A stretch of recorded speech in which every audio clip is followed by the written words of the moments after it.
to the gunchannels.com lobby chat.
What's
up, Marvin?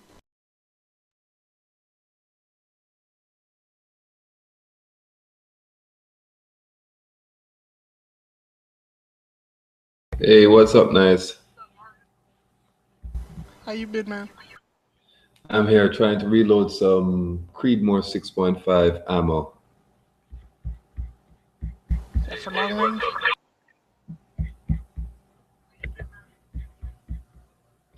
Sorry? Is that for long range? Yeah, I'm gonna shoot next week, 1,200 yards. Oh, yeah, So I I'm carrying.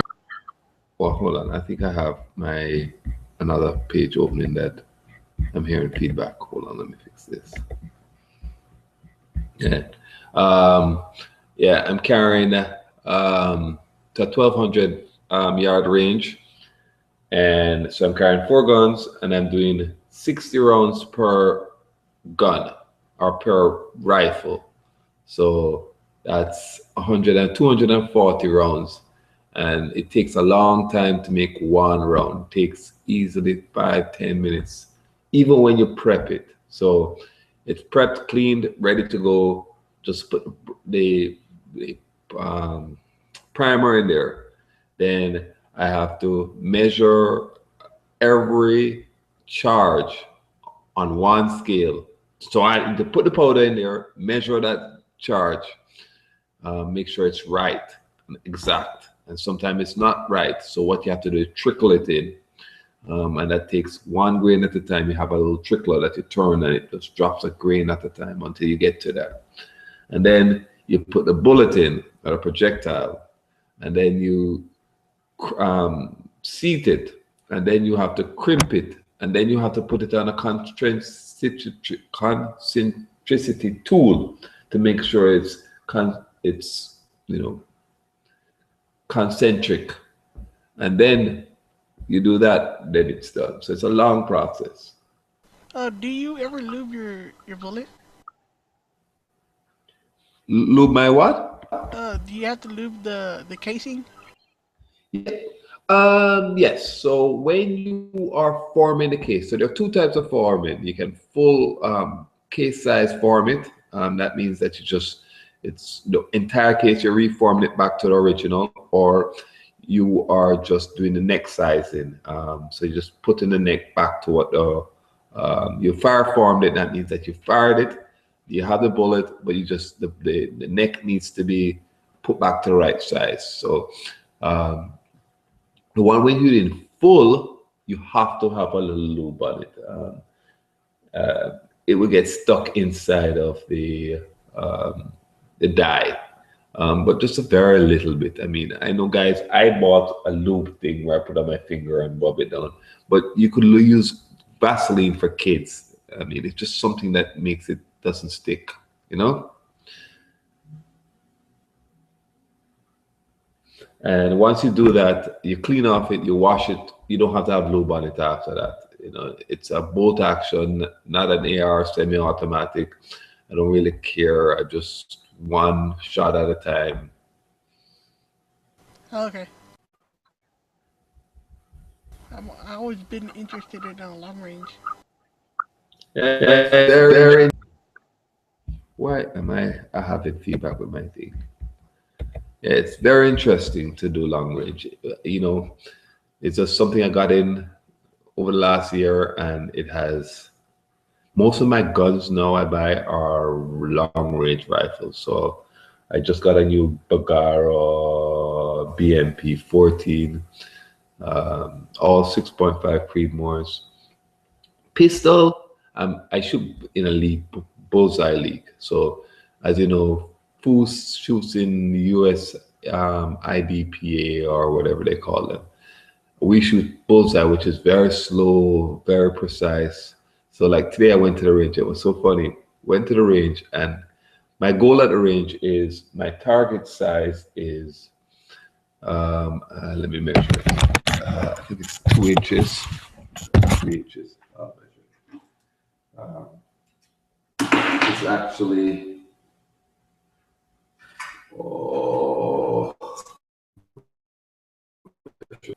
so 2 inch. So just for the fun of it today, as a practice at the range, because I normally don't go to public ranges. I usually go to a private range. But I decided I didn't want to drive far, so I went to a public range and went in there. and shot 50 rounds at one target from 12. 2-inch is the size of the target. So 2-inch, the black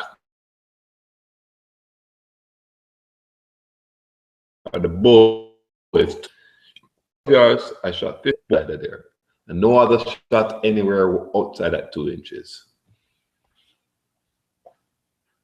So everybody was inside of the range. We're like, how much shots you did? And I said 50, and they're like 50.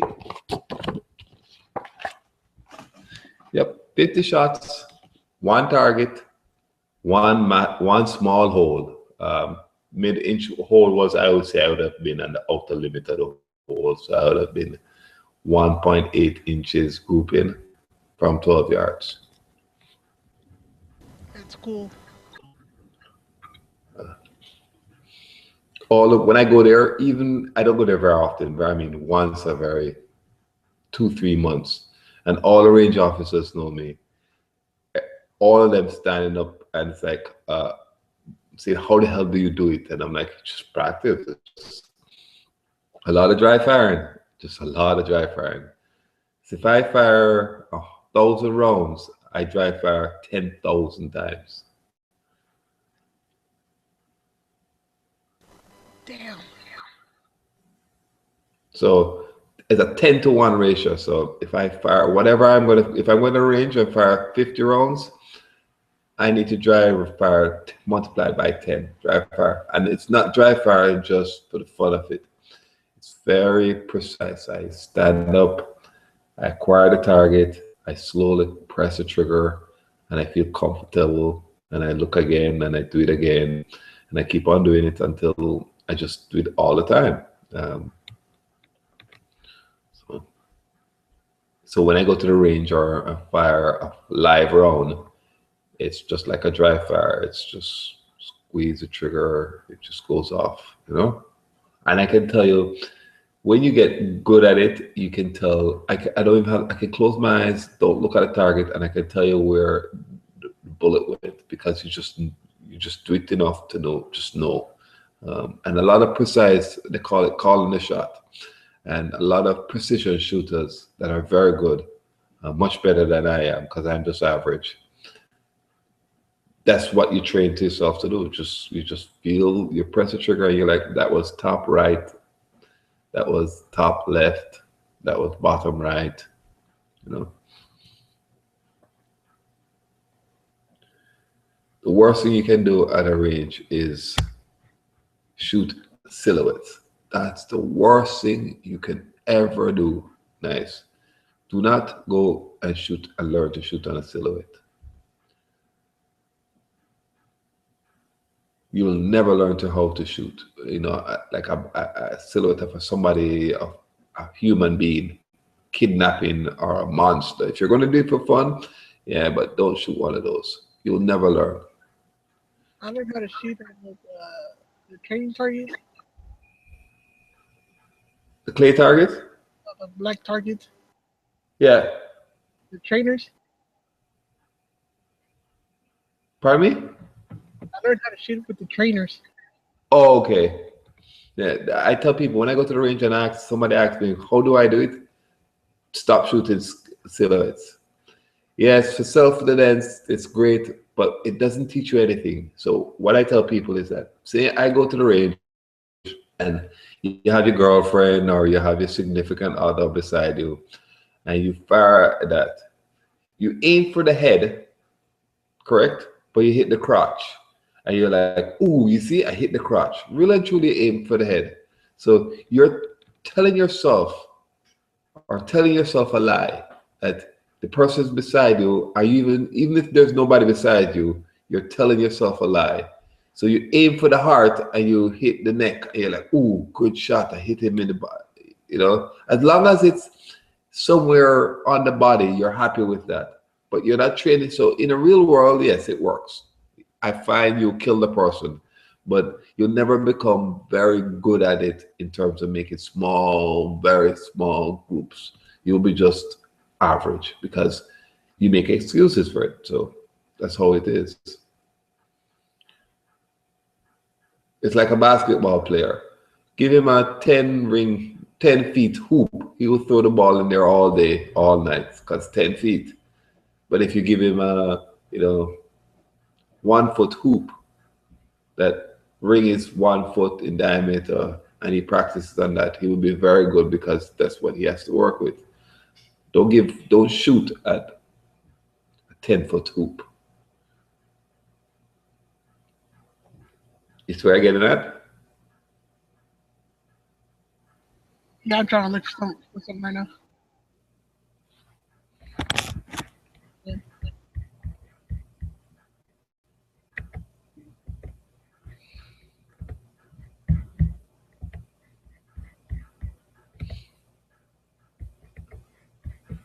But I'm looking to buy another rifle, another handgun now. But I'm not sure what I want. I want a 9mm, but I just don't know what I want. I don't want a Glock.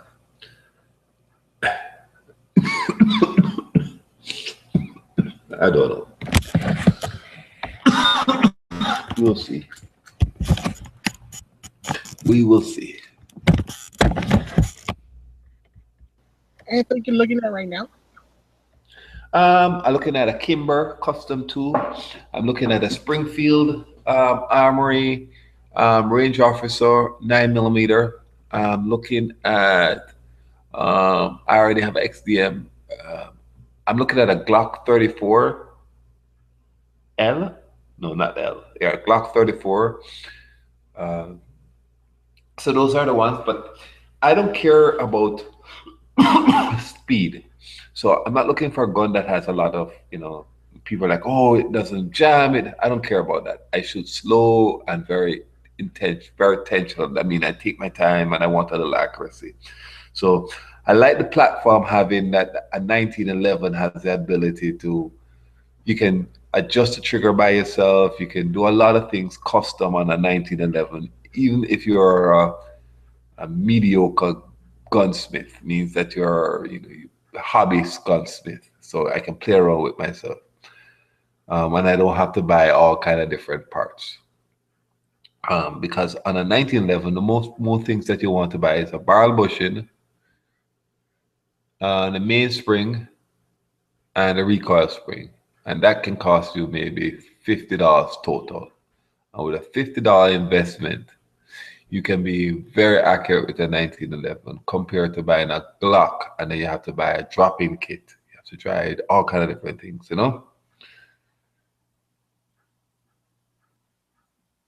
So, but I'm leaning towards the Springfield. I have a Springfield already. Let me show you it. Hold on.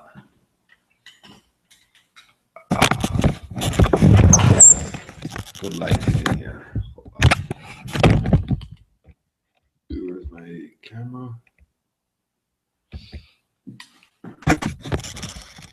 Here. You see? Yeah. So this is my 1911 Springfield. This is an extremely accurate pistol. Is that the one you use for bullseye? Pardon me? Is that the one you use for bullseye? Yep, that's the one I use for bullseye. This one, although it's just a Springfield XDM 9, a 5.5 barrel, this one is it's not extremely accurate, but it is surprisingly accurate. So this is my carry. There's nothing in there. And the trigger is very smooth,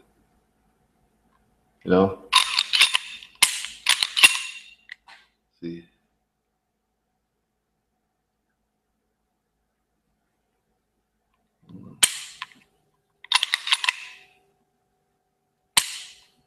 There's not much.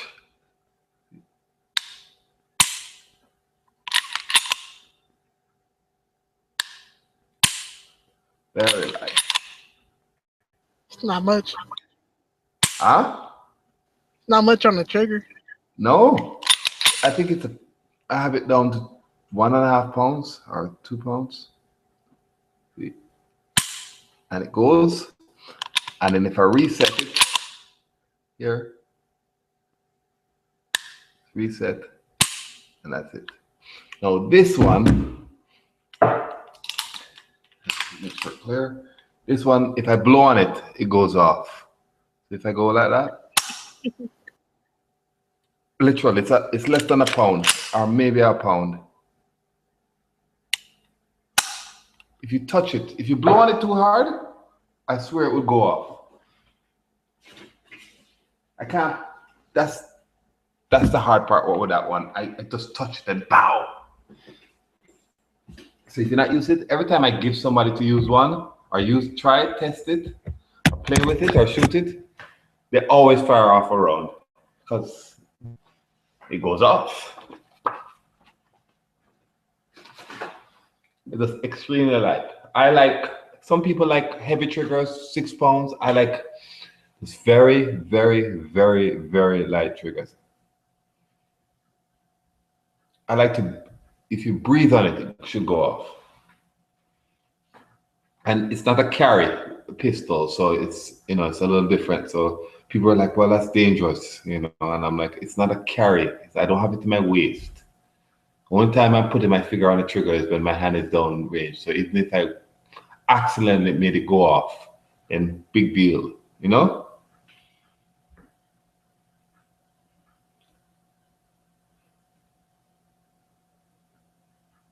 I don't have much experience with the Hangazoli rifles.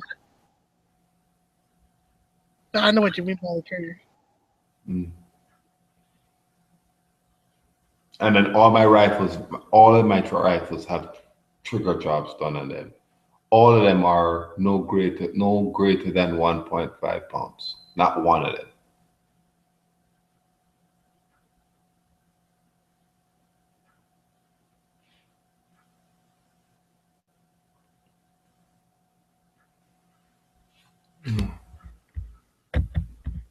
Oh, I see what you. Yes, those are fine. Those targets that you're showing me, the 30 pack.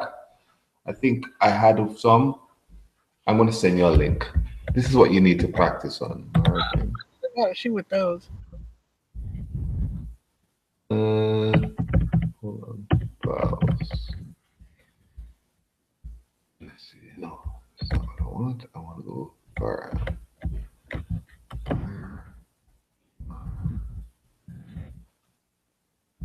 Let me give you a link.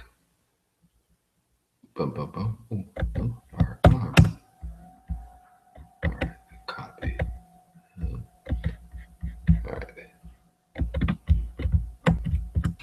All right, you see the link I just sent here? Yeah, let me check it out. So go to, when you go there, go to pistol.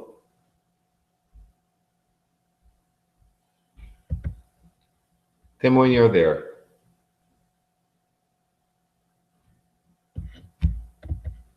Yeah. All right, go to pistol.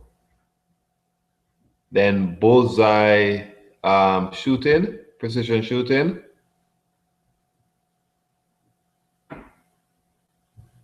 And then targets. And then choose the one that says bullseye 50 feet, slow, 9 and 10.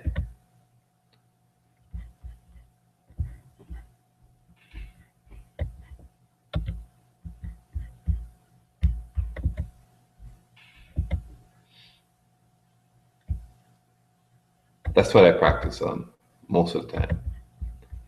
Or you can use the bigger ones. There are some bigger ones there. There are 10 rings. Yeah, I think it's small. That's what I practice on at 50 feet. So at 16.5 yards.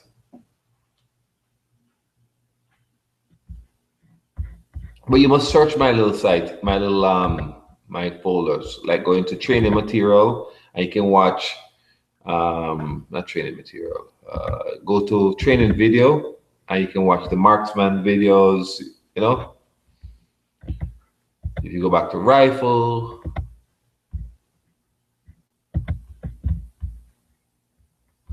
so I keep my things. I'm very organized. So anything that I have, I just load it up here, and so I can keep it. So if I'm anywhere and I want to read something or I want to download it, I have it there.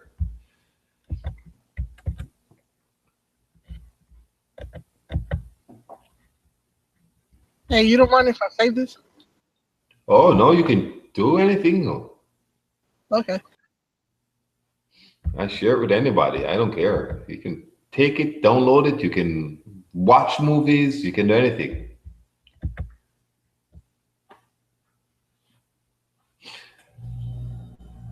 And if you ever cheap, don't buy those 30 up packs. Just go and marker a little marker on your piece of paper, and just practice on paper. And I print them. Just print them out on a normal printer and go to range. So I go with 40, 50 of them and use them. Fire 5 shots, pull back the target, throw it away. Fire 5 more shots at it, throw it away.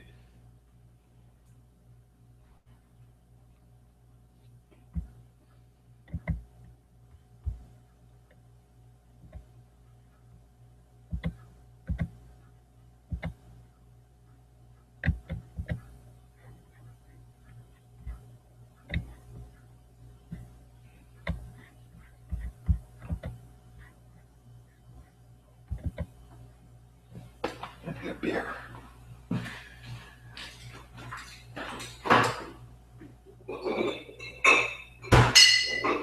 Ooh.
Okay, it's working.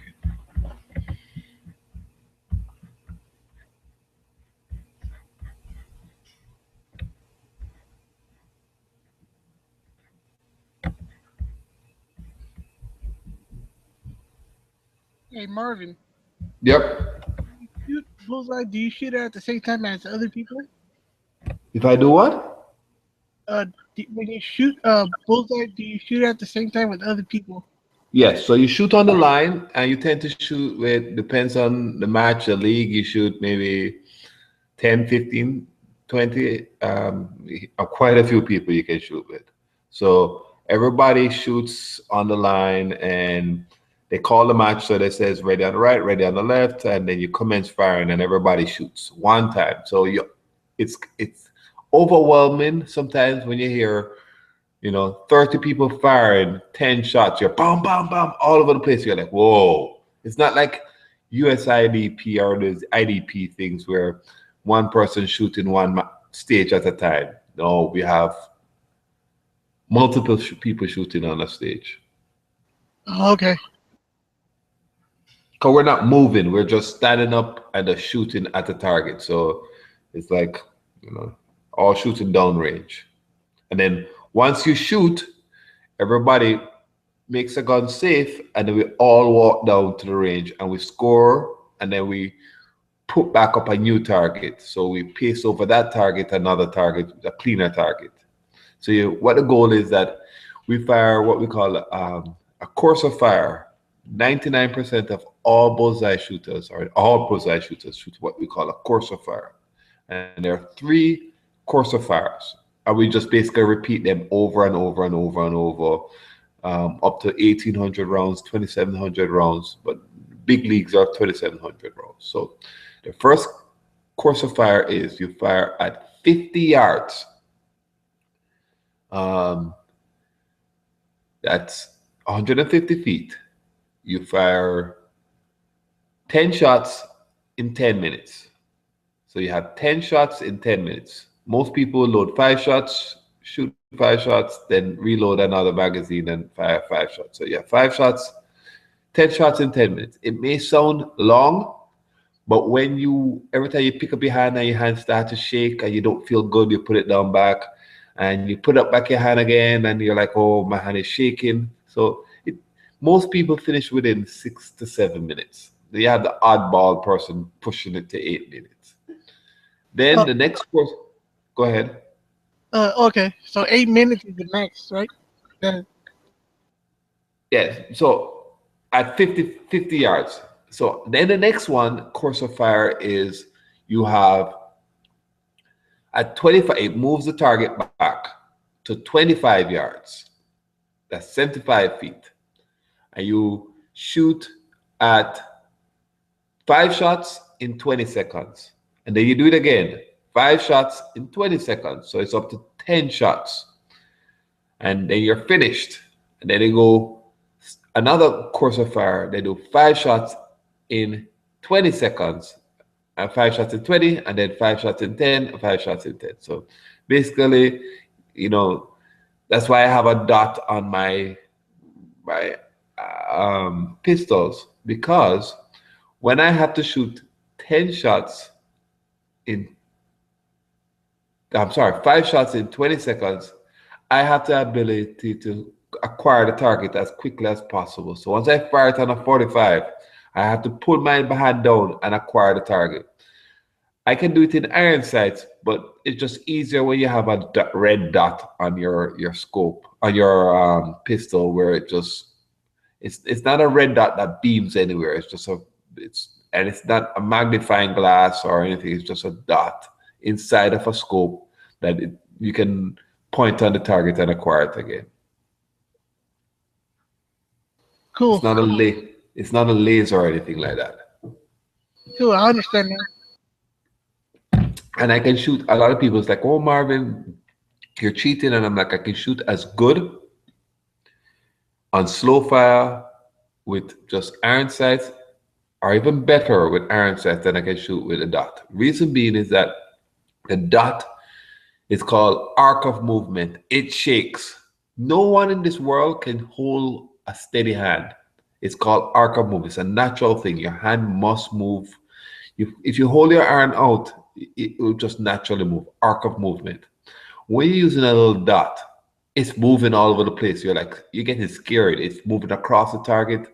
It's moving up, and you're like, wow, I can't even get it to slow down. When you're not using a dot, the arc of movement feels as if it's not as bad. It feels as if it's much more steadier. So you don't get nervous. So in reality, some people are just good at iron sights, and people are good at red dots. But you can shoot in any one of them, and we all shoot against each other. So there's not, I'm competing against you and you can beat me because you are iron sight, and I'm better than you because you're cheating. It's not like that, This is what you prefer. And I don't care which one it is. I can shoot both of them. Yeah, now I get it.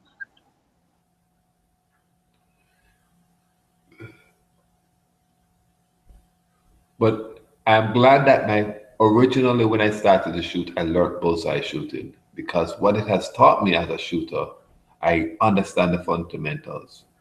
So if I went out and I shot with Foos, he would beat me in a heartbeat in terms of hitting the targets, in rapid concession.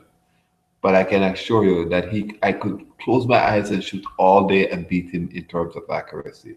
So for me, I have learned the true fundamental of shooting, precision shooting.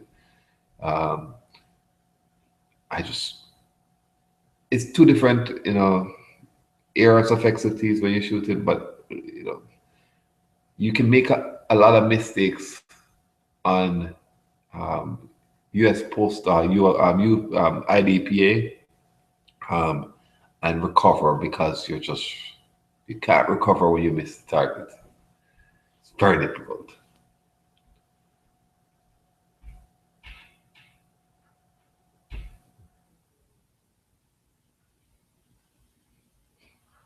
But it's something that I tell people just start learning. You'll be surprised how well you do.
Oh no.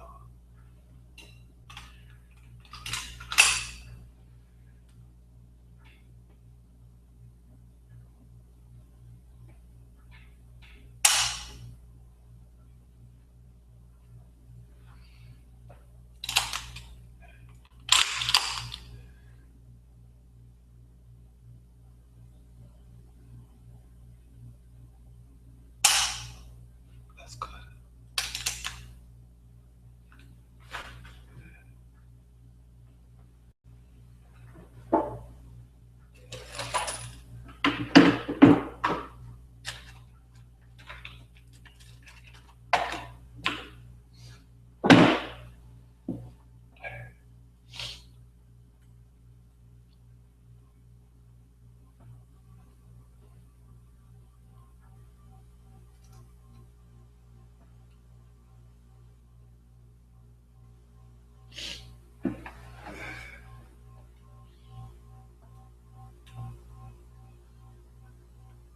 Oh, you're watching it. Yeah, the first 5 minutes is not the is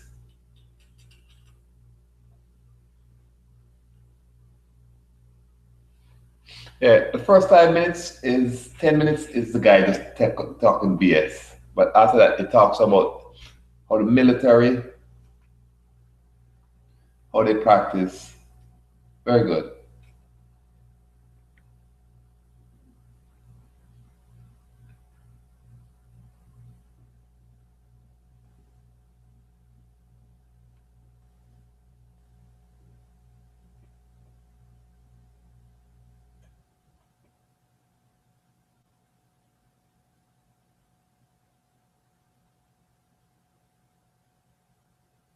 See, you see a lot of people going down range.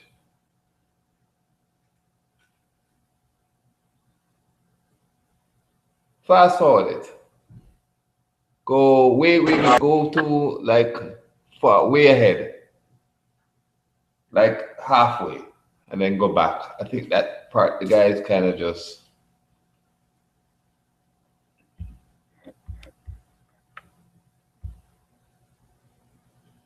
yeah. That's from there. Go back a little bit with that guy. That's the guy. I think you're in video or another video. So this is exactly what I have a box like that. I have exactly what he's doing. I stand one in my hand in my pocket. I do exactly what he's doing.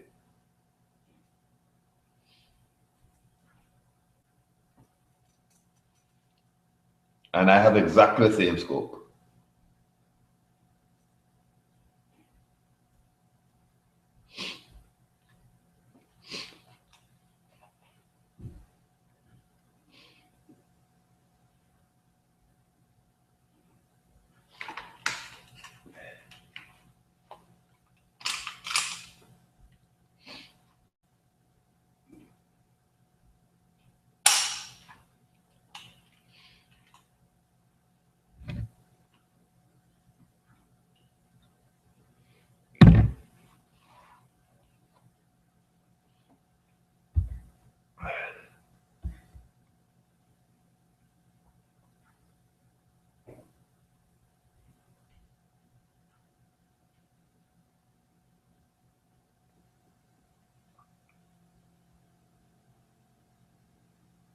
That's a nice little kick.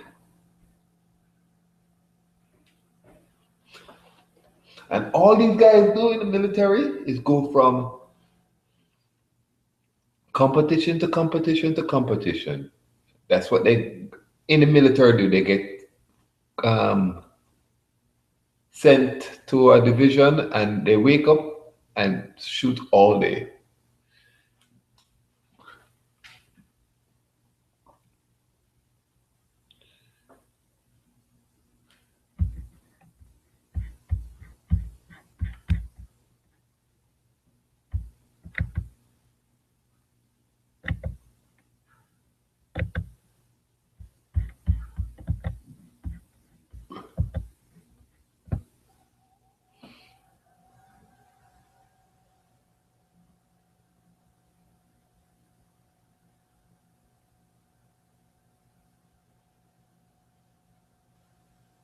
And that's he's at a 50 yard. He's at 50 yards. And then he looks at his scope, he sees where it is, he makes adjustments.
You can learn a lot from those videos, Knives.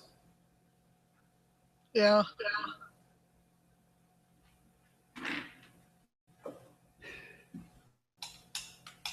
And as I said to people, you may not shoot bullseye, but fundamentals is fundamentals, you know?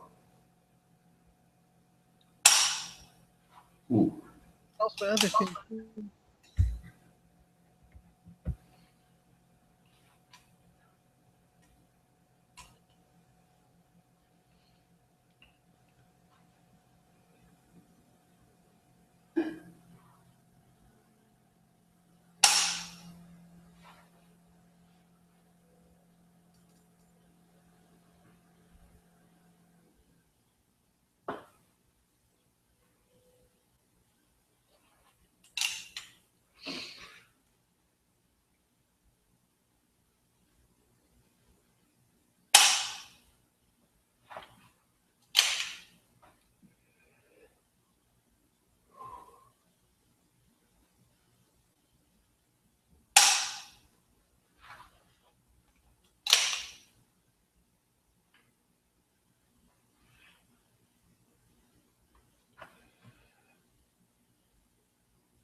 All right, Robert, I'm gonna go.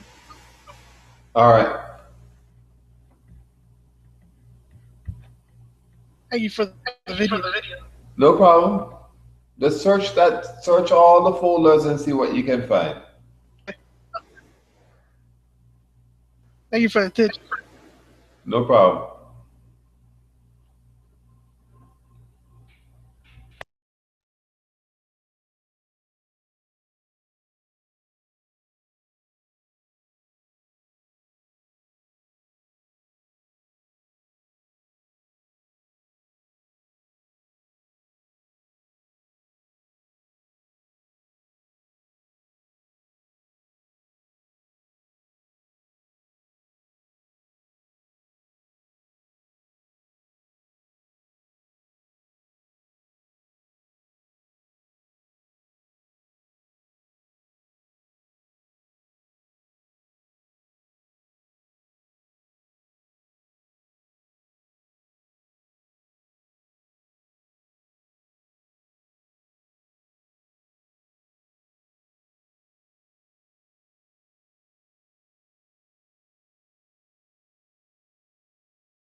Well, hello there.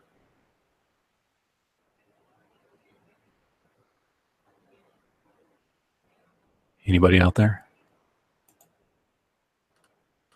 Jeez. I thought this was gun channels or something. I don't see anybody doing anything.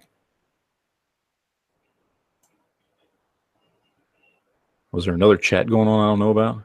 That why this one dead?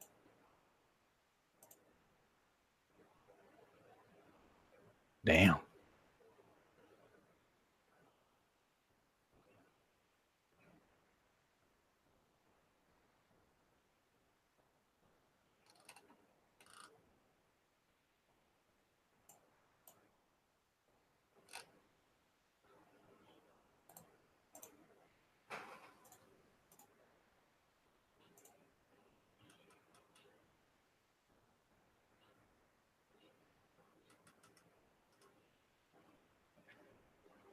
I mean, at this point, nobody's paying attention. I could literally just sit here and talk shit the whole time, and nobody'd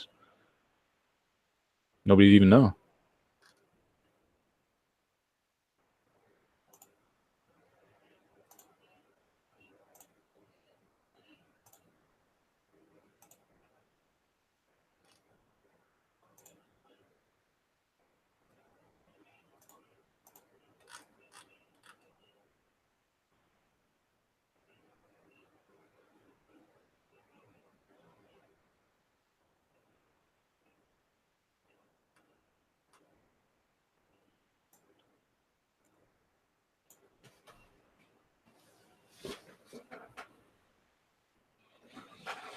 What's up, DF2 Dot? You seem to be the only one paying attention.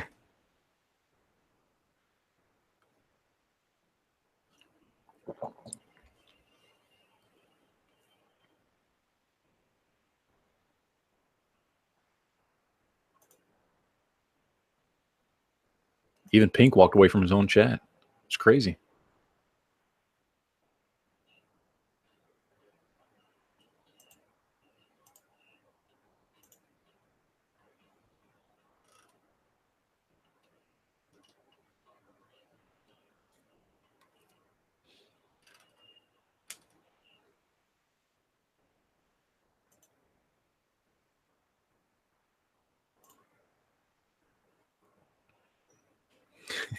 Scared the shit out of you. Hell, I saw a chat going. I was like, I got a few minutes to kill. Let's hop on, see what's going on.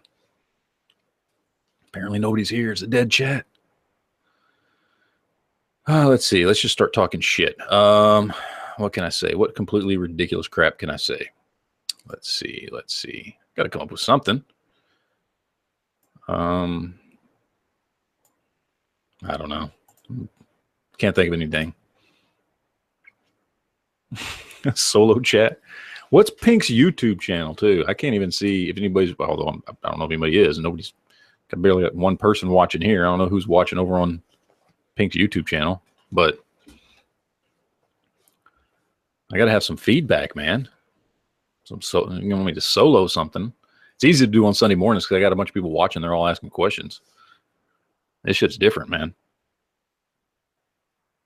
I've just been sitting here going back. Well, I was starting to go back and been going back and forth with some of Yankees subscribers on this shit.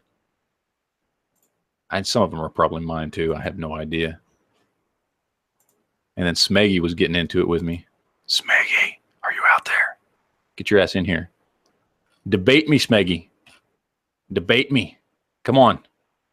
If you're out there, hop in. Is he even in here? I don't even know if he's fucking in here. He's like always signed in, but he's never actually on. But yeah, now it looks like he's legitimately not on. He needs to get his ass in here. He was trying to debate me on the wording of that bill. I was like, no, you ain't got that. No, ain't going to work this time. The wording is very specific. We got to get that bill fixed, though. By the way, if this is something that's going to go through and going to pass, instead of arguing, I've obviously been drinking, so I'm not going to say words properly. So forgive me, even though there's only, you watching. But instead of arguing over what this bill does or doesn't cover, because it very, very clearly does not cover people who live in restrictive states, who go get out-of-state licenses. those states are, that's not going to be represented. Oh, look, we got people showing up. DB.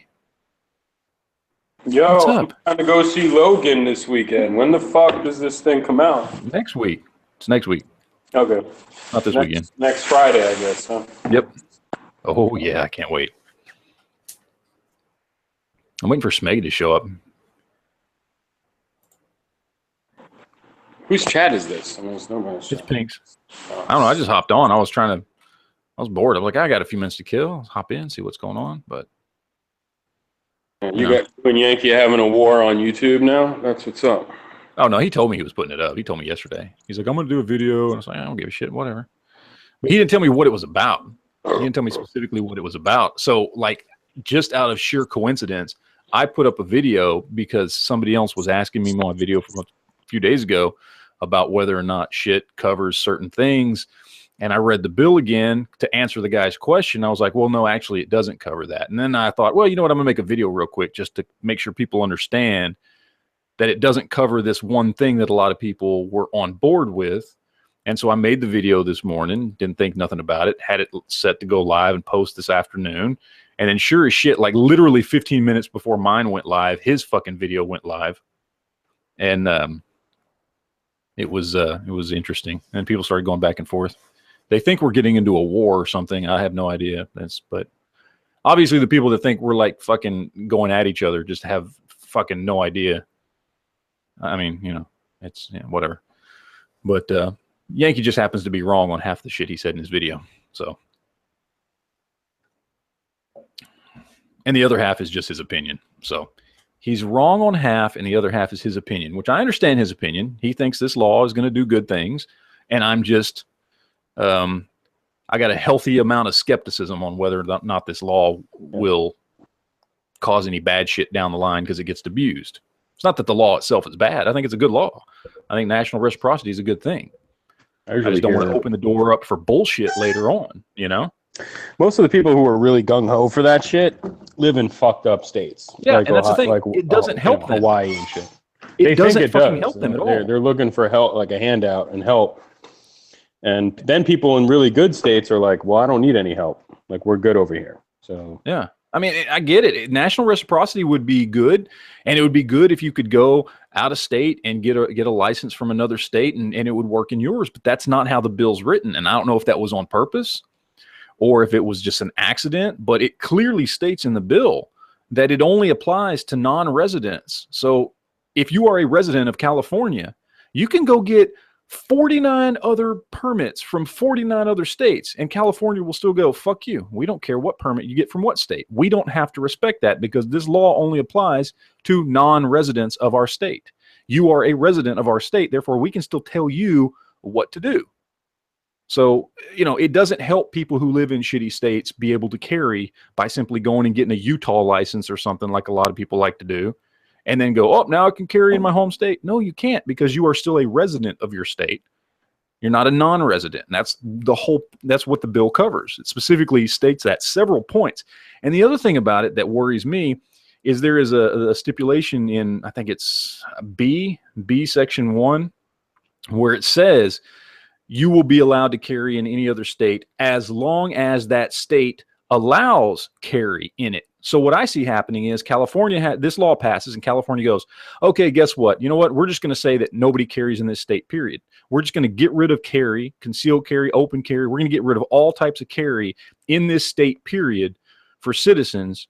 And that way we can deny everybody's right to carry in this state, because the bill clearly states if your state allows carry, then you have to allow other people to carry in your state. But if your state doesn't allow carry at all, you don't have to allow shit in your state. So this could potentially make states like California, New York, and these other states where at least a few people can get their carry license, might even make it worse for them. Because especially California didn't give a shit. They're trying to pass that whole 1 gun a month thing, on shotguns and rifles now. Even though they already passed it on handguns, now they're going to pass it on shotguns and rifles. They don't give a fuck. I don't know enough about it. I know like cities are a whole different issue, right? Yeah.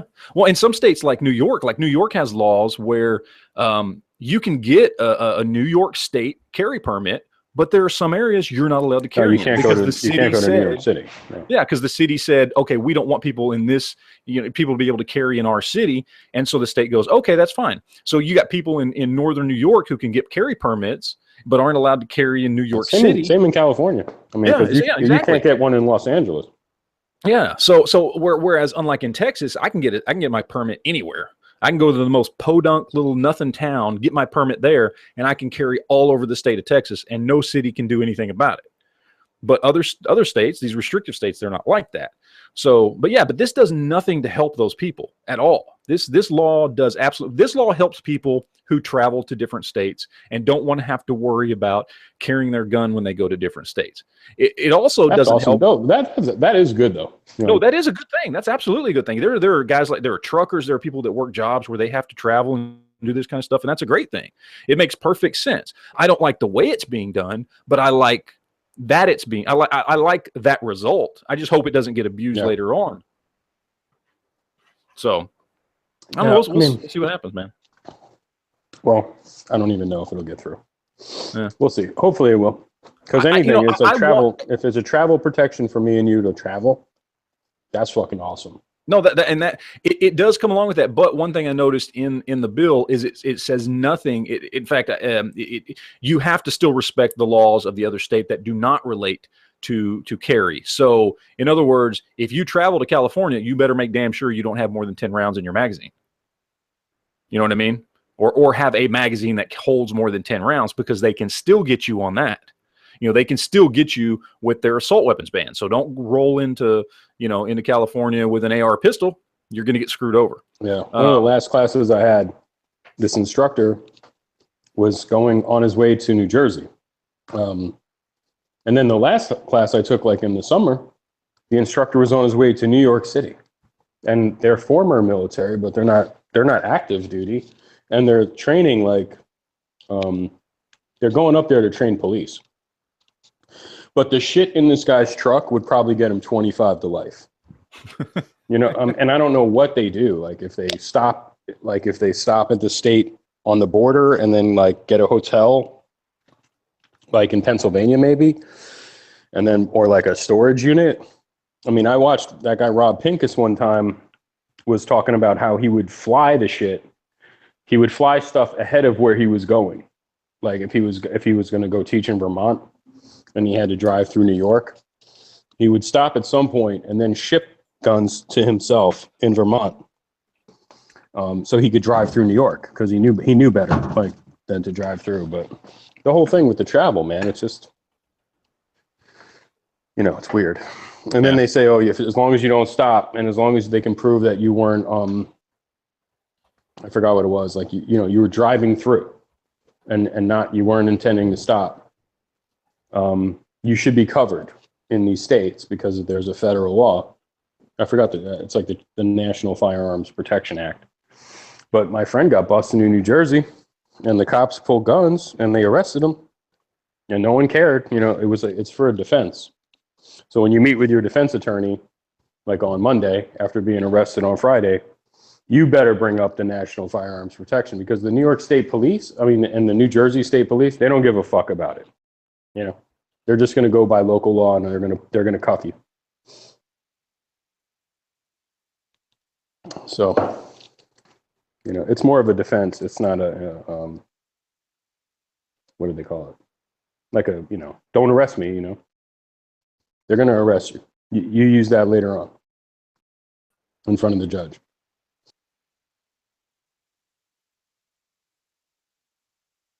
Well, you know the deal. We got a long way to go, but we've come a long way. So, here comes Smeggy. Matt, Smeggy, introduce yourself. Sorry, I wasn't paying attention. What? Smeggy's here. Smeggy. Hey, what's up? You're wrong, Matt. Buddy. I'm not, though. You're talking about or, and or refers to the means by which, the or refers to the means by which somebody is allowed to carry, whether that be their license, whether that be a permit, or whether that be just by the fact that they are a resident of that state. The or does not refer to the stipulation at the end of that whole paragraph, which is that is their state of residence. That is the cap to the end of that paragraph. And whether it was intentional or not, it is a loophole that people in California, that asshole anti-gun politicians in California and New York and New Jersey will latch onto. So instead of sitting here arguing about the wording and what you think it means versus what I think it means, if you are determined to make sure this law passes, you need to get with your representatives and make sure they change this bill and write it properly so that it cannot be interpreted any other way, because that is an obvious loophole that any lawyer or any politician is going to pick up on and use to go against people in their own state. So it doesn't matter what you think it means. It says a certain thing that can easily be determined to mean that certain thing. It's stupid to argue over this. That's what it says, plain and clear. You're right. It is stupid that you're arguing about this. And there is a clear loophole there where they can interpret it that way, even if it wasn't intended to be meant that way. It's not worth arguing over. I will give you that, because those states are known to just make up whatever the fuck they want anyways. So I will give you that they may try and twist it. But I completely disagree with you in your version of reading it. But that's because you want to like this bill. No, it's because I know how English works. No, I do too. It clearly states that you must at the very top of the text. It gives it says a bill, and it gives the description of the bill, and the entire description of the bill before they get into the details is at the top of every single bill that goes through the Senate and the Congress. It says to amend Title 18 United States Code to provide a means by which non-residents of a state whose residents can carry concealed firearms also in those other states. It says it plain and clear right from the very beginning. There is no. Yes, if you don't understand you're right. That is the executive summary of the bill. Yes, that's the intention of the bill. And then they go into the details, and then the details leave it open fully for somebody to interpret it exactly that way, regardless of how it was intended. So again, if you want it to mean this one thing, that's great. But obviously, it can easily be interpreted to mean something completely different. Therefore, if it can be interpreted that way, it will be interpreted that way by anti-gunners. Therefore, for all intents and purposes, that is how it will be seen, because we are talking specifically about the states that are already the most restrictive in anti-gun. Therefore, that's how they're going to see it. That's how they're going to interpret it. That's how they're going to enforce it. So for all intents and purposes, that's what it means. So we need to worry about getting the bill amended and have that wording changed instead of worrying about whether or not it actually does or doesn't say that, or does or doesn't. And I'll give you that one also. If they change the wording to just say, "Oh yeah, and this is non-residents too, fuckface, so don't fuck with it, motherfucker." Exactly. That's what they need to get. They need to get real fucking. I would agree with you, and I would. And at the same time, which we've talked about the other day, I would much rather every single state just say constitutional carry, done. That is an ultimate. Oh, absolutely, yeah.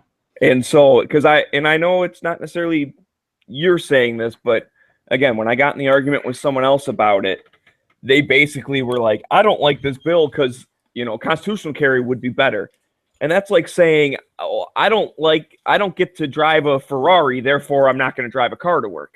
You know what I mean? Like just because it's not perfect doesn't mean it's not worthwhile. Yeah, no, that's a stupid argument to make. My only issue with it is simply that, I look at all the gun legislation we've ever had, federal gun legislation, and it's never been positive for gun owners. And I look at all the times that the federal government has decided to, with all good intentions, write a piece of legislation on some of our rights from the Bill of Rights, and it always at some point gets abused. So my only concern with this from the very beginning was, I love what the intention is. I love what they're trying to do. I love the people that are in the right direction. I don't want to see it come bite us in the ass later on. That was it. Just real simple. That's it. That's my only concern. If somebody could guarantee me at no point in time will anybody ever come back to this piece of legislation and try to adjust it or change it or do anything to it that won't be 100% positive, and I could get a guarantee on that, I'd fucking be on board. Hands down, man. You won't get that guarantee because that's like the armor piercing ammunition. It was specifically for handguns, and then they decided, this because they make an AK in a handgun, therefore 7.62 or that's 7N6. It was the 7N6 ammo, and because it's got steel in it, therefore it's armor piercing or whatever. Yeah. It can be banned from import. They tried to do it with M855, and they failed on that, or they took it back until later, I guess. But so I agree. There are people will interpret it how they want, but they're interpreting it incorrectly. And so I do kind of see your point, but when you take it word for word, comma for comma, sentence by sentence, it does cover non-resident permits. That is how it's written. So there's not much more to amend other than making it more clear. And if that was the intent, that's what they need to do. And I think they need to be alerted to the fact. The representatives who are going to be voting on this need to be alerted to the fact that it is not clear. And if their intention was very clearly from the beginning to allow for people who live in restrictive states to be able to get out-of-state permits and then be able to carry in their state, that's not their main goal. That's a side product. Well, even you're so, right, because their 80% goal is people visiting another state are allowed to carry.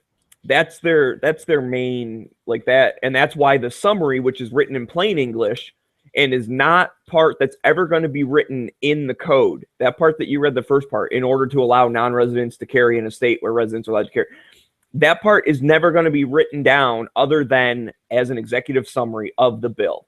That's just so someone lazy can read the title, read that one sentence and go, oh, this is what it's about, and be done. That's not what the law itself is. A little bit lower, and it clearly says a person with a valid identification and a permit which allows them to carry issued from a state, will be allowed to or whatever. And then it says, or who lives in a state which allows them to carry.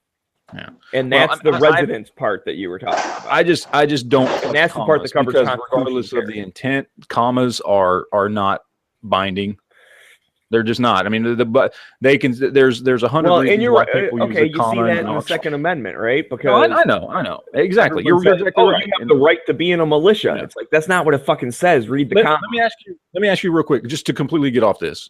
Just go to another part, because in there it says it's subsection B. It says the section shall not be construed to supersede the limits of the law of any state that where is it? Prohibit or restrict the possession of firearms. Oh, sorry. No. Sorry. Permit private persons or entities to prohibit or restrict firearms concession on their property. And then it also says, where was it? There was another one. I'm trying to find it. I think that basically just means if one state says you can't carry in a bar, and you go to that state, even if your state allows it, you can't carry in that other state. Well, and that's what I was trying to get to. But goes to Texas, you guys have the 30. I heard one thing, because I heard one thing where a guy who's a subscriber of mine, he was a trucker, and he's like, it'll be so nice to be able to travel to such and such state, and I don't have to make sure I change out. I don't have to make sure I hide the magazines that I have in my gun, whatever, to go to 10 rounds. I'm like, no, you absolutely do need to, because that doesn't change anything. Just because it allows you to carry, it does not change the fact that the state you're driving to has an assault weapons ban. You still have to obey those laws if you're going to drive to that state. And you won't be able to carry normal capacity into California or New York or any of them other ones. You won't be able you won't be able to carry hollow points in New Jersey. So I think there'll still be people that get tripped up on the law. Probably. Because unfortunately, unlike us, most people are not like nerds about it. And I say that in a good way. Like I like gun laws in the fact of understanding them and, obviously trying to change the bad ones. But like I understand them and read them very well. And, you look at like what happened with Shaneen Allen. Like she legitimately thought, I got a permit from my state. I'm allowed to go to New Jersey. And it's like any class would have told you can't just go anywhere. Like that was her ignorance. Yeah. As much as she got put in a bad situation. Yeah. And I wish that she didn't. The letter of the law, she did break the law. So all these people that are like, she did nothing wrong. Well, technically she did do something wrong according to the law. She didn't do anything morally wrong, I don't think, because I do believe that every state should just be constitutional carry and get it over with. Yeah, and she had no malicious intent, you know. So the other thing that got me was, you know, was it A section 1? It says that you can now, once you meet all the criteria, being from another state and whatever else, that you can carry in any state that has a statute under which residents of the state can apply for a license or permit to carry a concealed firearm, which is all of them. So that's but what that brings to mind to me is California, who gives literal no fucks about their citizens. What happens when they go, you know what, we're going to do away with carry permits, period. You can't have them.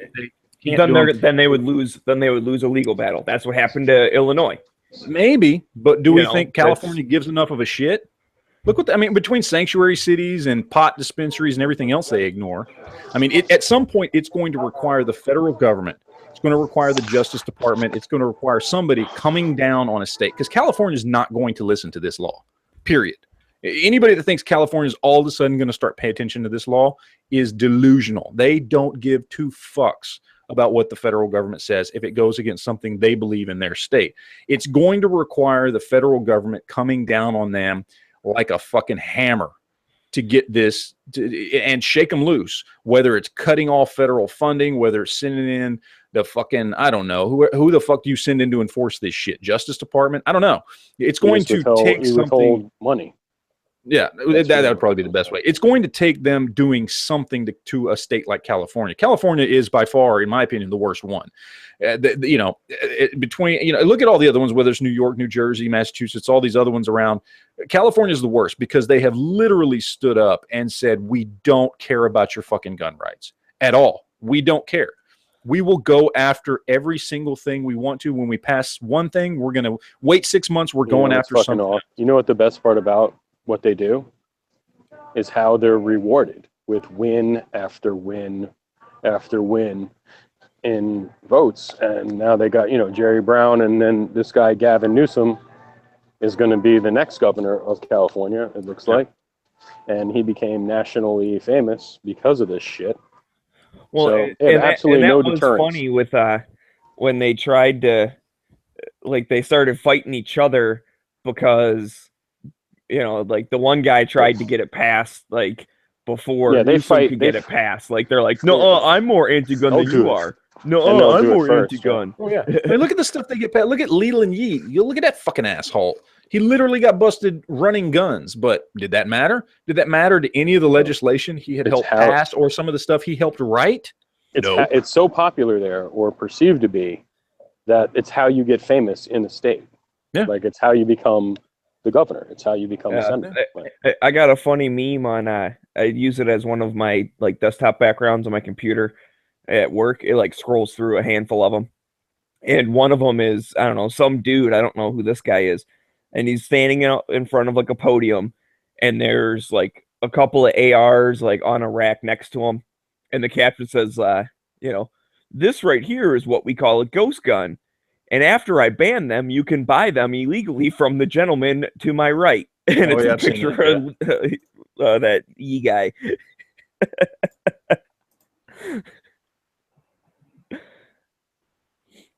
So, yeah, I mean, he stood up at a press conference next to the other dude trying to ban stuff, all the while selling shit to the, the mob or the mafia or whatever you want to call it, some gang.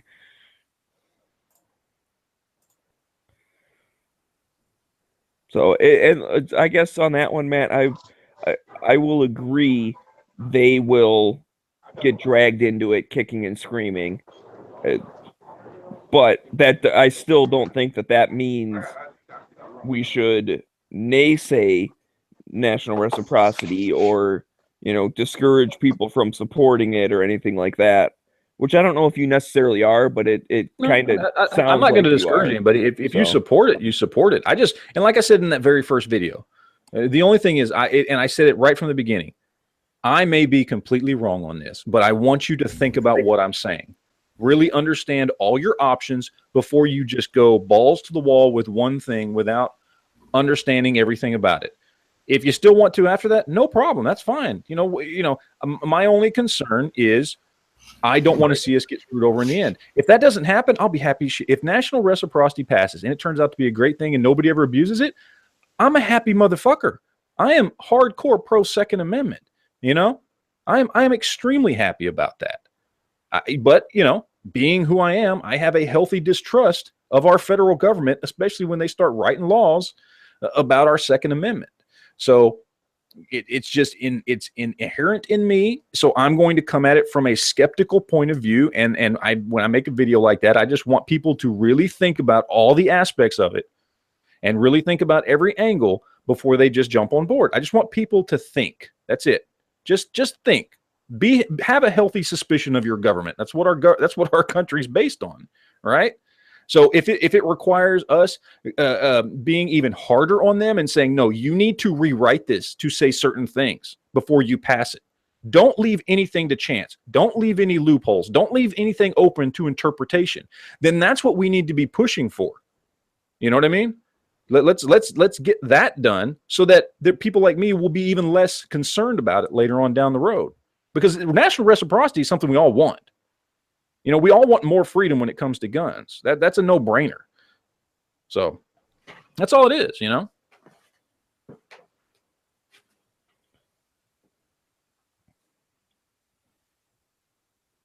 Maybe you do, but like I took a fairly new shooter out the other day. Like he owns a couple pistols now. And yesterday I went to the range and I'm starting to rethink this whole, like, after watching him shoot some of my guns and his guns, like, starting to rethink this whole carrying guns thing. I have known people like that. Like at 21 feet, this guy's missing the entire piece of paper, dude. Oh, Jesus. It's like a 35-year-old white male, you know, he's about 6 foot. He's like about 220. And, yeah, man, it was a shit show. But just wondering, like, is this really good? Is this really good for this country? This guy had to draw on shit and start shooting. Like, God bless whoever is around.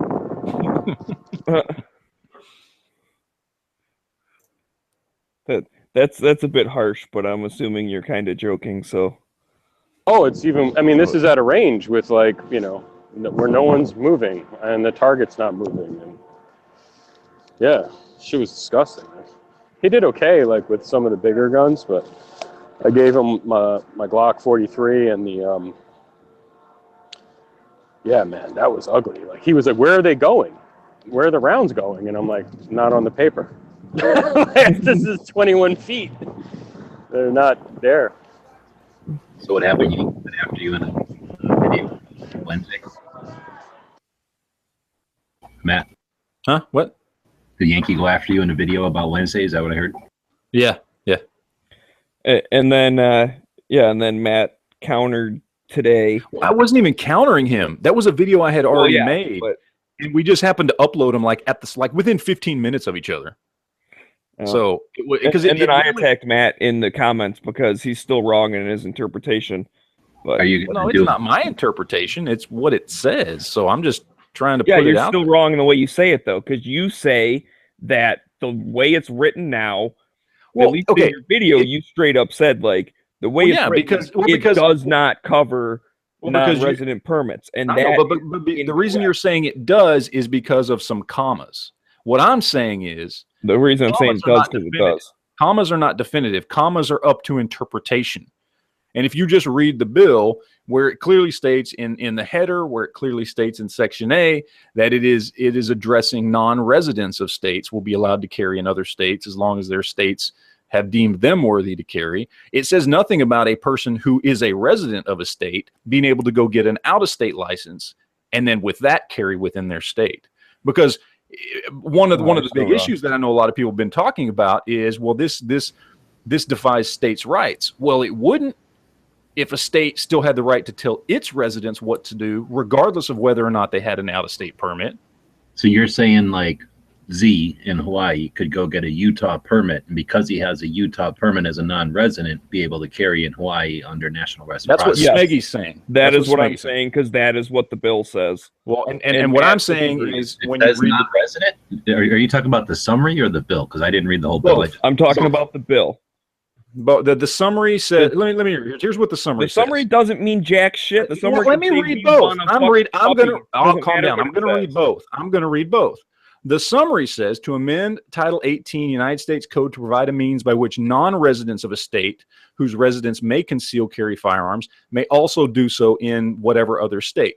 Then when you get to the bill itself, first off, it goes through a list of as long as you can legally carry a gun, possess a gun, transport a gun, ship a gun, all that kind of stuff. It says somebody who is carrying a valid identification document containing a photograph of a person and who is carrying a valid license or a permit which is issued pursuant to the law of the state which permit the person to carry a concealed firearm or is entitled to carry a concealed firearm in the state in which the person resides.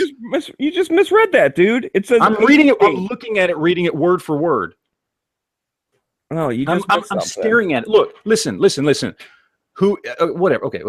You're legal to carry this gun. Okay. And it says who is carrying a valid form of identification document containing a photograph of the person and who is carrying a valid license or permit which is issued pursuant to the law of the state and which permits the person to carry a concealed firearm or is entitled to carry a concealed firearm in the state in which the person resides, may possess or carry a concealed handgun in all these other states. It specifically says right at the end of all that, the state in which the person resides. That's and again, whether the intent was there or not, it leaves the door open for somebody like me or any anti-gunner out there to look at that and go, well, this only applies to if you got your license or your permit in the state in which you reside. And that is the correct reading of the law. That is the correct. No, dude, it's not. You're basing your entire argument on where there is a comma and the word or. When in that because sentence, that's how fucking English works, dude. But it's not. In one sentence, you got to understand, this is all one sentence. And in one portion of that sentence, it says somebody who is carrying a valid license or permit which is issued pursuant to the law of that state. That is one section.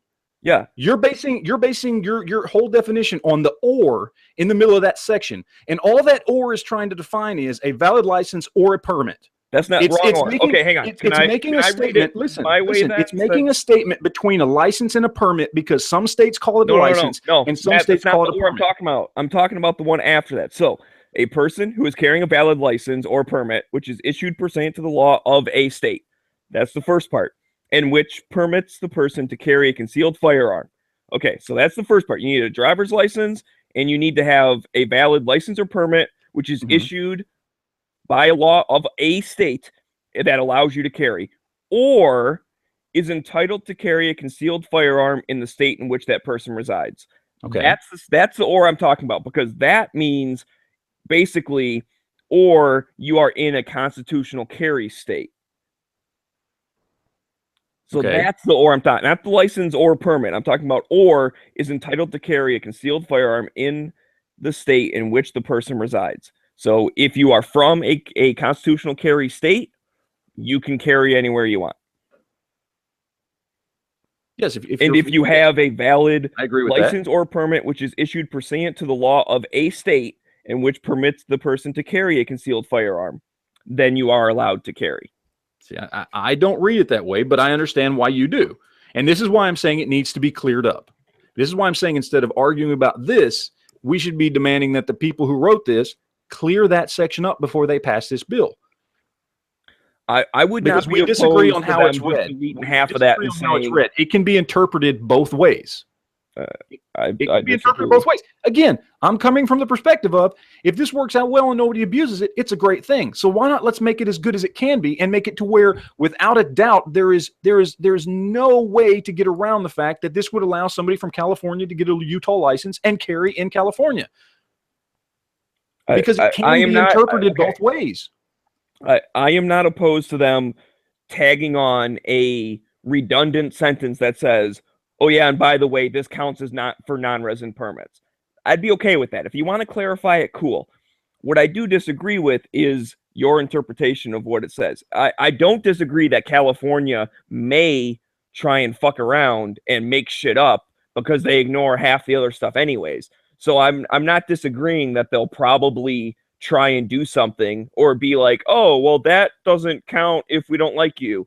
Like, no, that's not what it says. They'll probably do it anyways, and then someone will get sued, and then, you know, it'll be a couple-year battle and all that shit.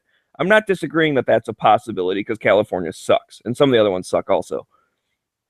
But the way it is written, which you are trying to say it is not written, it allows for non-resident permits as well as resident permits as well as people from constitutional carry states.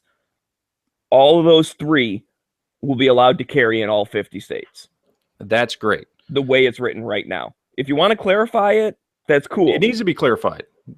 Because if I, as somebody who wants to see good in this, can look at it and go, well, that doesn't seem good, then obviously somebody who's looking for something, who's looking for a loophole, is going, I mean, again, we talked about this earlier. They go crazy over a freaking comma in the damn Second Amendment, which is pretty goddamn clear.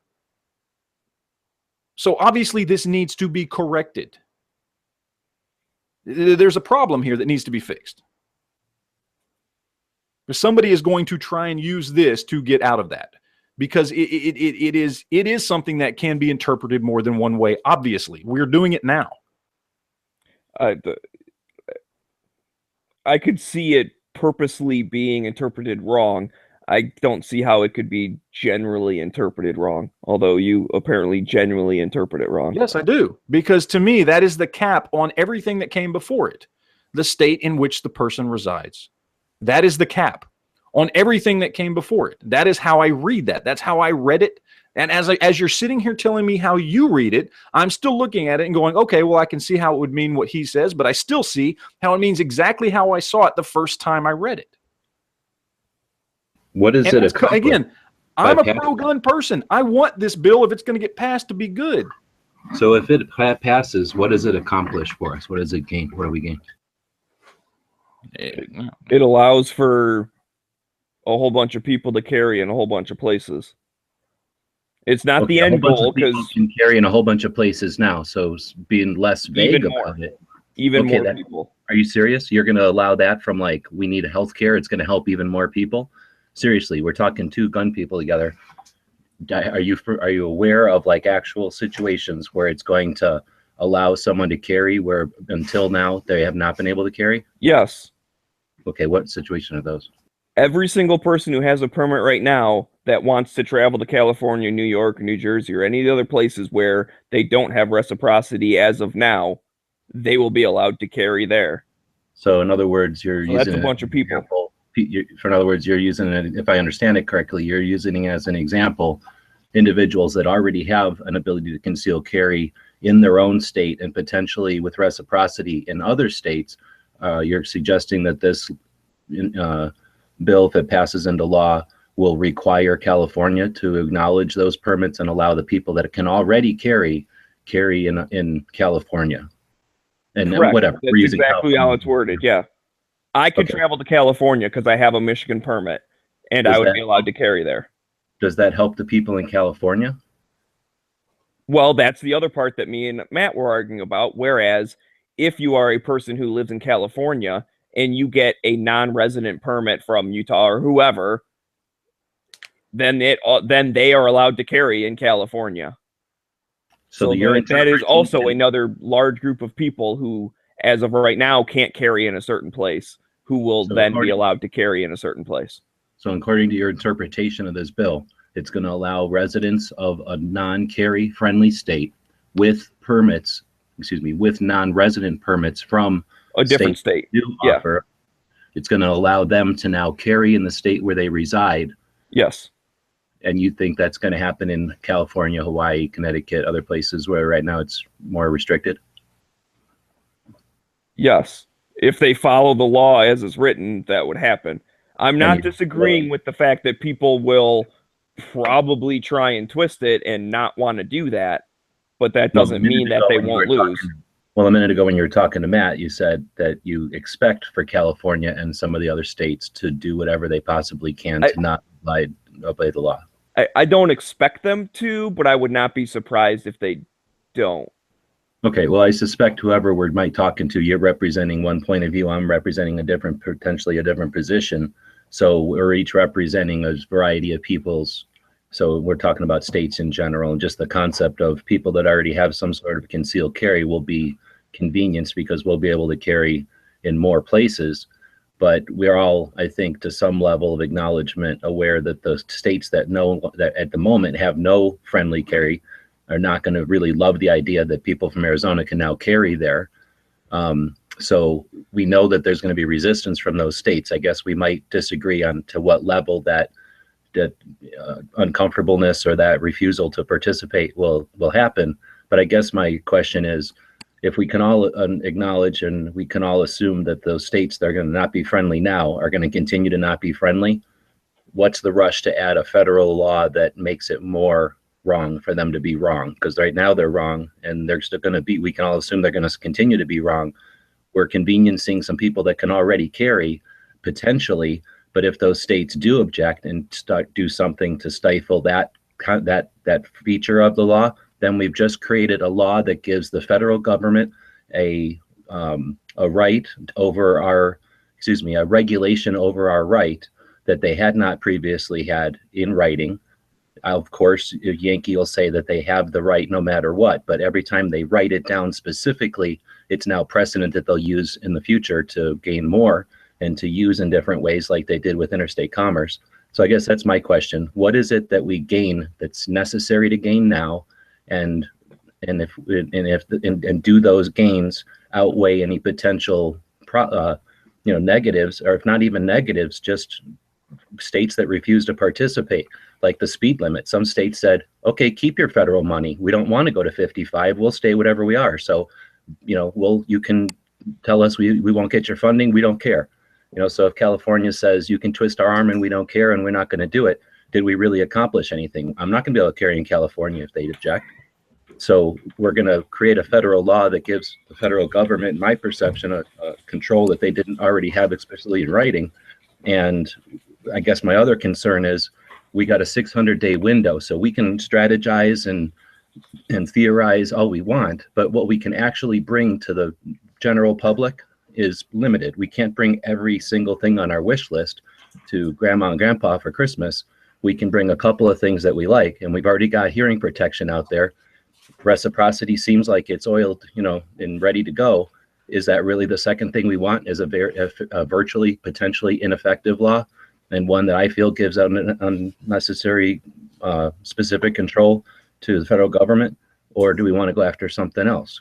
I mean, we can only bring so many things to the public in the next couple of days. Is this the thing that we champion?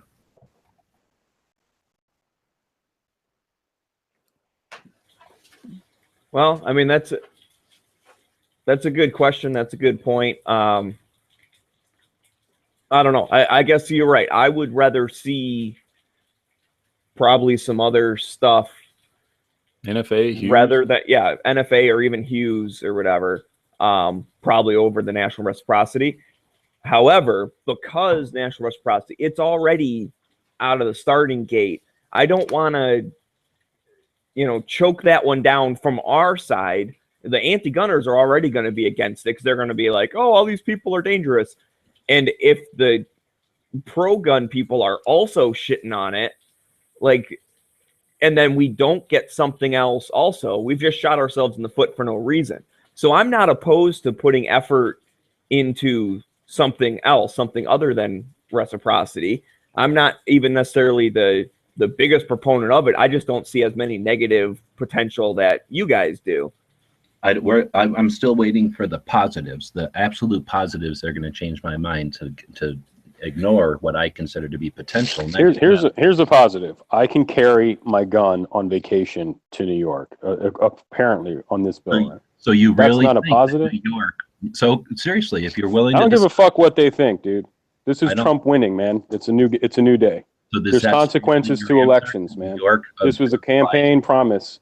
Get it done, and we'll see what happens. It's like Nancy Pelosi. You got to pass it to see what's in it. You just want to troll. I mean, do you seriously? No, I'm dead ass serious. But you really think you got to pass it to see what happens? Okay, it's one of those things. You got to give the government the power in order to find out what power you got for the government. Are you really think New York is going to allow you to carry a permit there? Yeah. I don't give a fuck what they want to do. Trump won, and this was a campaign promise. So I'm not just trolling. I really don't give a fuck anymore what they want. Well, or if it's not constitutional, And this is a law that says, I don't care what the fuck New York or I don't give a fuck what they want to do. And if they're, of course, they're going to fight it, and of course they're going to challenge it. If it's something that's, I don't give a shit if they like my Second Amendment rights or not. Who gives a fuck? That was never my concern. My concern is more along the lines of what G-Webs is saying, which is, you know, if fucking Second Amendment is, here's for real. This is real deal shit. This is the basics. This is the bottom line. The interpretation of the Second Amendment needs to change again. And right now, the current interpretation means you can't carry. For some restrictions. That's no. They said it doesn't even apply to carry. That to keep and bear, it just means ownership. Yeah. So once it changes again to it truly does mean. That's why Illinois has carry. It did change to include carry. No, it didn't. DC Heller. No, that is not true. I mean, it was ownership. McDonald versus Chicago. Chicago was an actual ban on gun ownership. It wasn't that gun ownership. He wasn't Heller allowed was to have about ownership. McDonald was about carry. Okay, but they can restrict it. No, I'm telling you right now, the Supreme Court doesn't say the Second Amendment applies to carry. Maybe I'm telling you.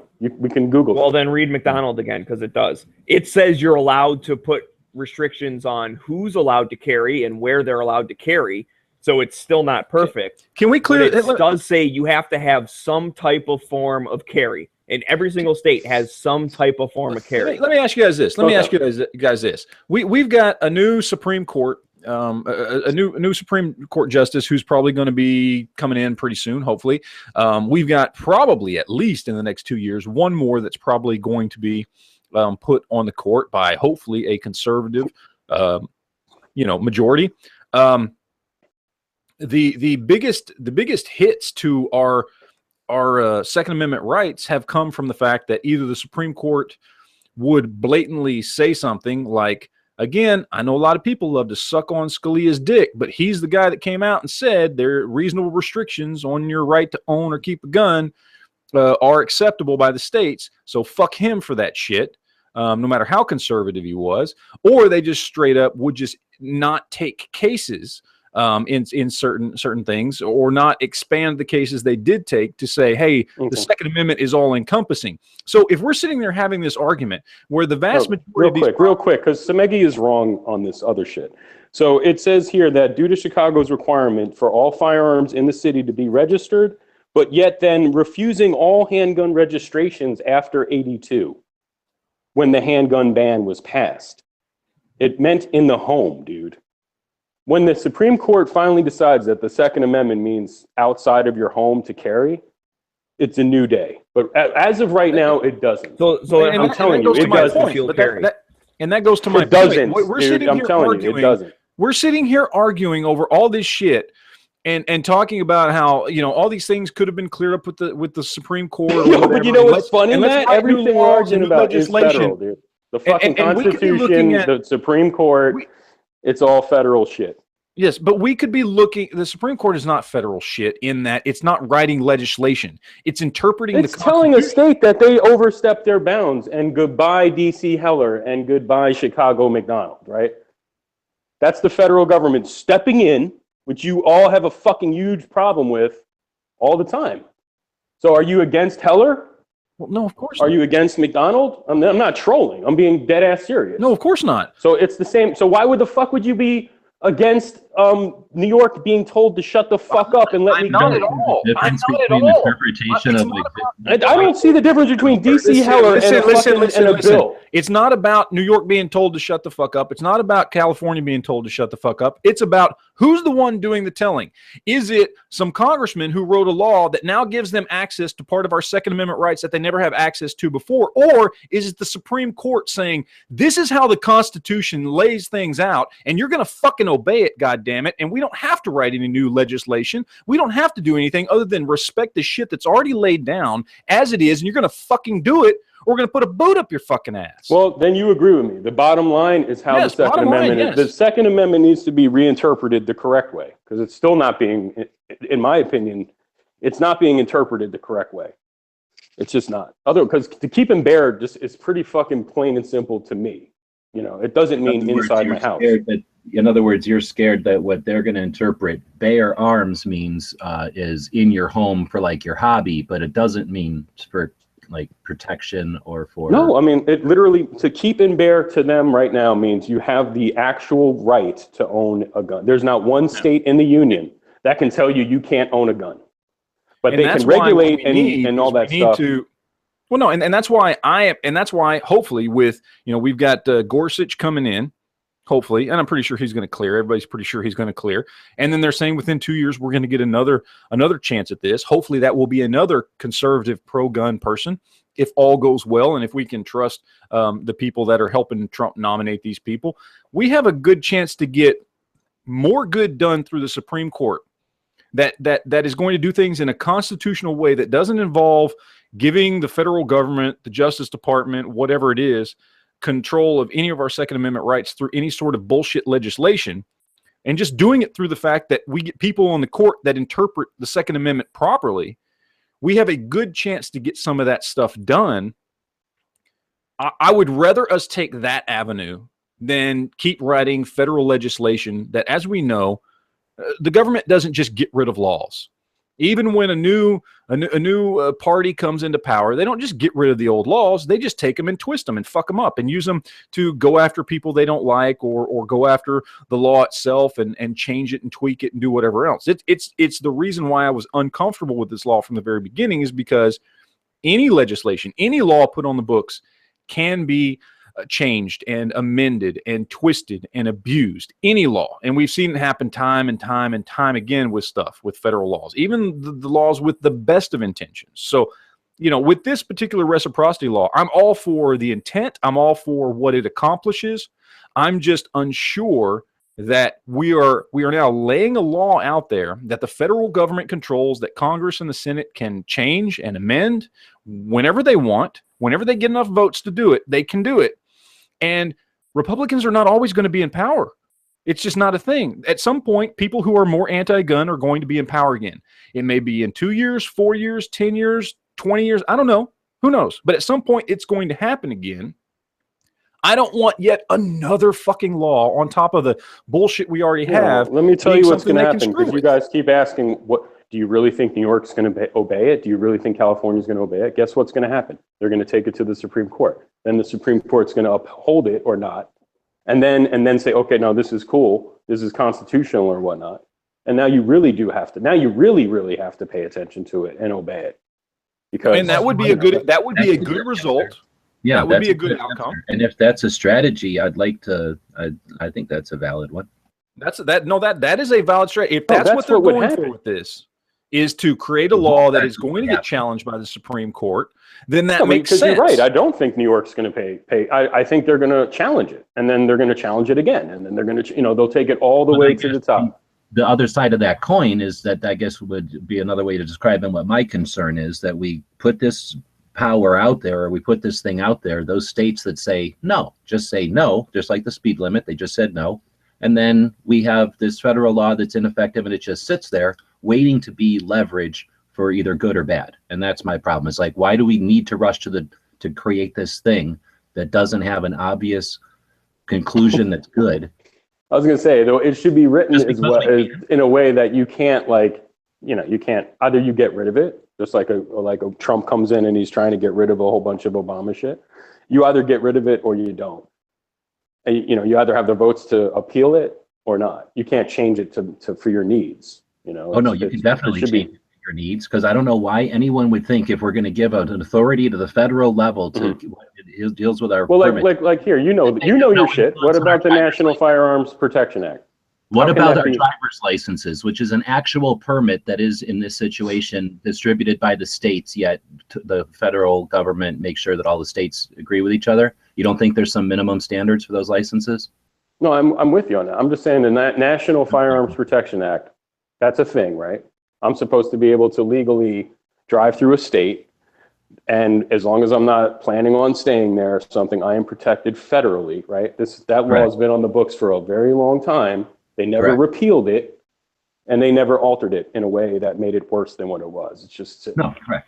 So this is like that, and they, I don't know. It's very similar almost to me in terms of the travel part and protecting the state license shit, you take a class. When was the last time you took a driver's exam? I don't know. Everyone has the driver's test, but our cars have insurance, and there's all kinds of fucking interstate stuff with that. And, to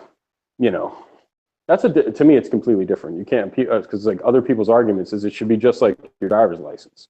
Like, well, to me, the driver's license argument is because you're right. There's some sort of standardization of testing and protocol. Well, yes, there is. And that, okay, there's two sides to this. There's no way. And plus insurance, like state minimum. Just because it sounds good? Why do we all have to assume that it's a good idea that there's national level of training or skill set? Well, it's not. It shouldn't be.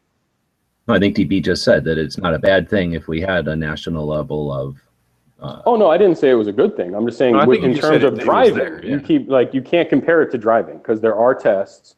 You do have to study. You do have to sit with an instructor. A better comparison is you don't take a gun out and have gunfights with people coordinated in the street in front of a bunch of other people having gunfights with each other. So you can compare it, or I think it is comparable to driving because you're not, with driving, you're out there driving your big ass vehicle along in coordination with a whole bunch of other people. So and I also have to have insurance in my car, and my car is registered. That's another good point. So are we just opening the door for an obligation to have insurance?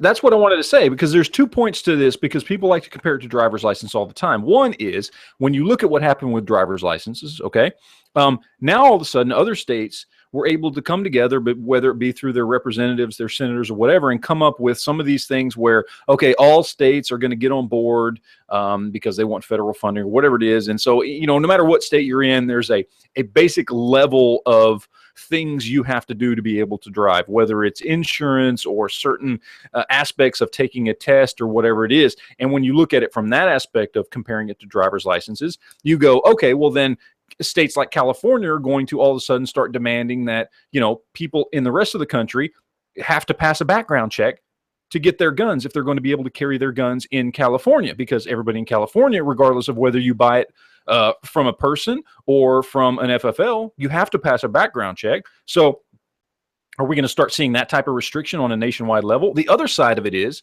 when comparing it to driver's licenses that I get all the time and that I have to remind people of is, people talk about how good it is that because I can drive in whatever state I want because of these laws that let me drive without having to pass a test in every state. That's great, except for the fact that, guess what? There's not a bunch of anti-drivers out there trying to make sure you can't drive or trying to take your car away all the time. Whereas there are billionaires like Bloomberg going to every state in the union trying to make sure that you can't have your guns and trying to affect legislation. So it's really two completely different topics that it's really ridiculous to try and compare, especially when one is expressly forbidden from interference by our Constitution and one is not. Maybe you want to associate it with the right to travel, I guess. I don't know. Maybe you can say a person has the right to travel, but driver's licenses are not comparable to guns in any way, shape, or form. There are not whole groups of thousands or even millions of people dedicated to try and take away your right to drive. And they're not infiltrating our politics and our politicians. So let me throw this out here, Matt. Hey, if you're talking about something that there's a group of people that don't like a specific thing, then how about instead of driver's license, compare it to marriage license? Because there's a group of people who don't like gay marriage. However, if you are in a state that allows you to get gay married, when you go to a different state, you're still gay married. It doesn't matter. And as I have said many, many times to friends of mine, because you guys know I'm pro gay marriage. Absolutely. I don't have any problem with it whatsoever. But as I have told friends of mine who are gay and who are married, I do not agree that the government should have had any fucking thing to do with y'all getting married, period.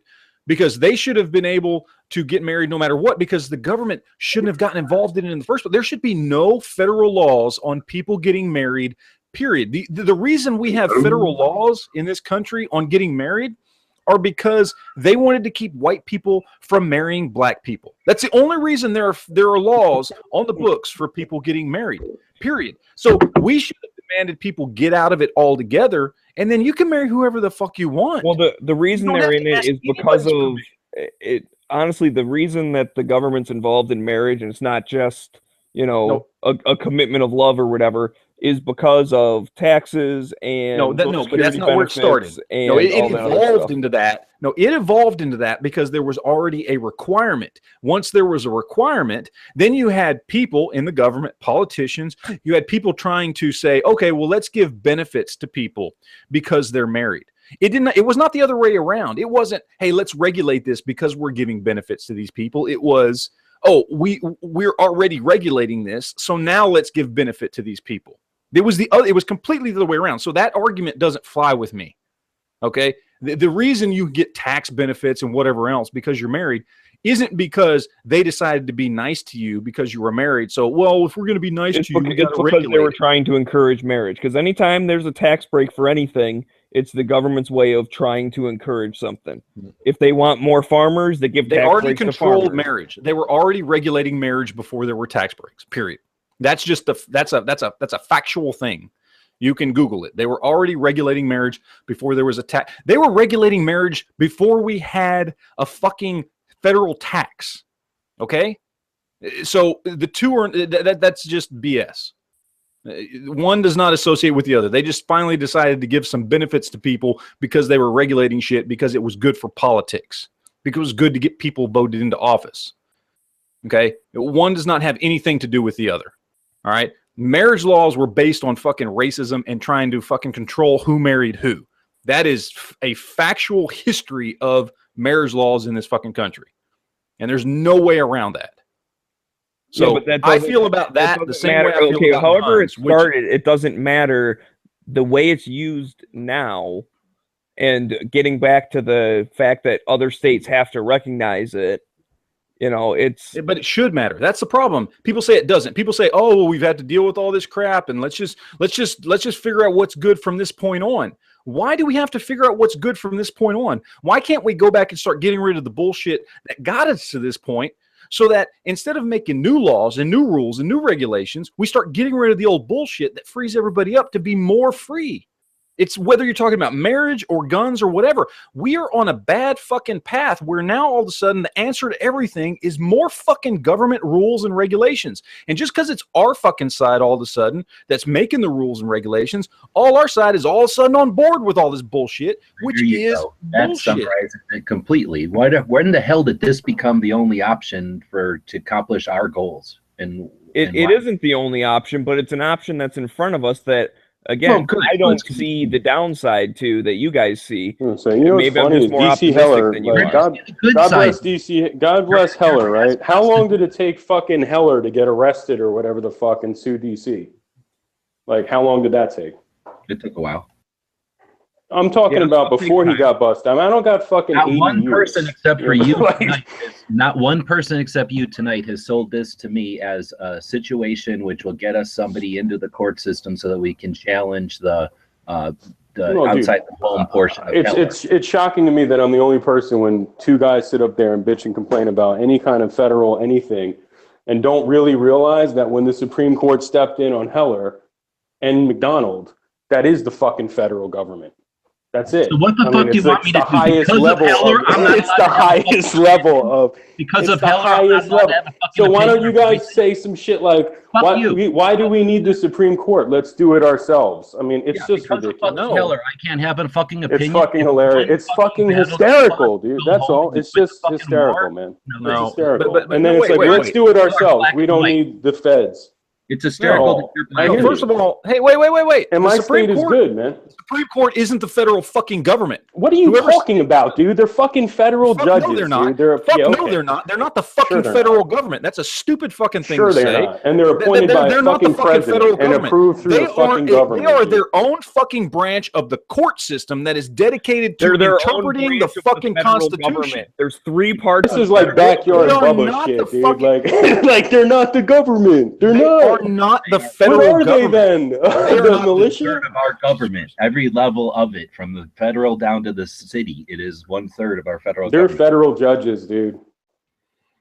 And most They of are them come from completely local separate. circuit federal. branch of the three branches of our government. What we are talking about. You're talking about the difference between a court system that was set up by the fucking people who created our government to be there just in case somebody needed to interpret the Constitution and ensure that the Constitution was protected and the citizens were protected of our constitutional rights. Okay, right now.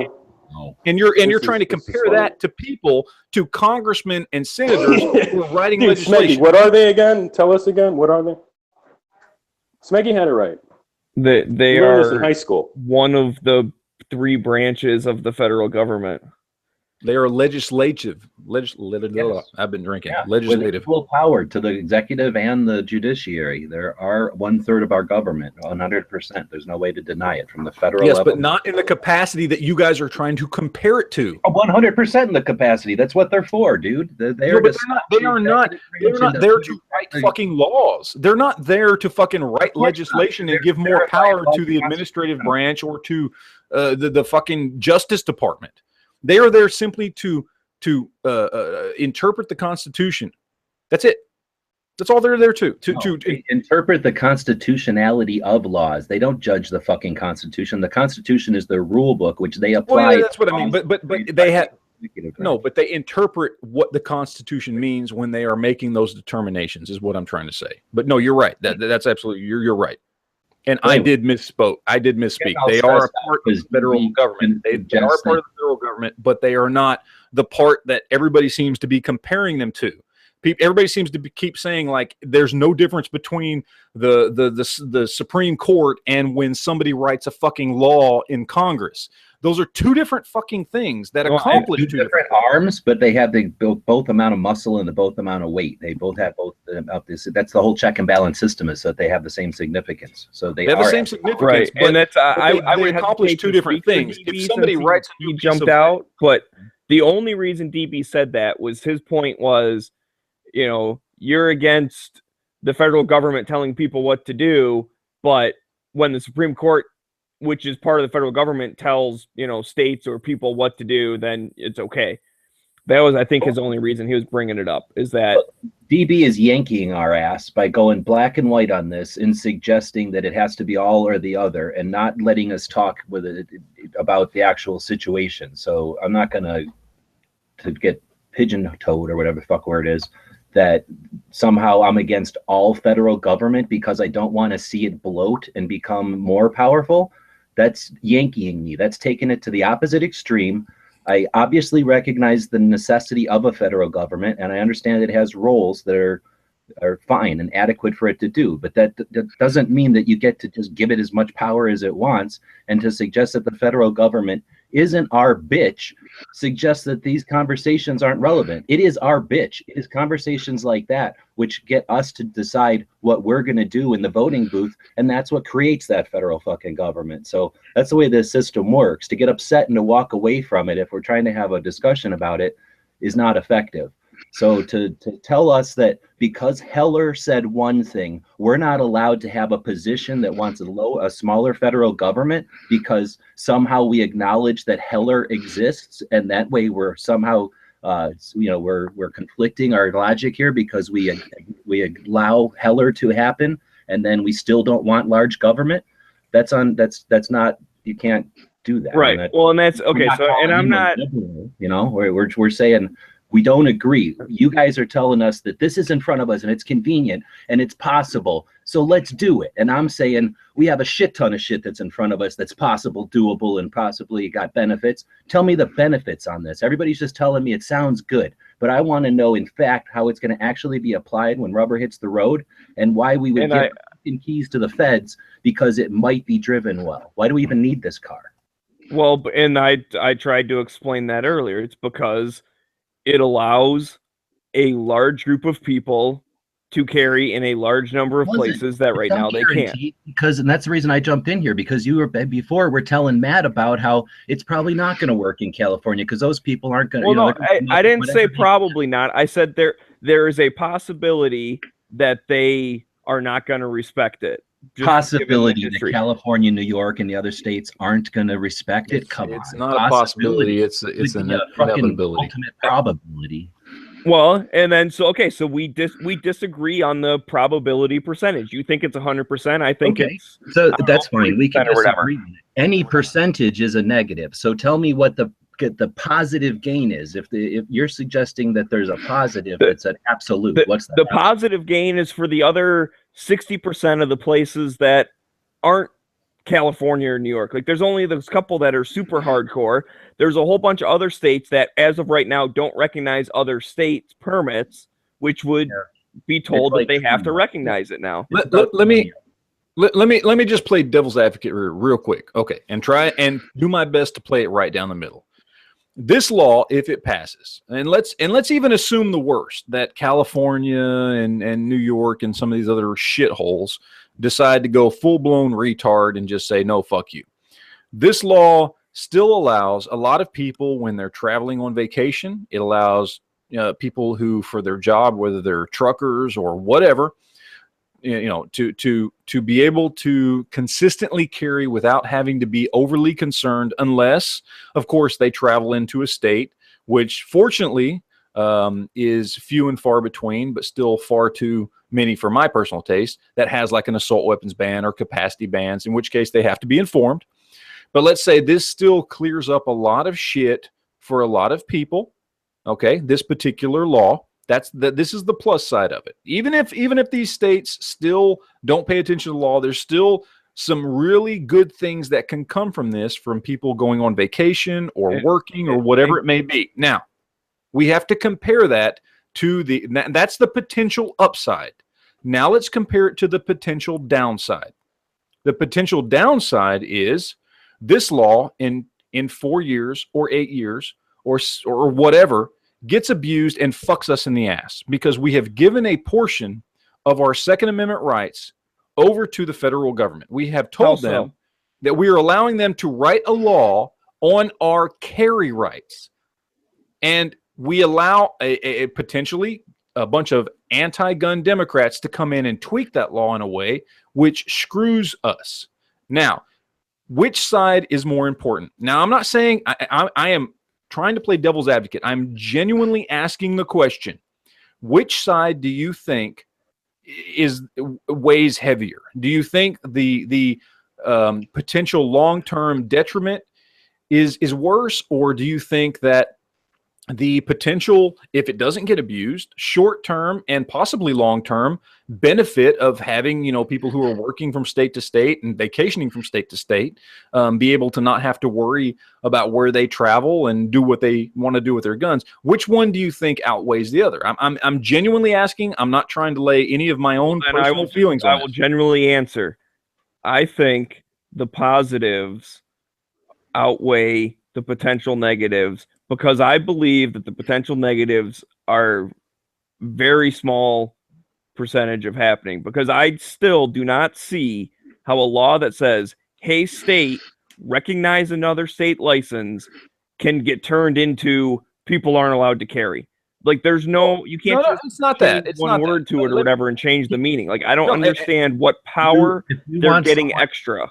If you want someone to start eating margarine instead of butter, do you go up and knock the butter out of their hand and like shove margarine on the plate in front of them? Or do you possibly like do some marketing and eat margarine in front of them and say how good it is? And then once they look around and see how many other people are eating margarine, then they decide to try the margarine on their own, and then maybe they like it or not. Or, you know what I'm saying? So you're seriously saying, I know a good way to get further, the whole Second Amendment side here is to force California, New York, Illinois, and whatever, to give them the authority of the feds over the states, forcing them to let us all walk around. And I think we can all assume nothing's going to happen. All that's going to happen is a bunch of us are going to be able to travel, and then maybe even resist a few burglaries or something, or robberies or whatever. But anyway, by forcing that, even if nothing dangerous or bad happens, by being forced, do you think we win? I think that there's other ways of getting it accomplished without forcing them at a federal level. Well, here's the thing: when you spoke of, earlier you said you realized that the federal government does exist for some things, but you want it limited. I agree with you on that, but I think these are the types of things that it is the federal government's job, because this basically is telling all of the states, hey guys, the Second Amendment thing exists and you can't be dicks about it. You got to let people carry. And I think that is their role, is to tell states when they've overstepped their bounds on their restrictions to say, you guys are not following what you're supposed to be following. And yeah, so forcing them.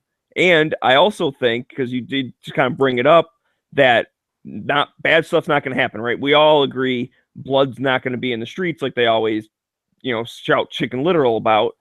Well, if that's the case, then that is now more evidence on our side saying, okay, California, like, you're being a dick about it. Now that we forced you to have carry and nothing bad happened, how about you stop being a dick about it? Because obviously nothing bad happens. All right, but I would assume that's what you're talking, but has that ever worked before? We have the facts on our side now. We have safety and we have lowering crime numbers and all that on our side now. They refuse to acknowledge it. So by putting it further in their face, they're going to somehow acknowledge it. Or is all of that? I think so, yeah. Or is all that going to go down just like you said? And they're not only going to ignore it, but then they're going to say, and then look how they push this on us, and look how they push this on us. And whether or not there's consequences, they're going to not like the idea that it was pushed on them, and they're going to continue to resist that. And they're going to get plenty of support from people that don't give a shit what it is. They don't want to be forced, just like I don't like to be forced. I guess I don't see it as insignificant as you do. And obviously I'm not getting the consequences, the innumerable unknown consequences across that I fear that given the government control like that could lead to. Right. Well, I guess that's you're right. We do disagree, and that's fine. But yeah, I don't see where there's extra power being given. It's just, the federal government telling a state, hey, you guys have to respect this. I don't see where the negative comes from that.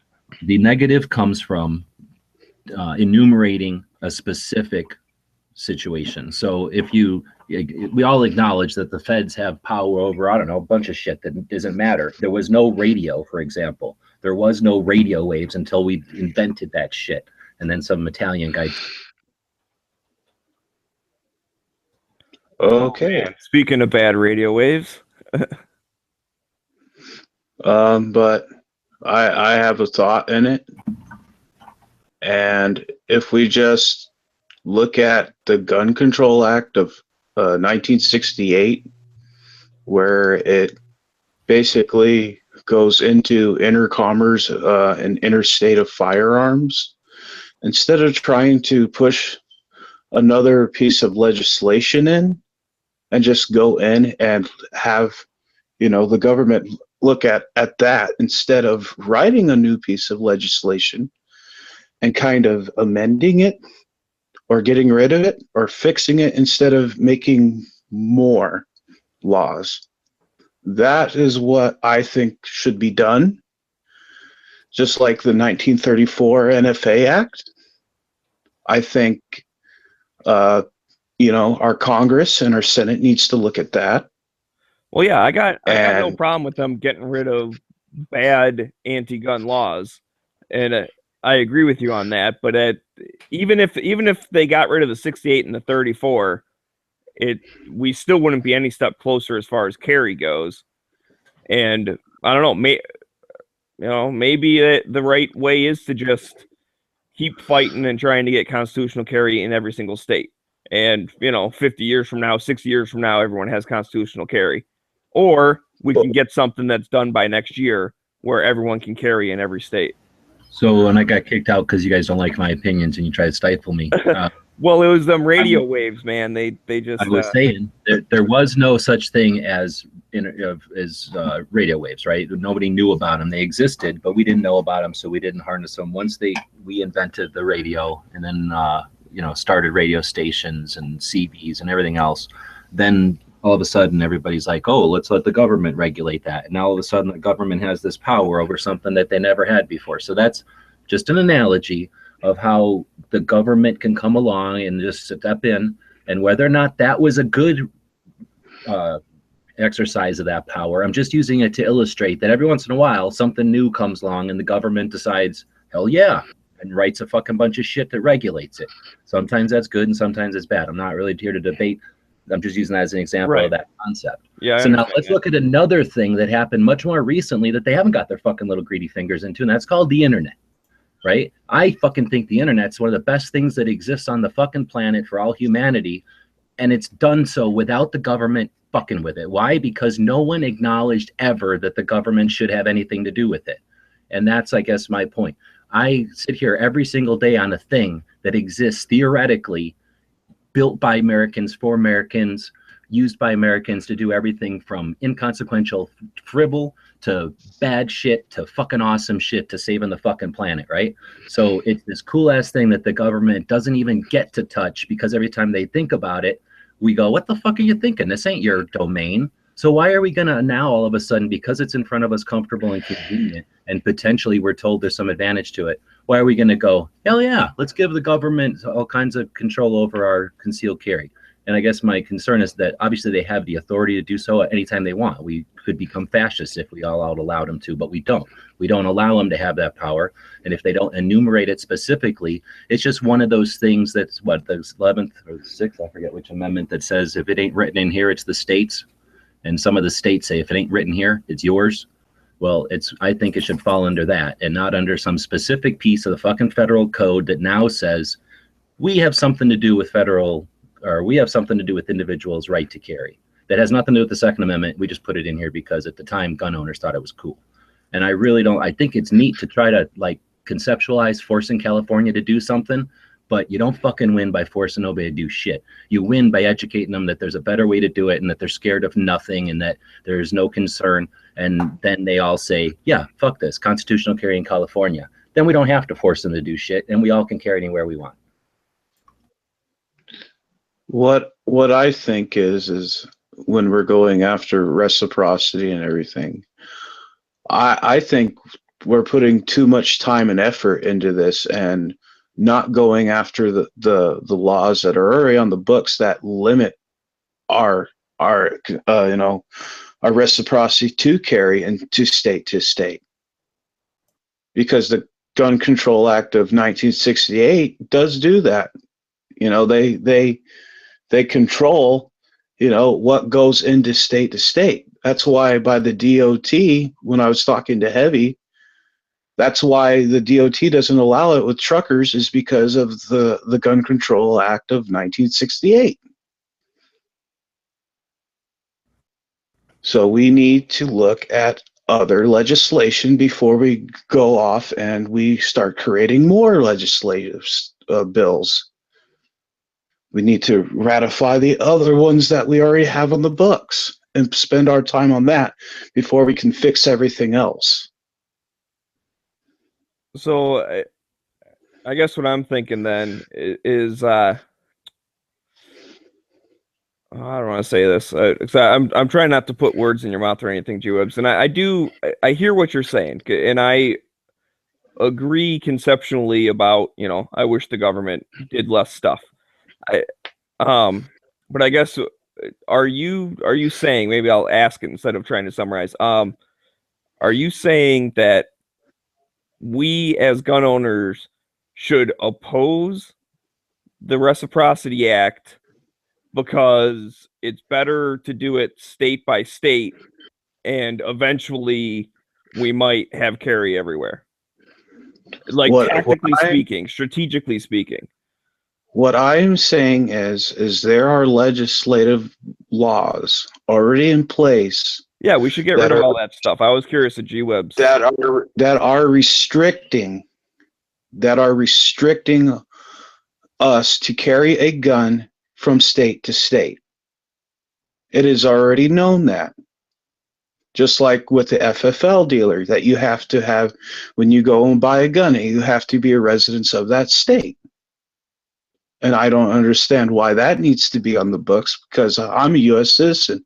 If I'm if I was like in Arizona and I lived in say Kansas, why can't I buy a gun in that state? I'm a U.S. citizen, not I'm not a Arizonian or Oh, and I completely agree with you on that too. I mean, the reason they put that in is mostly because they were afraid that, like, if you were a bad guy in one state, and so therefore you wouldn't be allowed to carry, or you wouldn't be able to buy a gun, you could go to a different state and they wouldn't know about it, so they'd sell it to you. And that's just antiquated. The way the NICS check works now, you do something bad in a state that disqualifies you, everybody else knows about it, like, by that afternoon. So there's no way to get that was put there, I think, for people trying to, like, get around, like, oh, I have a warrant in this state, I'll just move to a different state. Yeah, nowadays they just come find you in the new state. Like, you don't. It's too. That from a perspective of 2020 hindsight, I don't believe that's why it was created that way. You don't think so? No, I believe the interstate commerce infringements were laid on our necks because he ordered it through the mail, and they didn't like access. They were trying to deny access and prohibit access. If they could have stopped individual sales, then they would have. They were stifled and didn't get as much of the cake as they wanted, but I don't think it had anything to do with 4473, seeing as they hadn't been invented for the next 30 years. Or I mean, not 4473, but the NICS background thing hadn't been invented for another 30 years. So it wasn't an attempt to get to that. And maybe in their wet dreams, there would be some kind of thing like that. But in 1976, that was already annoying enough that there in 1974, I think they did the anti-privacy or the Protection of Privacy or something act, where it stops them from doing just what you're saying. So again, we can disagree all day on making 4473s more efficient. Doesn't help us at all. Oh, I agree with you on that. To fall back on is the suckerest bet of all. Like, that is the out they gave us in the ambush, so that we will cut our own throats. Yeah, no, I don't know if we, went down a little side road there, and maybe I obviously I have my history wrong on that. I'm not as familiar with the reason some of the other laws. I guess I was just hypothesizing that's why they didn't want you to be able to drive to another state and buy a handgun, but maybe I'm wrong on that. So either way, yeah, you should, especially if you can buy a handgun in your own state, why can't you buy a handgun in someone else's state? It's not protecting anything. So I agree, that's dumb. And that's what's tying into what's restricting us to be able to carry in any other state, is because of this law. And that's what I think we need to focus on. If you want reciprocity, then you attack the Gun Control Act of 1968 and intercommerce. I don't see how the two have anything to do with each other, because one has to do with buying a gun, the other one has to do with carrying. Well, let's say 68 didn't exist, they could still restrict your carry permit. I don't see how it would go away. If you challenge the 68 on I think what he's saying, right, is if you challenge the 68 on the grounds that interstate commerce, that has nothing to do with interstate commerce, or whatever, then they're overstepping their bounds there, then it wouldn't apply and it would be gone. And then you wouldn't have, well, I don't know. I guess carry would still be separate, I guess. But anyway, that's my only point, is carry separate. But you can tie it into buying a gun in another state, and you can carry a gun to state. It carries into that. That's what I'm trying to say is if you're out of your own state and you can go and buy a gun from another state, what's keeping you from having gun from state to state? It doesn't make any sense. And it ties it together. That's what I'm trying to say is you get rid of the intercommerce, then what's it going to say that you have to? There's still laws about carrying a loaded gun or concealed carrying specifically. So I mean, you're right as far as if you could go to a different state and buy a gun, then you would be allowed to possess a gun in a different state. That doesn't mean you could load it and put it underneath your inside your waistband, because those are completely separate things. Right.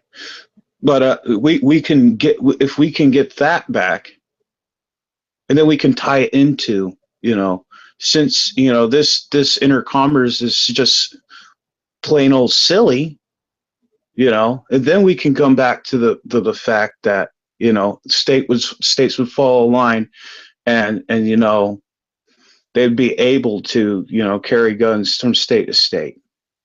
But I agree with Yankee, and I agree with Matt on some certain parts, but I don't believe that it's just it's a very controversial topic when you guys get so heated over this reciprocity. And I think if we focused more on the bills that do deal with, that restrict our laws, then maybe we can come around and maybe we can make that happen.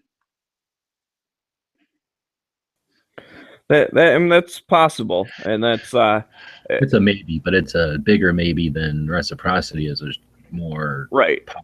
And that's where, G-Rubs, I would kind of like to hear your answer on the whole. Do you think strategically and tactically it is a good idea for pro-gun people to oppose the National Reciprocity Act and instead just try and go state to state and try and get every state to have constitutional carry, so eventually, theoretically, everyone will be allowed to carry everywhere? Do you think that's the way to go? On there, though. No. Okay, that was just what I was trying to kind of clear, because I also ain't gonna fucking vote for it either. So, so the fact that I don't want people to deny it, and because of the whole bunch of shit you stipulated there, that's not like saying yes, I'm for it. So there's a fucking big ass wide gap in between of there. And from one thing, I've heard about it before, and I heard about it at the Gun Rights Policy Conference in 2015 in Phoenix. No, I didn't. I heard it at the AZCDL thing in Phoenix, and in a group of AZCDL, Arizona Citizens Defense League, a couple of thousand people, a couple of hundred people in that room were not on the same page with federal reciprocity back in 15. And then I didn't, and that was like, it came up, and I heard a couple of different opinions about it. We were talking about 4473s and other things, so it wasn't specifically about that. And I hadn't heard about it again until Trump brought it up. And that's one of my problems, is one of my reasons I'm skeptical about this, is Trump isn't exactly a Second Amendment advocate who's completely aware of everything and has this goal of removing the 34 and the 68 like a lot of us do, at least I do. So when it's proposed by somebody who's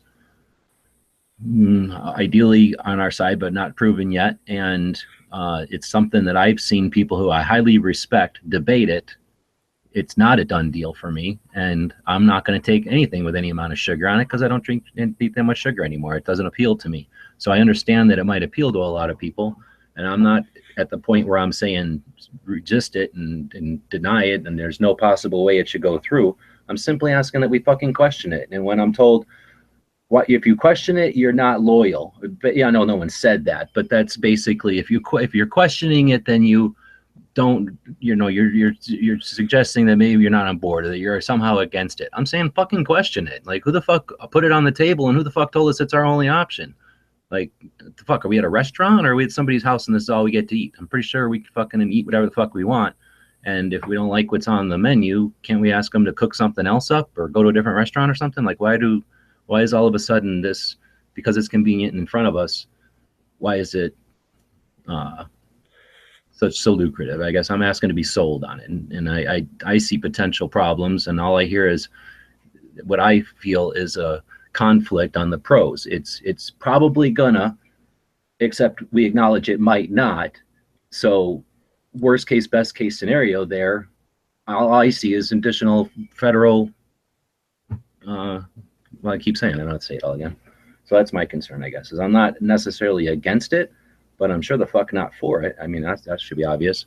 I want to know more about it. And I haven't heard really any, except for us bullshitting about it, I haven't heard much national debate on it other than if you're Second Amendment, you must be for it. Or, it's assumed that you're for it.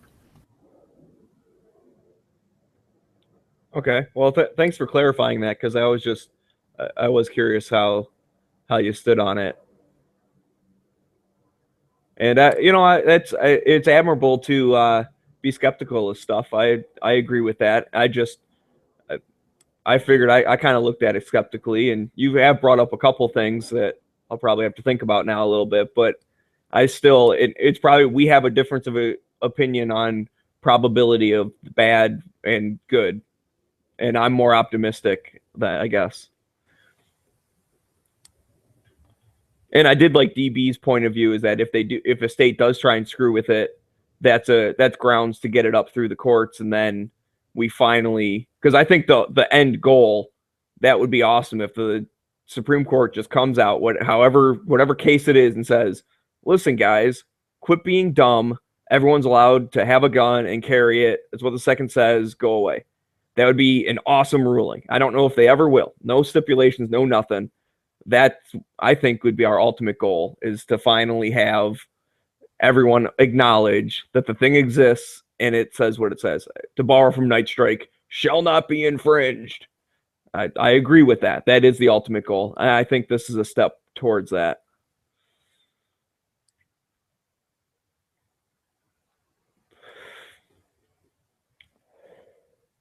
So, I don't know. I guess we'll see what happens, eh?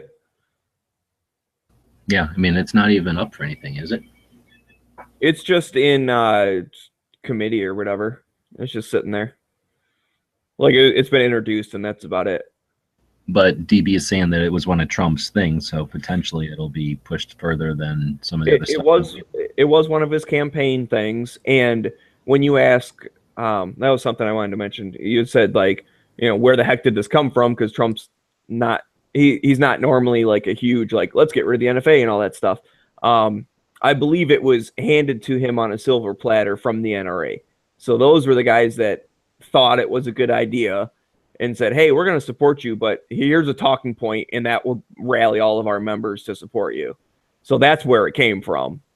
Okay, and I don't question that. I don't know if that's necessarily the case or not. I haven't researched or anything, but let's assume that that's the case. Does that make you feel better about it? No, it doesn't sway me either way. Yeah, I mean, that scares. I'm just answering your question. I know, but that would scare me a little bit. Yeah, I mean, I'm not one that thinks if the NRA says it, then it must be awesome, because I definitely have had disagreements with them in the past.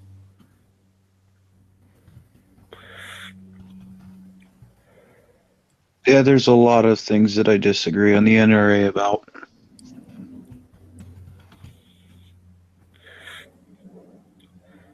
Yeah, but I mean, I still support them because they are still, at least in the like the common person's eye, or what, like the people who don't nerd out about this stuff like we do, or don't even care or whatever.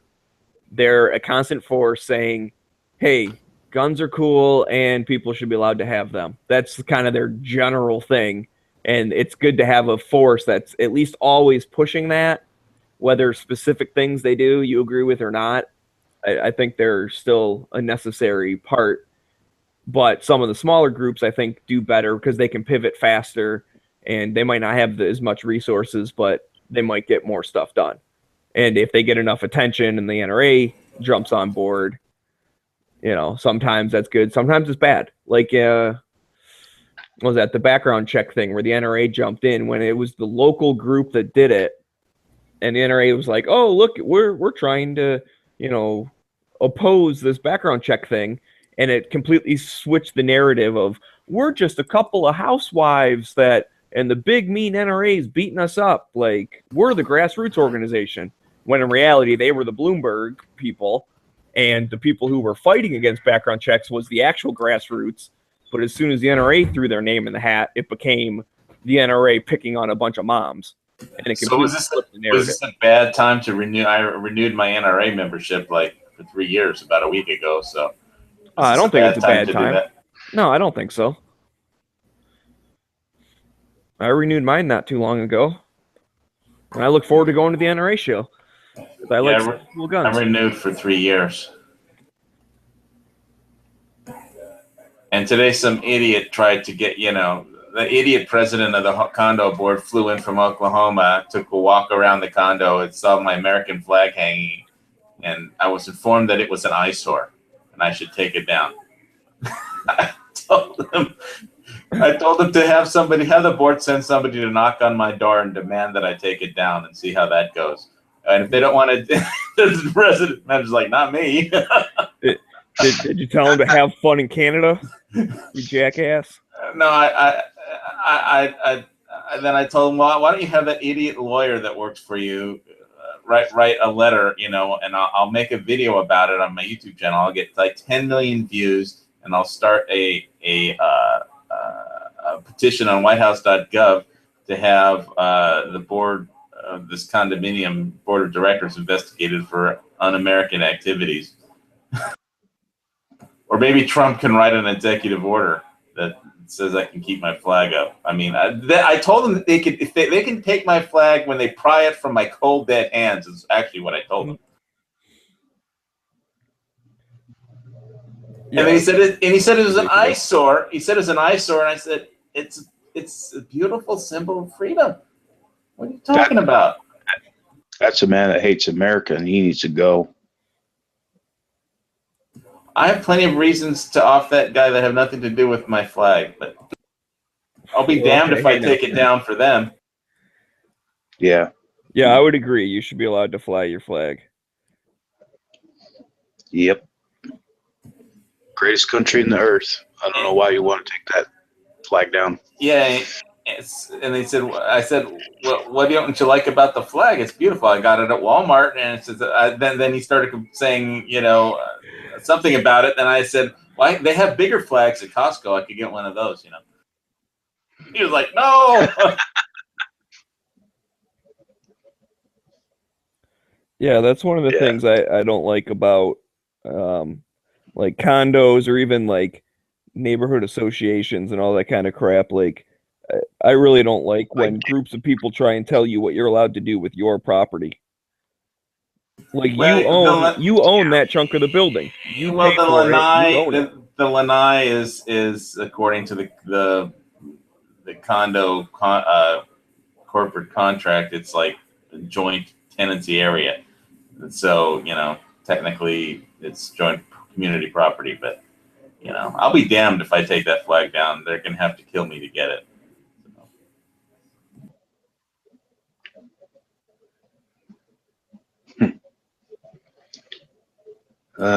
People anymore are just ridiculous. Yeah, I'm gonna turn off the TV in the other room. I don't want to put Fox News all over your chat. 1 second. Yeah, Fox News. Sometimes when I go upstairs and my parents got CNN on, I'm like, turn that crap off. I don't want to watch it. I don't even want to hear it.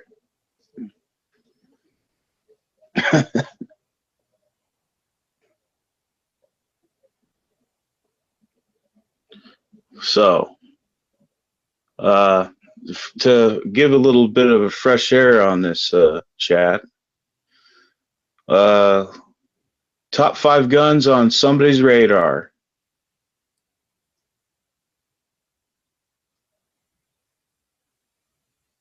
What does that mean?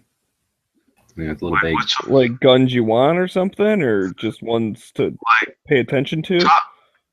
Top 5 guns on your radar. Top 5 guns that you're interested in, and they're on your radar. M&P Shield. So I'm looking for a smaller carry gun. Tikka bolt action rifle or a CZ bolt action rifle. Right on. I don't know, some other stuff.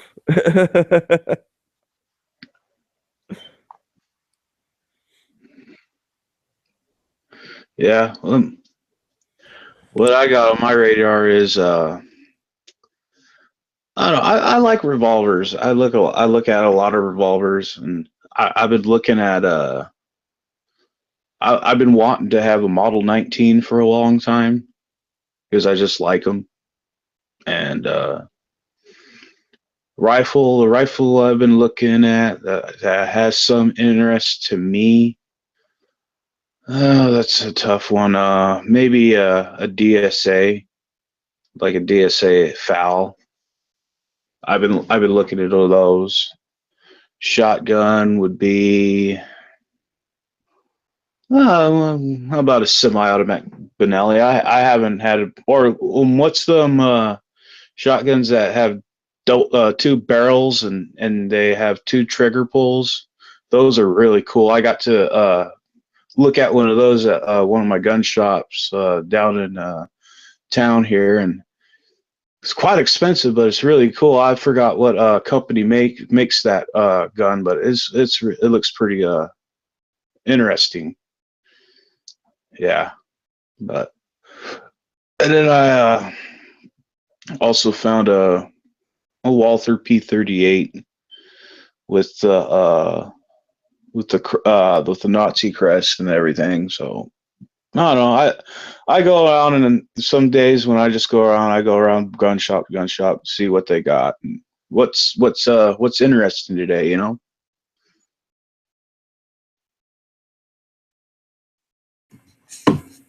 So I haven't seen Edge on. He's not doing his show tonight. Yeah, it's kind of late. I guess you want. Smeggy.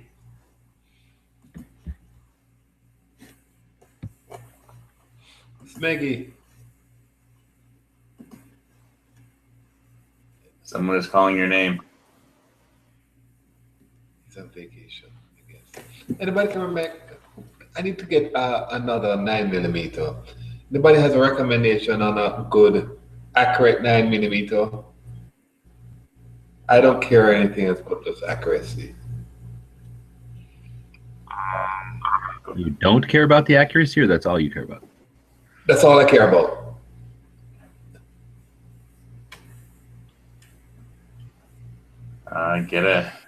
You're talking about a handgun, right? Not a carbon. No, just a handgun. Has anybody tried out the new Beretta, the new updated Beretta that the Army passed on? No, I have not tried that yet. I've been hearing about the new M&P 2.0, and I heard that's a pretty solid gun. Has a better trigger on it.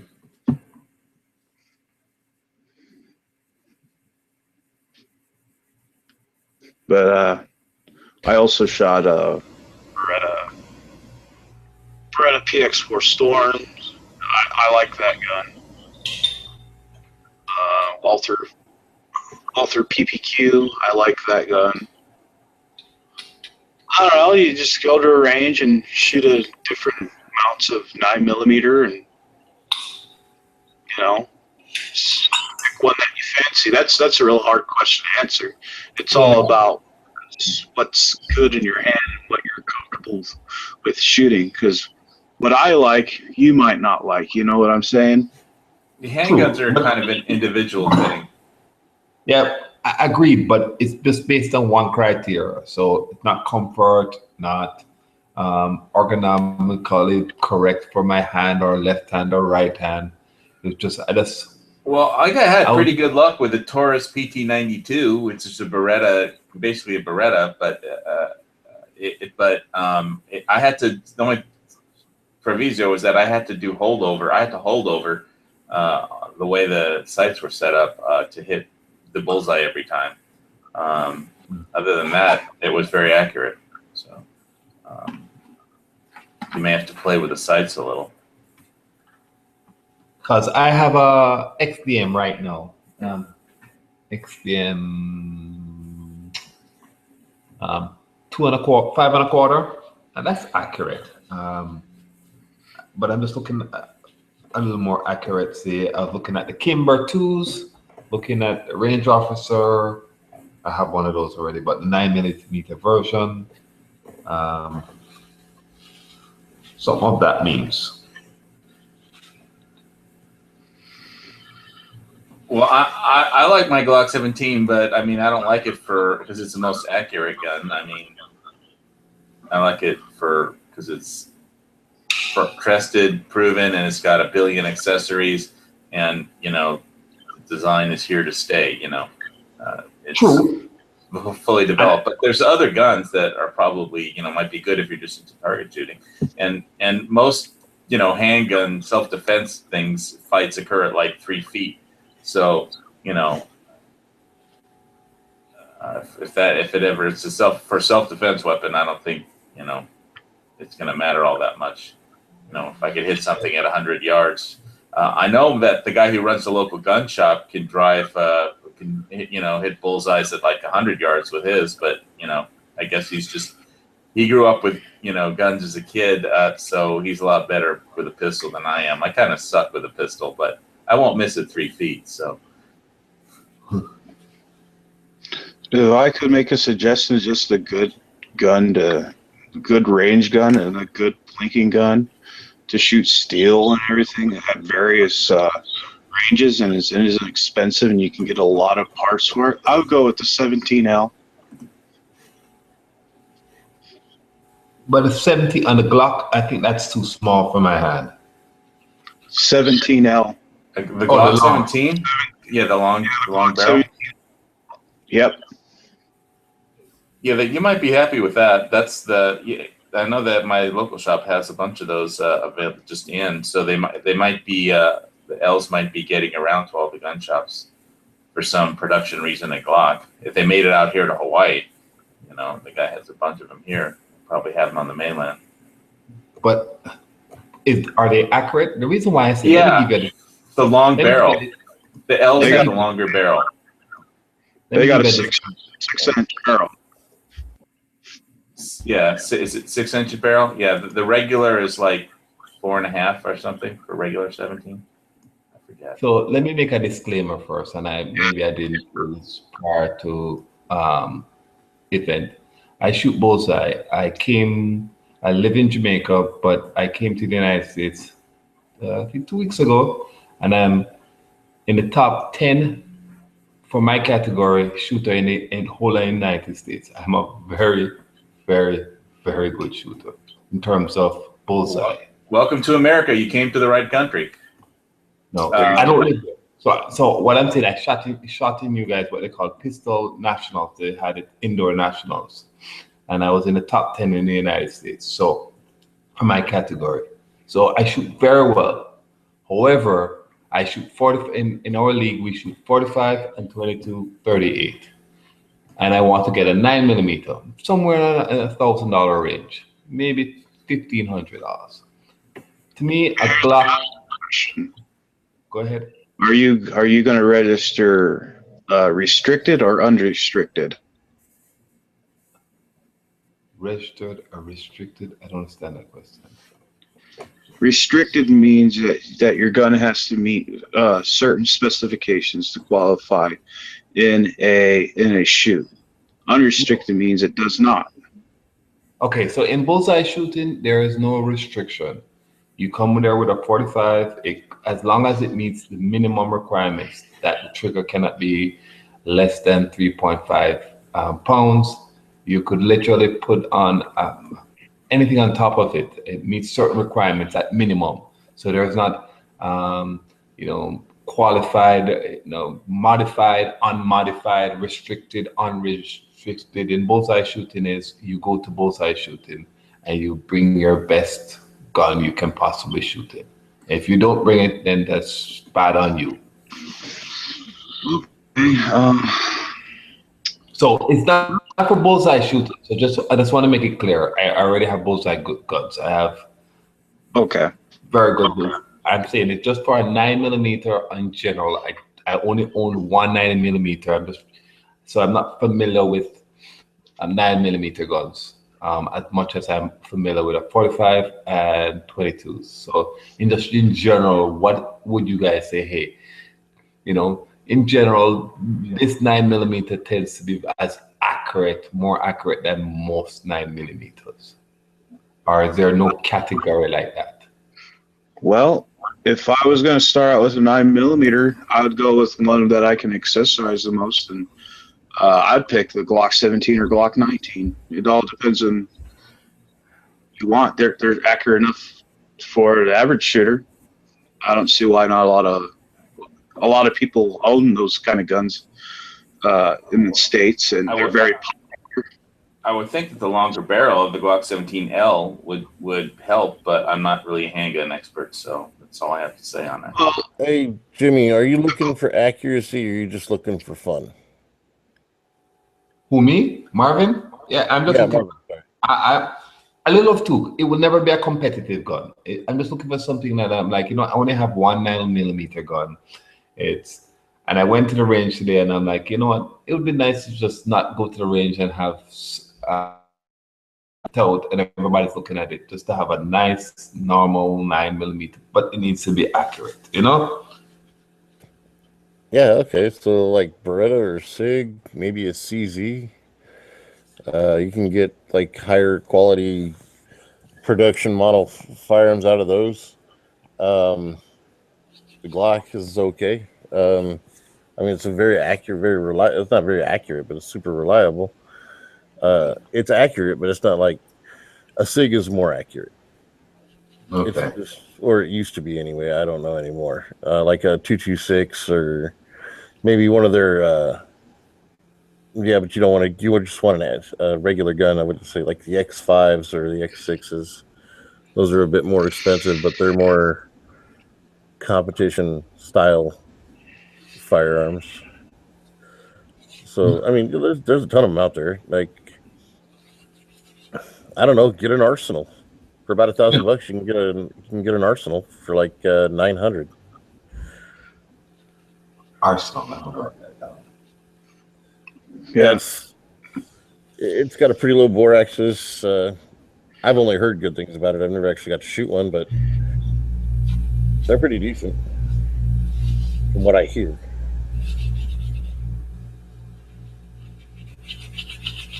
Thanks.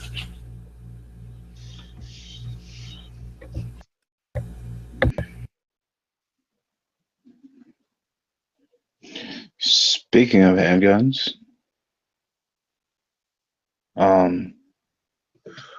I don't know, just been looking into a couple of handguns. I like the PPQ series. I like the trigger on that gun.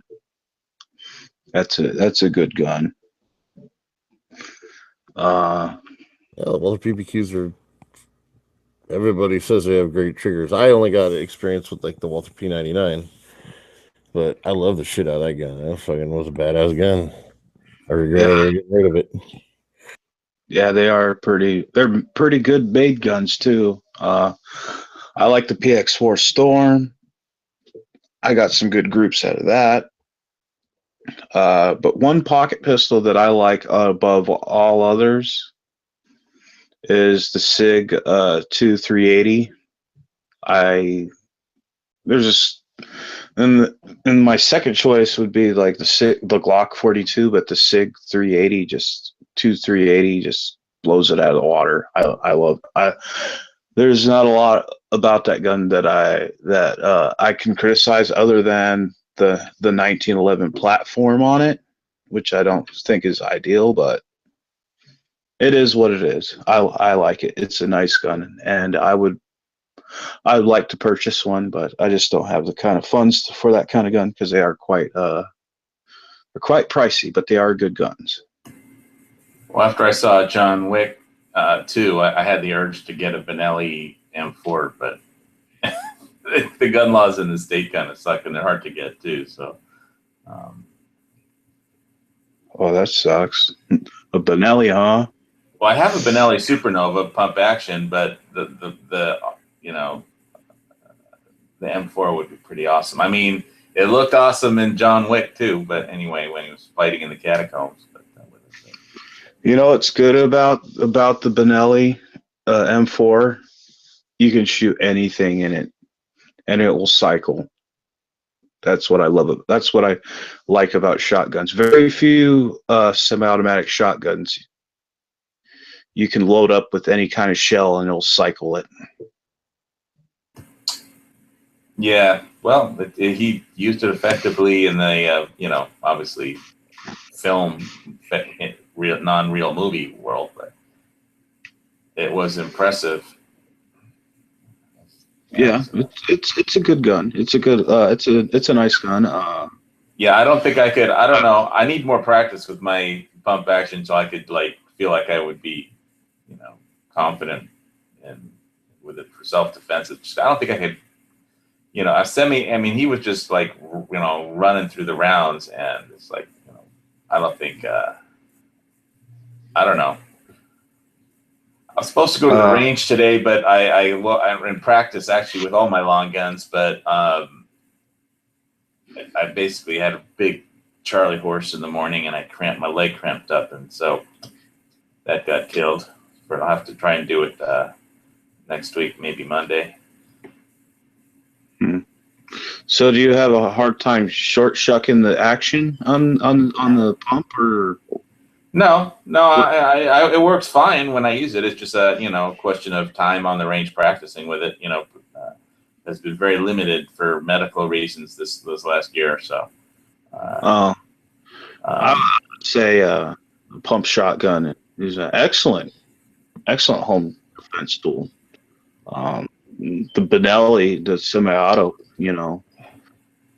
Yeah, I like semi-auto, but I know I have pump action for now. I have Benelli pump action for now. So to me, a semi-auto, the gains for a semi-auto is if you're out hunting, hunting like fowl and stuff. So you have a quick follow-up shot. That's what I look at it as. Yeah, it also works as self-defense to have a quick follow-up shot. Yeah, but if you miss if you miss with the first shot, then you might miss with the second. But yeah, I don't think I would miss. You always got to hit what you're aiming at with the first shot, because you can't afford to miss and get a second chance. You know what I'm saying? Yep. You always want to know where you always want that bullet or that shell where those pellets are going to go. You always want them to hit their mark, and it's not hard to do. Say at a home defense where you're like maybe I don't know 6-8 feet away. But you still got to aim though. You still can miss with the shotgun. That's yeah, sure. I just like I just really like the rapidity of the follow-up shots that he was just blazing through people like they were nothing with that gun. There was like like 10 people ran at him with like guns, and he just blew them all away with the shotgun. It was like fucking amazing. But it was just a movie though, so it wasn't real. But nevertheless, the concepts, they put a lot into the choreography of everything in that movie. And I think Keanu Reeves did a lot of practicing with, his technique, and had a lot of coaching. Yeah, you've ever heard of the what is it? DPS? I think DPS shotgun. No, never heard of it. But I'm not an expert. Are you talking about the DP12? Yeah, the DP12. Yeah, the one that has 2 barrels on it. Yeah, the DP stands for double pump. Oh, is that that's not the Kel-Tec Sub 2000 or? No. It's a separate made firearm. It's the DP12 is the double pump 12. It only has one trigger. You pull it both times, and then you pump it. You rack the slide again, and you get 2 more shots. Boom, boom. I mean, carry I think up to 16. So that's a lot for a shotgun. Yeah. That shotgun's on my radar. I've been wanting one for a while. I think that's a pretty cool shotgun, Got a link for that? Anybody? I'm looking at it now. Overall length is 29.5. I'll just copy and paste the link into the side chat so you can look at it too. Or screen share.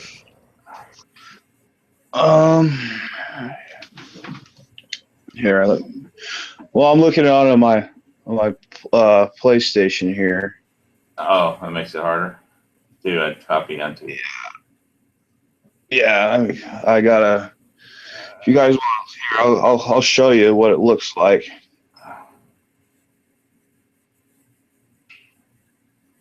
Here, just a second. On my screen here.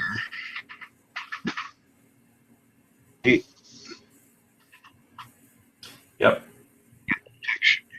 That's what it looks like. DP12.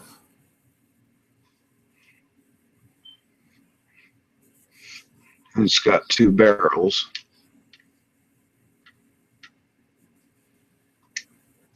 Like that. It's a pretty cool shotgun. And the price on that Okay, is I'm around sitting $1,400. down.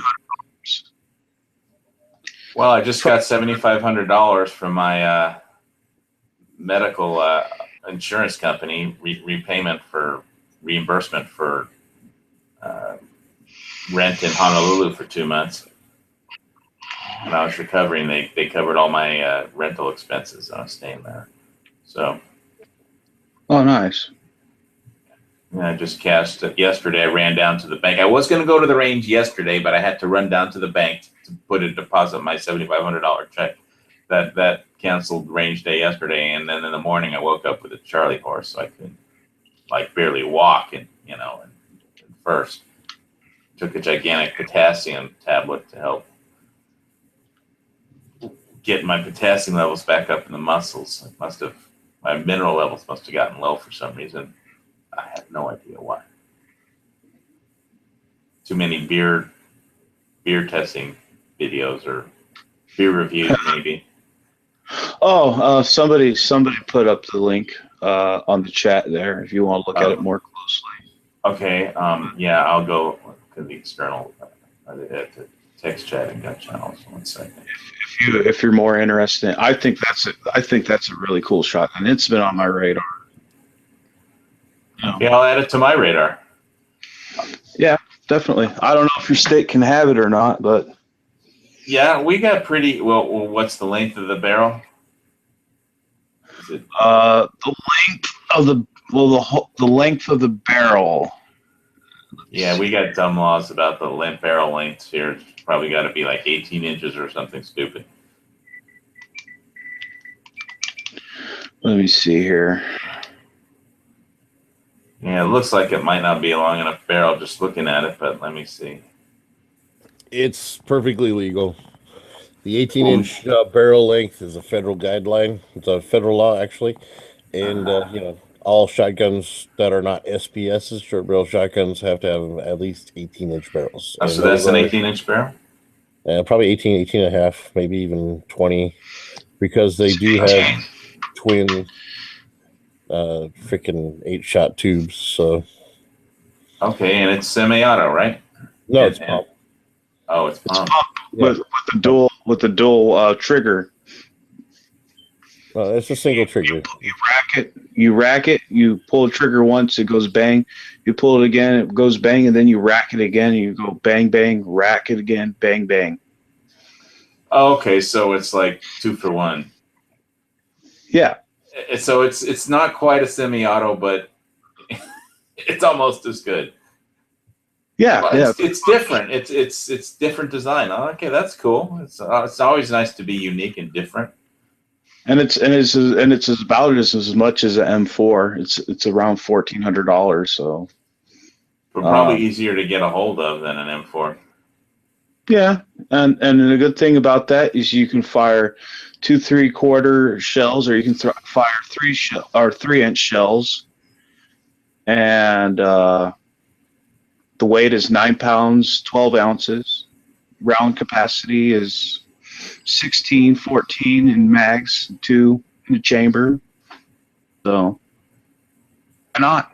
And as Clayton out there in the lobby, the federal law says shotgun barrels have to be 18 inches or over. Rifle barrels have to be 16 inches or over. Just letting you know. Well, yeah, or else if they don't meet that threshold, it turns into an NFA item. Well, if a rifle barrel is shorter than 16 inches, you have to either get it SBR'd or put a brake on it or something. I'm hoping the whole NFA goes away. To make it over 16 inches, and the same thing with a shotgun, any 18-inch rule. So actually, with the shotgun, I don't know if you're allowed to do the whole muzzle brake thing on a shotgun. As long as if you cannot take it off manually, you can't take a wrench off of it without destroying the barrel. It has to be permanently on there. Yeah, at the firearms clerk's office in Kona, they basically have a stick that's like 16 inches and a stick that's 18 inches, and they just stick it in the barrel. See, every time you bring a gun to register, they check it. So, but I don't know. I'm hoping some of these gun laws go away. I've been hearing about some cases that are working up through the courts. Some case in Kansas, but. Man, we got this dumbass politician here, who's my state Senate representative, and he's got this terrible law that I screen shared that had this bill that he wants to pass, making anybody that buys a gun has to buy has to buy firearm insurance. Oh, okay. Yeah, mandatory coverage. If it won't. It's basically it's like only if you buy a new gun. If you already have one, you don't have to have it. But if you buy a new gun, you can't register it. Like why people have to register firearms is beyond me. But it's like this guy is so stupid, and he has this other bill that I was on like the local paper website, the local paper's website today. He's basically got this bill that he wants to declare homelessness a medical condition so that people could receive Medicaid if they're homeless, and basically get money from the. Oh wow, that's kind of jacked up there, brother. So you're saying if I'm homeless in Hawaii, they're also going to take care of my health care? Nice. No, they're going to give you free money. They're not going to take care of your health care. Homelessness is a medical condition. The law is that they're passing is proposing to make homelessness a medical diagnosis. Lend me some money so I can fly out to Hawaii and be homeless there. You would do well. I mean, literally, it's like I walk by my neighborhood, and there's this guy smoking ice in the bushes, complaining that this lady that he knows was let out of the state mental hospital, and because she won't take her antipsychotic meds while he's in the bushes smoking ice, and he's not working a job, he's just living in the bushes smoking ice, and I don't see how giving him taxpayer money is going to help anything. He just use it to buy more ice and a 6-pack, And he's been living in those bushes for years. I walk by all the time. Do you have a drug problem? People having drug problems out there prevalent? Well, yeah, ice is kind of a big problem in Hawaii. Yeah. What, methamphetamine? Meth? Crystal meth, yeah. Okay. Huh. Do they make that there, like in the jungles, or is that something that comes in on boats? I think it comes in from Mexico, I mean. Yeah, it's super easy to make there. They always show those movies. They're like making it in 55-gallon buckets in the desert. So. Well, yeah, there's gangs here. There's cartels that especially on Oahu. Wouldn't you think a cartel would have enough money to have their own boat go out to Hawaii? Like they wouldn't need to use cargo lines, right? I don't know, man. I don't really follow how they do it. It's just all I know is there's big sailboat. You can get a big sailboat and call it sail across the ocean, right? Like you don't need to have a giant boat. You just have to have a large boat. Well, I'm not much of a. I like the Navy, but I'll just leave that shit to them. But I mean, I've seen stuff where people that travel around in their own boats, and I'm guessing that if a regular person can do it with a few people, then a cartel can certainly get their own boat out of Mexico, because no one's going to complain if they leave Mexico. Yeah, It's people not have like- been arrested at the airport for bringing in, meth in their luggage, from Mexico. I mean, big arrests. I mean, like a whole suitcase full of it, So, but I imagine they'll get it in one way or the other. It's all about money, how cartels work. They'll kill people for money, they'll smuggle for money, and they'll buy a boat if it helps them get the shit in here. But I think the Big Island isn't their real market. It's the metropolitan area like Honolulu is, because there's tons of people with, don't know no better over there. And Gotcha. Not on Hilo, right? oh, there's ice tweakers everywhere, and even on the Big Island, because it's a lot cheaper than weed, because, with all the federally funded, marijuana eradication programs on the Big Islands. I mean, they used to have the deal on our. By the way, that guy that was convicted for raping the Department of Land and Natural Resources, one of the 4 guys that is in charge of policing the Big Island, and checking everybody's guns in hunting areas, was convicted in court for raping a 16-year-old, and basically she was smoking pot on the beach, so he gave her the, you can give me ass, cash, or weed, So, and he says, I don't have any more weed. You took it in the pipe, that one pipe. I don't have any money, and so he raped her. And anyway, he just was convicted yesterday. So. Oh wow. Thing about the drug problem I have out, especially in northern Michigan, is we have a lot of people that abuse scripts, and that's problems that we got up here. More down south, more downstate, it's more prevalent of crack cocaine. When you get into Flint, Detroit, but where they go down to Florida from like everywhere, they go down to Florida, they get all those prescription pills, and then they're becoming the drug of choice, right? Because they're The opioids. Yeah, I mean, I got a prescription, but I mean, it was only for 20 tablets, and I used 7 of them. But they wanted to pass a law in Hawaii that says the limited how many tablets of oxycodone that a doctor could prescribe, and even this guy Josh Green, Mr. Marijuana dispensary law sponsor, was like, no, you can't pass a law to limit how many pills. So that was one a day that you were taking? Yeah, I was taking one tiny pill per day So because on of that dental day- pain. On that 8th day, were you like, damn, I should take another pill? Or was it no big deal? And on the 8th day, that's when I stopped doing the early watch. I was fucking high for 8 days, and I did the early watch show. I remember, but I'm saying, I've only ever taken like one pain pill if I had like a tooth out. I've never taken it for like 7 days. I'm wondering, in 7 days, is it like noticeable? Like, were you like, wow, I should take another pill, and then you had to consciously stop it, or was it no big deal after 7 days? After 7 days, I could see the attraction of waking up, having a cup of coffee, and popping an oxycodone, but I'm experienced enough to stop. But you I'm could not a kid. But if you weren't paying attention, or if you were prone to it, after just 7 days, you would have been comfortable just doing that on the regular?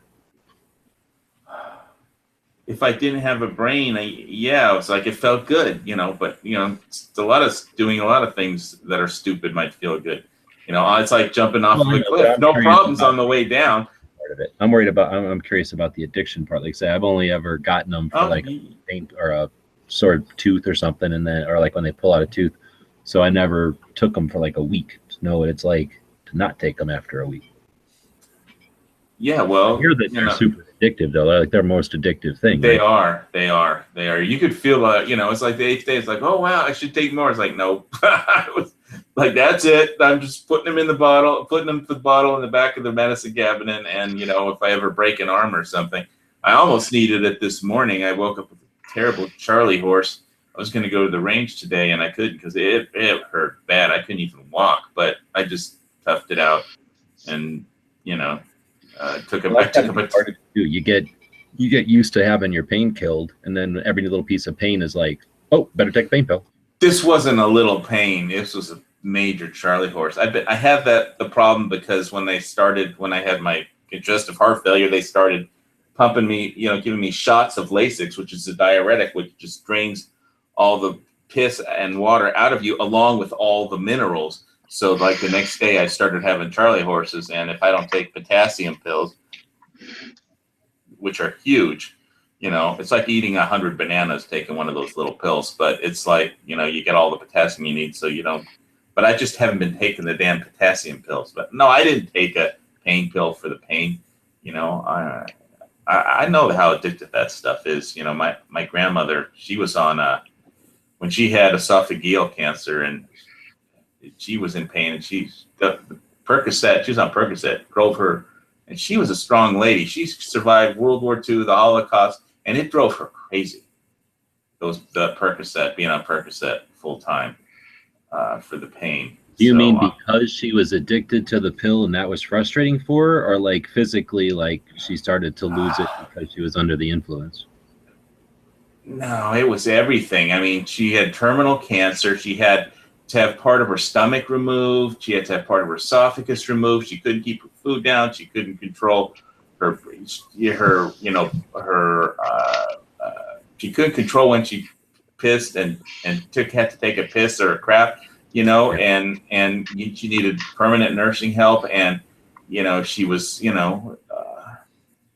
well, that's just general frustration with falling apart then, not just shit. In that situation, fucking take all the pills you want. Well, but the pills were driving her crazy, and she was literally just imagining things that weren't there, and then she would call my mom and panic, and my mom was having a terrible time dealing with it because her idiot brother, my uncle, the Vietnam War hero. So I'm not. He was in the Vietnam War. He wasn't a hero really, but except that he was there.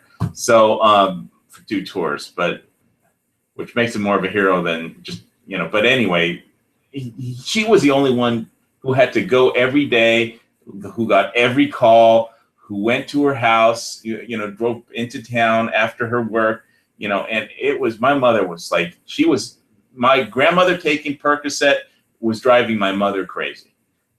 I mean, literally, she was just falling apart.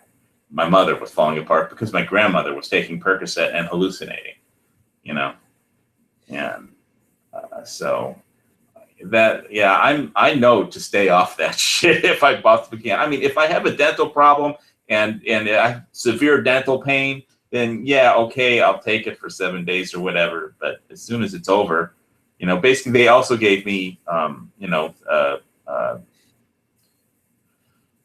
antibiotic to clear up the infection in the tooth that was causing the pain. So eventually the pain went away and I didn't need the fucking pills anymore. So yeah, I'm not dumb enough to keep taking them just because, it was fun to do the early watch show on Drink Coffee and pop oxycodone. 1 week, that's it. I have to move on. We took 7 of those antibiotics too, because fuck those doctors trying to give you pills. Yeah, I took the pills into me. I'm gonna spit them out. So, but does any other state have this dumb insurance firearm special fund? Where you have to have insurance to buy a firearms insurance. Any other state have something that's stupid? Not even California. Yeah, basically, Hawaii is probably the testing ground for it.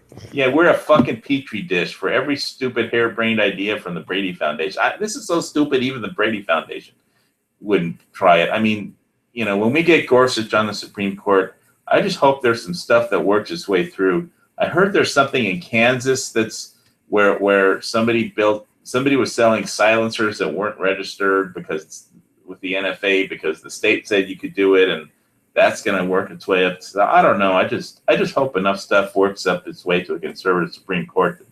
A lot of these dumbass gun laws just somehow get declared unconstitutional, or we get some good results, from having another conservative on the Supreme Court. Because hey, this is America. Freedom is important. If we don't have freedom here, then it's not going to be anywhere else in the world. So,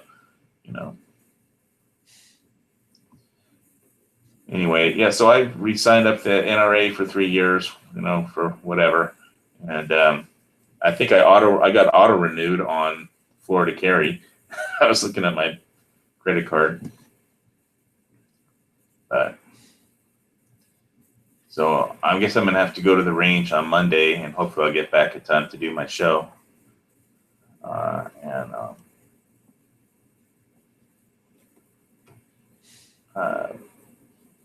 But I definitely want to. I was gonna go today. It's just I couldn't walk in the morning. Couldn't even walk. My calf was just exploded. I kind of limped around, kept trying to walk, and it got better over the day. All I took was potassium and a multivitamin, and threw some Bengay on it, and then I stuck it in the hot tub. They're limping down there. But yeah, this is a dumbass law. So, but I left a comment on this Congressman Josh Green on West Hawaii today because he had left some comments in the open comment section about this law, and when he said he wanted to declare homelessness as a medical diagnosis that could be treated by Medicaid, giving everybody a place to stay and money. I was like, well, maybe we can also get being a left-wing politician addicted to watching fake news declared a medical condition.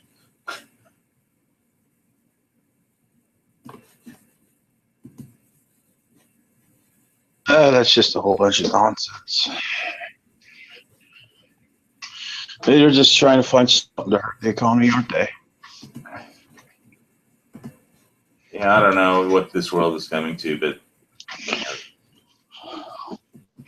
that politician is crazy. They think that free healthcare comes free and all this stuff comes free. When it really doesn't. It just puts us more to debt. Yeah, we're almost at 20 trillion. We're almost at 20 trillion. I bought some my Second Amendment silver and some Canadian Predator. It's Big Cat Week on Nat Geo Wild. I've been really enjoying that. Watching lions hunt and cheetahs hunt and leopards hunt. Don't you have a thing out there where you go boar hunting? Yeah, I have a hunting license. I can go boar hunting anytime I want. Anytime I can manage to walk. Yeah, I heard that's a thing out in the islands. It is.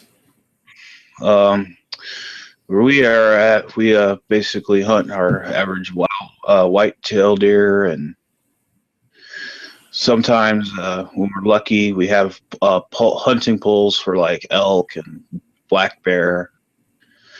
But black bear is highly regulated, yeah, and it probably should be too. We don't have a lot of black bear in the lower peninsula, so. You're in Florida? I'm in Michigan. Oh, Michigan. Okay. Yeah. What's the lower peninsula? What part? Lower northern Michigan. I live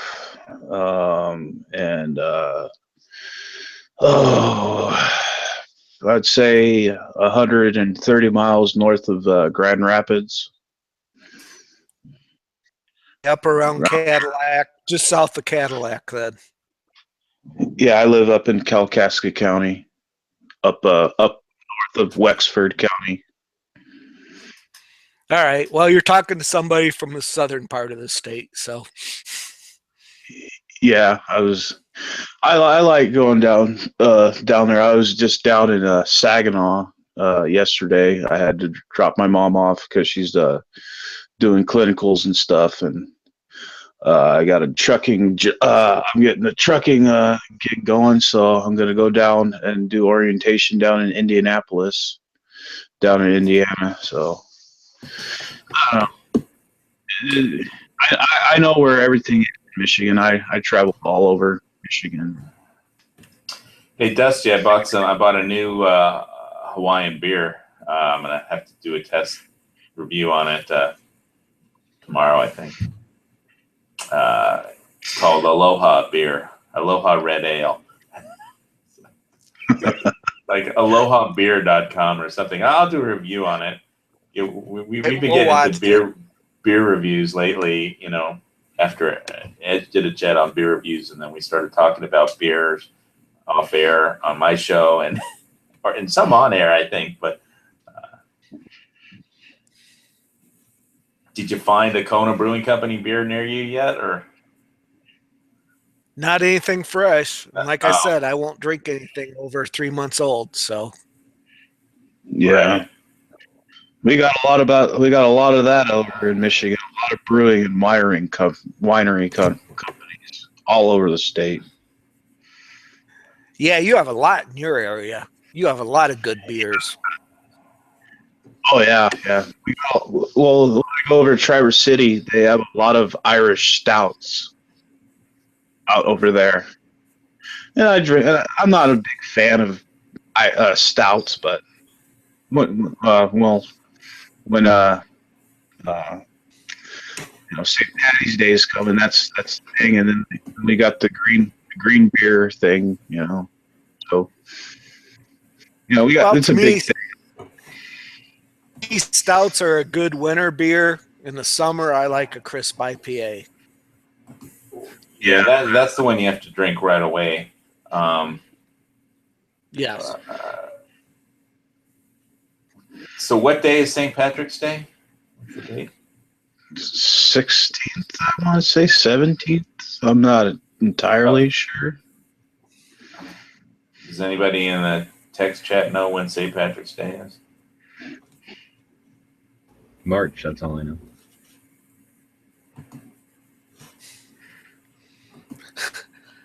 $17th. Okay. And Night Strike, I wouldn't even drink the water in Flint. So No, that was the joke. You guys are talking about beer. I wouldn't drink a beer from Flint. I'll tell you that. No, I agree with you on that. Heck, even if I go down that way, just the air stinks. Just when I get down to like the Saginaw Bay, like down like towards Bay City and Saginaw, it just smells rampant down there. Yeah, no. But the funny thing of it is actually being pumped by Smiggy and by Squib. Is pumping their water out of Detroit. I haven't been following the whole nightmare, but all I know is they got bad water. Yeah, me and Smeggy had this long-running joke that, during that whole crisis they were having, we were thinking about going and getting and just, tapping that water and getting the lead out of it and casting bullets out of the lead in the water. Lead and mercury. Make your own thermometers and make your own bullets. Make your own bullets. Yeah, well. But basically, what the situation is there's a water in Detroit, and they are treating the water, and then they was pumping it to Flint, to the city of Flint, because Flint could not get their own water. The stuff had a lot of lead joints in it, and it was contaminating the water. But you can't tell me that all the way along the line that water was not contaminated. Yeah. I don't know. Good thing I live up here where the water isn't really tainted. It's fresh as it can be. Well, I have my own well. Yeah. I'm sorry. I don't know. There's things down there crazy, just I don't know.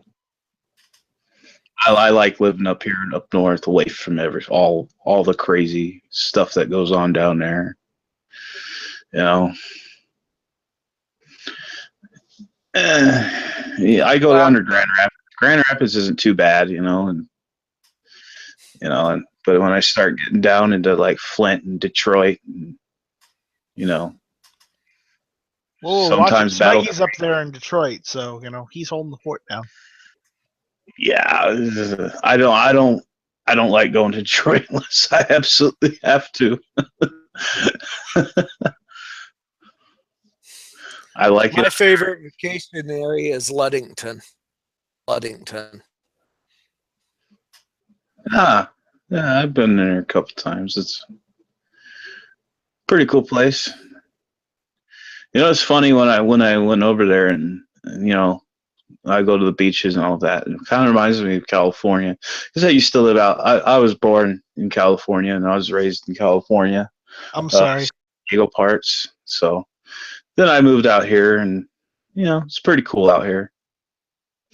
And California didn't used to be as bad as it is now, but all the laws they kept passing just went straight downhill.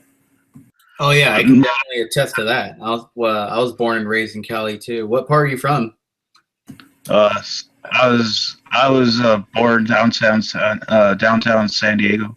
I lived Eastern County, San Diego. I lived in Imperial County. I was born in Inglewood. It's down. You ever heard of a town called El Centro? Mm-hmm. Yeah, I used to live. I had family that lived out there. Out there in the desert, we go out to Glamis and you know mess around our bikes and stuff and shoot off fireworks. Glamis, oh yeah. But the thing about California is all the water sources, all the water resources have basically dried up. Like all the lakes that I used to go fishing. Well, now they're all overflowing, but they're overflowing now. Like little lakes where I would go fishing when I was like 4 or 5 years old, and they were just all completely dried up. I haven't been out there in like 7 years, so. Basically there aren't you know reservoirs where there need to be because like so much water from this last rainstorm just went out to sea, you know, because there's no reservoirs where they should be in Southern California, and they built homes everywhere instead. So we're building reservoirs. So they just eventually there's going to be an earthquake.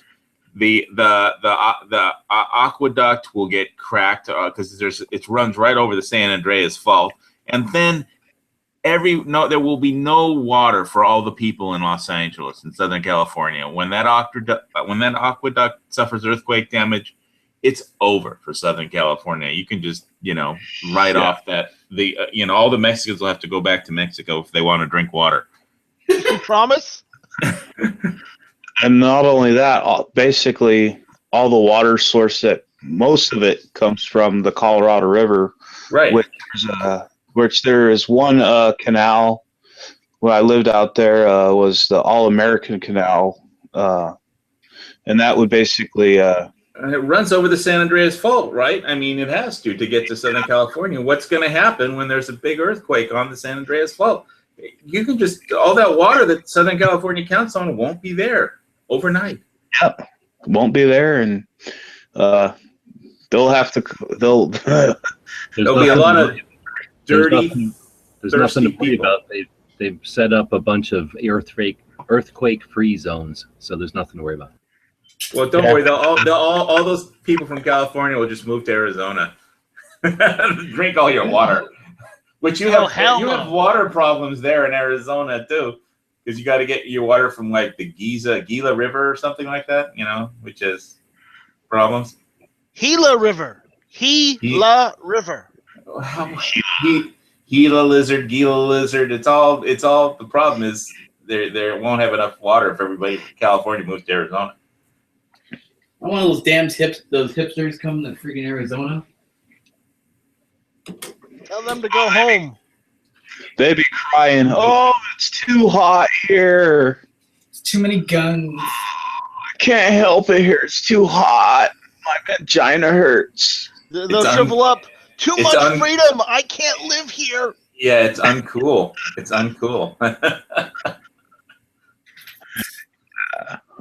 They'll be like, "Hey, dude."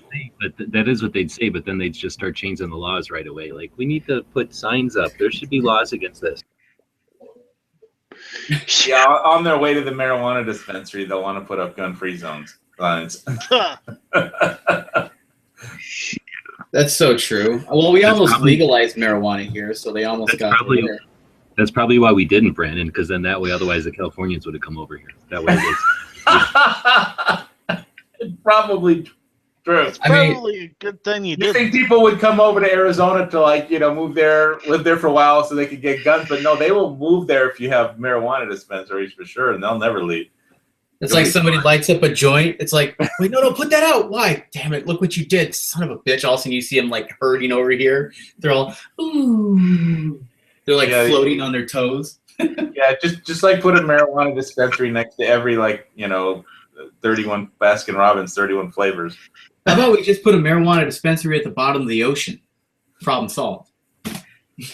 No, Paul, then that'll just promote scuba gear. Oh no. A bunch of diver flag bumper stickers all over the place. Right next they'll to turn all them snorkels into bongs. That's right. Hold on. Take my BC belt off. Hold this. Wow.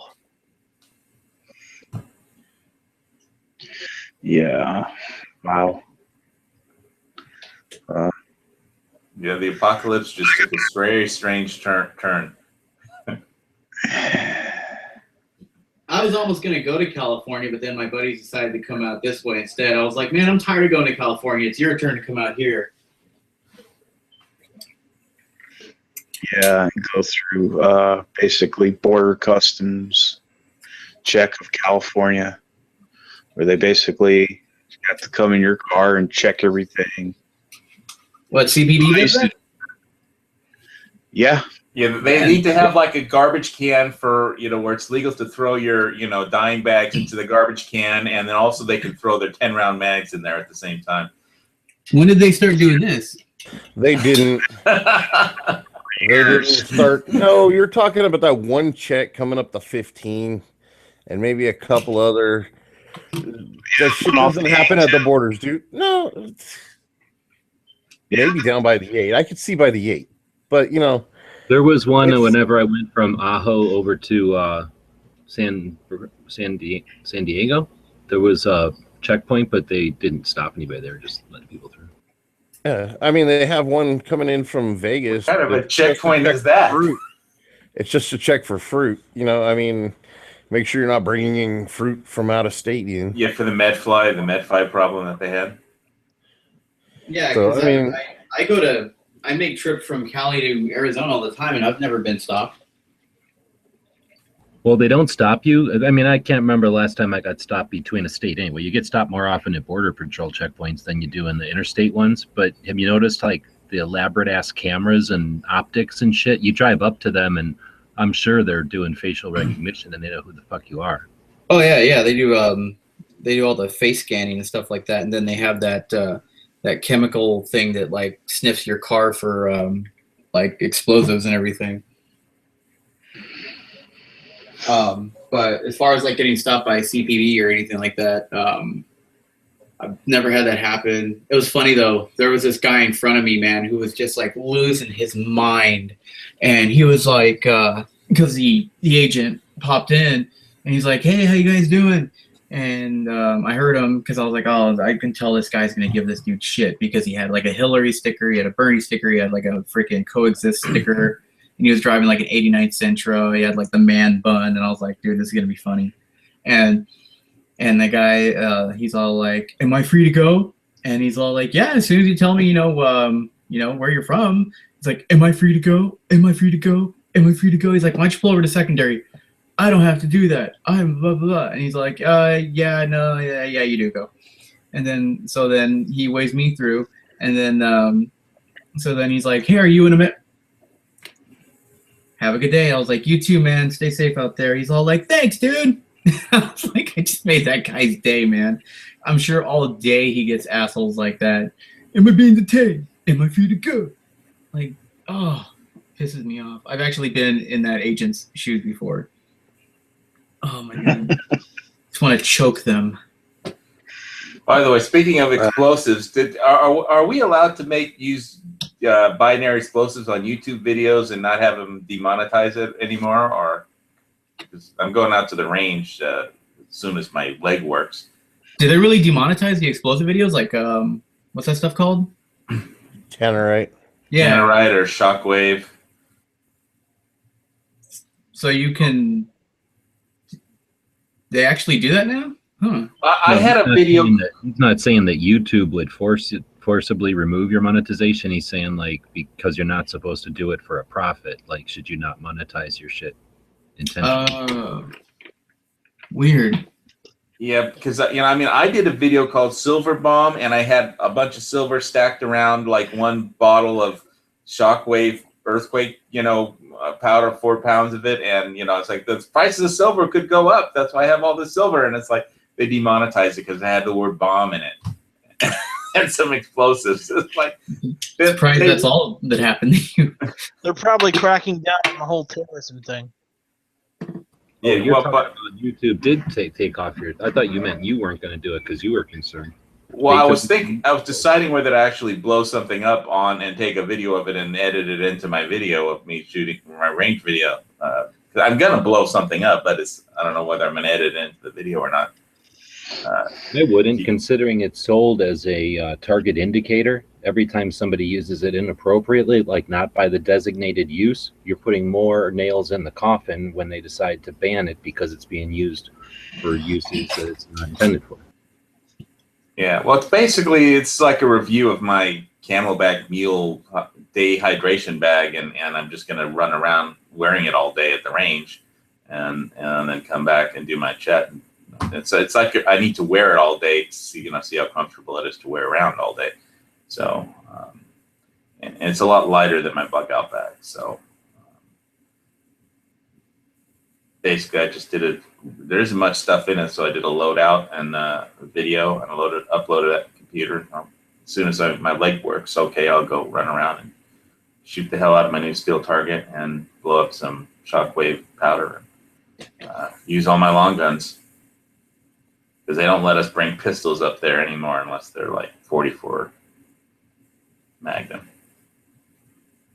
in the hunting area. So I'll just shoot all my long guns all day. That'll be fun. Get in on my shotgun practice.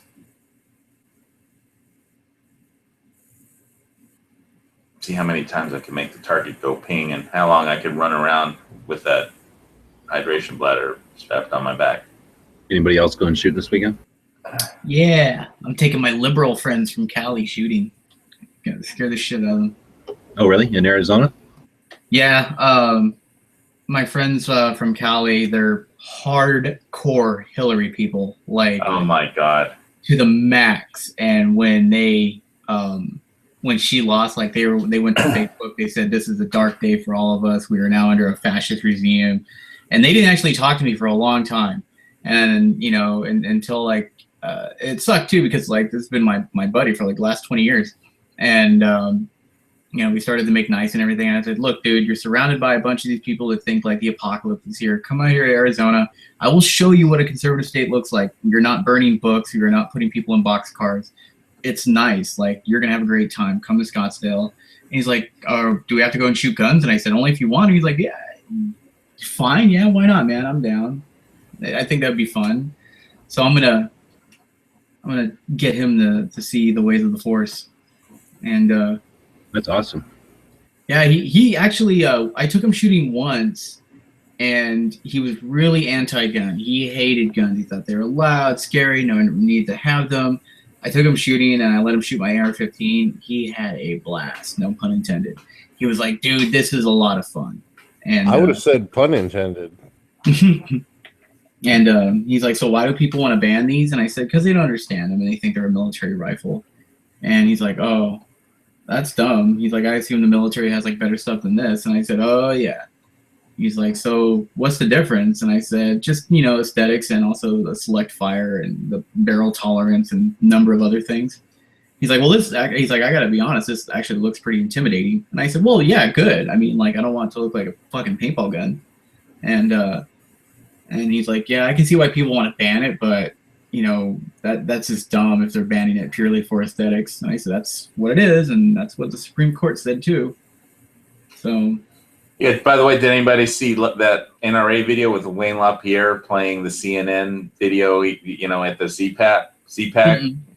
No. He basically went on saying he had this clip from CNN from like 1986 or something, when some CNN reporter had made a video saying of a semi-automatic like AR, saying this is the same rifle the military uses, and Wayne LaPierre went on CNN and told the anchor of the show that the reporter when a reporter for CNN files a fake story, fakes a story. I mean, if they worked for the New York Times, they would be fired, but not at CNN.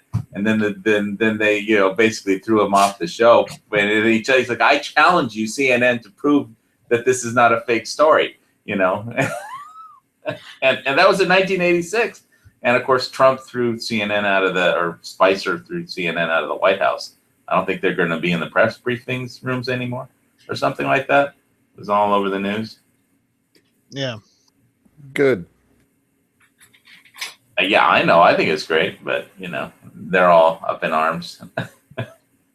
And the next one that does a fake story, boot their ass out too. Yeah, it's funny. That's the one that's got to go. MSLSD, BBC, and they were all on the BBC today saying, "Oh, this is a dark day for America," No, it's a bright day for America. Get the fake news out of there. They're gonna just be propagandists, It's like you don't need to hear that shit. Yeah. If I want to hear left-wing propaganda, I'll turn on Yankees show. Oh, snap. Is Yankee even around anymore? I don't know. He did his show yesterday. He was on Matt's show on Wednesday. Ah. Yeah. Today's Friday, so I don't know. Yeah. He said he does stuff. He has his thing on. He has a set schedule of whatever he does on Fridays. Yeah, Edge wasn't on for 2 weeks. He wasn't on last week, and he wasn't on this week, so I don't know what's up. Well, he's been popping in like to late lobbies and stuff. He's probably just busy. Actually, I'm on the East Coast, and it's technically, Saturday now. Yeah, it is Saturday. It's still Friday here. 1 a.m. Still Friday here. Still Friday here, 8:03. Saturday here. All right. You're in the past. Ed said Congratulations. last night that he was. I'm sorry. Ed said last night he wasn't doing a show tonight. Well, why didn't he post anything? Tonight. Okay, well, he should have posted something. I said last night on the lobby chat, so Well, excuse me, I don't listen to the lobby 24/7. I mean, he could have then that's posted your something. problem, isn't it? That's your fault. I guess. That's I actually have other things to do in life besides listen to the lobby. Yeah. And evidently, he has more things in life than to post something for your convenience because he had something to do. Yep. It works both ways, brother. No, but he put something on there. Like last time he didn't. Like last week, he said something. He posted on the main channel feed that he wasn't going to do a show last week, and this week I guess I didn't see anything that said he wasn't going to do a show. So usually he posted something if he's not going to do a show. So anyway, I'm going to buy a gas mask tomorrow. I've been putting it off for so long. You gonna get one of those Israeli gas masks? Well, the ones I saw on SG Sportsman's Guide or whatever, the Israeli mask, it says they were just for collectability only, which means I think they had passed their expiration date when they put that. So I'll probably wind up getting a German one, unless I see an Israeli version that hasn't, that doesn't say that, because that's what they say, I think, when they pass their expiration date, the gas mask. So I think it's important that it work when I need it, if I need it, so, and not just to filter the whole mask. So, but I got to buy something already. I've been putting it off for so long. I've been talking about getting a gas mask for 2 years. just deposited like a over $7,500 check, so I'm gonna get a gas mask. HVS. What? They've got some U.S. Military surplus gas masks. Where? NATO filter off of Sportsman's Guide right now. Oh, They seem to be. You got a I can link? Yeah, I got a link. Thank you. As used military surplus, United States. Yoink. Oh, used surplus? Yeah. What are these when- kinds? Apparently, they're in good condition. They say so. But you know, a lot of the stuff from other countries that's going to be used too. They just don't say it is. It says used military collectible. Usually, when they say collectible, it means it's past This doesn't say service date. collectible. This does not say collectible. It says surplus. It says used U.S. military collectible with NATO filter. Where? I just clicked on your link right on the top in red. Yeah, the first thing it says, but I think, well, it says U.S. military collectible. It doesn't specify for collectors' use only. Yeah, they might have to put that in there to get around any kind of bullshit. Well, they're describing regulations or anything. Yeah. Well, any gas mask is better than no gas mask at all. It doesn't have any like disclaimer warnings like do not use this, do not use it. So it does say a rare find for your collection. So they don't suggest this is a working one, use it. I never used that kind. Is that the kind you had, Heavy? I don't know. I didn't look at it. Let me look at it. Like a firefighters thing. We had M79s. Well, you and I were both in the military about the same time, so. In 87? I don't think so. Oh, Really? you were in 87? Yeah, me, I was like, no, not 87, but like 87 to 90. Yeah, something like that. 86 to 90. 92 to 96, so. I thought we were the same age. Gee, sorry. I went in high school. Oh, okay. Nah, we So- had different ones than that. I think we had the 79s too. Yeah, where they had like the things that go in the cheeks. Yeah. I don't think anybody likes those anymore. They like these canister kinds now. What do they give you, Brandon? This kind?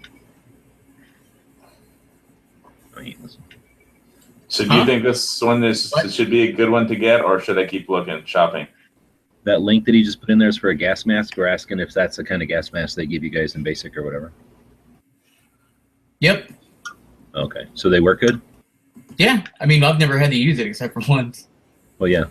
So I would Yep. say for $80, I'd buy a US one that has a full face mask, because when you ever have to wear it, when you only got the goggles or whatever, you know it is you lose a lot of visibility for damn sure.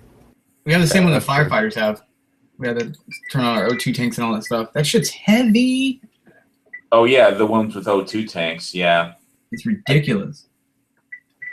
But yeah, having an oxygen supply can come in handy as long as nobody shooting at you, I suppose. In which case it would explode and kill you. But okay, I'll probably get this one. Looks good.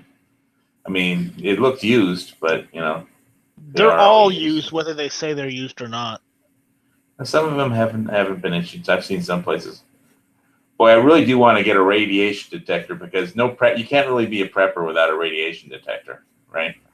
You want an old ass one or a new working fancy one? You mean a Geiger counter? A Geiger counter, yeah. Well, one that works would be nice. I assume these ones work. I have a World War II one, but I don't have the little thing. I've seen the things to test them, but a working thing to test them, I haven't seen. Sportsman's Guide sells. They sell used Geiger counters and they sell new ones. So look up Geiger counter. Yeah, but they have been in storage for quite some time, I think, even though they're new.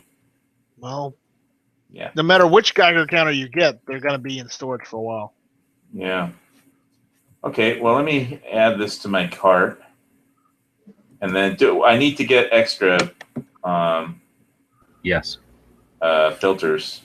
As many as you can afford. If you really think you're ever going to need to wear that thing, then the filters are going to last like hours, maybe if you're lucky. And under real use, then you're gonna have to throw that thing away and have multiple ones. Yeah, It's like a but proper glove, really. so is Sportsman Guy selling those, or I gotta start looking around for NATO filters? I don't know. Just be sure you're buying a sealed filter too. Like, you know, don't buy a one collection and it's opened already. Back in the day, it was easy to just buy those Israeli civilian ones, and they were like $7, and the filters were like $3. So for $10, you could get a complete set, and then for like $20, you'd have a bunch of filters. Yeah, prices have gone up, and the value of the dollar has gone down. I bought mine at a gun show in probably like '88. It's probably not good anymore. Well, time to re-up, I guess. So let's see. So I guess I have to search for filters, gas filters. The only thing a gas mask is going to do you any good for is like maybe tear gas. Everything else, you're just dead. So I don't fool myself. Well, it's supposed to filter out radiation too, right? Hell no. No. It'll make you really uncomfortable while you die slowly of radiation poisoning. Yeah, it's going to be the Not best to way to go. mention, even if the mask did, the filter did filter out the radiation poison getting through your skin and your clothes. Yeah. Well, basically, we talked about this. My understanding is after a nuclear blast, if the fallout, if you're downwind, first all the heavy stuff will come down pretty quick, all the heavy particles, and it's the smaller, lightweight stuff floating in the atmosphere that'll come down a little bit at a time for days. So, I guess the point would be to get out of the downwind zone if you're downwind of a nuclear blast. I don't think anybody's ever going to nuke the Big Island because there's basically nothing here. But if they ever do, I looked, and basically Kona is outside of the fallout, but we're not really downwind. But if the wind was blowing this way, we're in like the thermal zone where like maybe the outside of the buildings would catch on fire, or the roof would catch on fire, but of like a 5 megaton explosion. But basically what happens is the heavy particles, radiation particles from the blast would come down relatively quickly, in the first day. And then after that, it's the little particles that fall over time, so. Now, my understanding that NATO filters are for nuclear, biological, and chemical warfare. I mean, so they should work. I mean, why wouldn't they work? They're the same filters the military uses, right? They build gas masks for theater so that somebody feels good that they're in a drawer somewhere, and then they build them for like the people that are across fucking town or like in the next town over, so that they'll calm the fuck down and do what they're told. So those people who might be in danger of like a slight breeze of radioactivity, they'll probably be fine for. The people that are in the town getting exposed to it are dying slowly, and that's just a thing to shut them up or to keep them occupied. It's designed to help you. It's not good. There's nothing about it that'll save you. Yeah, it's like oxygen mask on a plane. It's like putting on rubber gloves. It's like putting on rubber gloves and one of those like pair of safety glasses. There's no difference really. It'll save you from like a very small amount of something, maybe. And then you have to take that gas mask off, scrub your ass down, and like get another gas mask on as soon as possible. All right, but if the radiation doesn't hit me and there's just food riots and shit and there's tear gas all over the place, it'll save me from that. That's what I figure it's good for. Or like, let's say a building falls down, like that 9/11 bullshit, like all that dust. I bet you a gas mask would have been fucking nice. I mean, it might not have been perfect, but it surely would have been better than a fucking arm over your mouth, right? Yeah, because Lord knows what was in those buildings. Just anything, dude. What if a plane crashed and it hit the ground and stirred up a bunch of craziness, or a tornado comes by or a flood? I guess you guys don't have floods, but just any number of things can make it. All right. Well, I need a link for filters for 40 millimeter NATO gas filters, because there isn't any filters for this mask for sale on Sportsman's Guide, apparently, because I just typed in gas mask filters, and basically they just came back up with the 2 masks. Find out the exact model of the gas mask and Google Well, they're that filters all- for that on the internet. And you'll get a bunch of different websites Yeah. that may have them. Yeah, it's all 40 millimeter NATO gas masks are standard uniform. So, all right, time to let Google actually do something useful. Or I use a different search engine, but what? No, I'm not going to buy a lead suit. That would be heavy. Is that whether you call yourself Didn't we just hear some anti-missile rockets from Hawaii this week? Anti-missile rocket from Hawaii? What are you talking about? Something Iran was doing. They said that they shot up some anti-missiles from Hawaii. Except Iran shot missiles from Hawaii? How did they get here? You're breaking up. I'm only hearing every other word or something. Yeah, me too. Me three.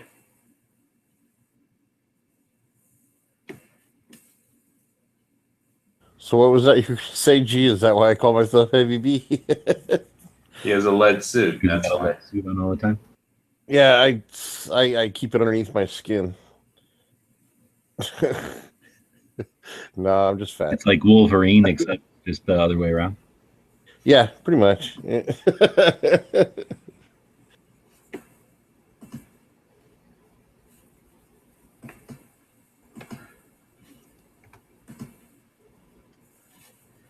Great. So somebody commented on my West Hawaii Today post that smoking meth is a disease.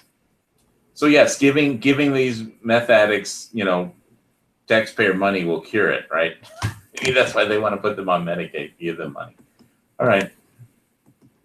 Fucking idiot. All right, now back to my search engine so I can find 40 millimeter NATO gas filter. Gas mask filter. Yeah, well, it's autofill. These were okay.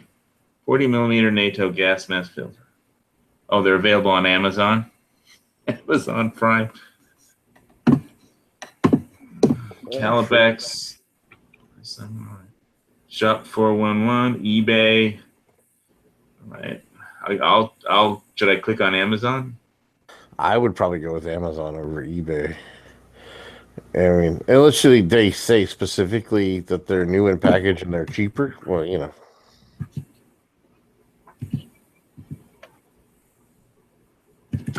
I have to prove that I'm human.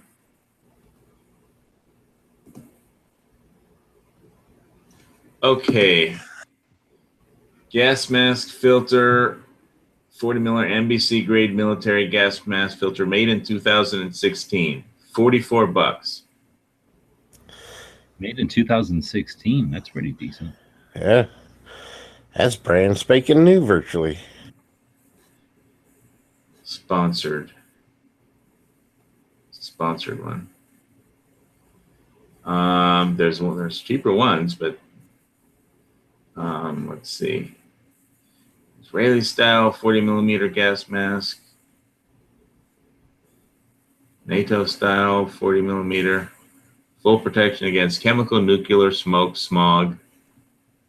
5-year warranty. This one doesn't say what year, but it's. Well, they might as well say lifetime warranty. But then again, if you die because of it, then you won't be there to get the warranty.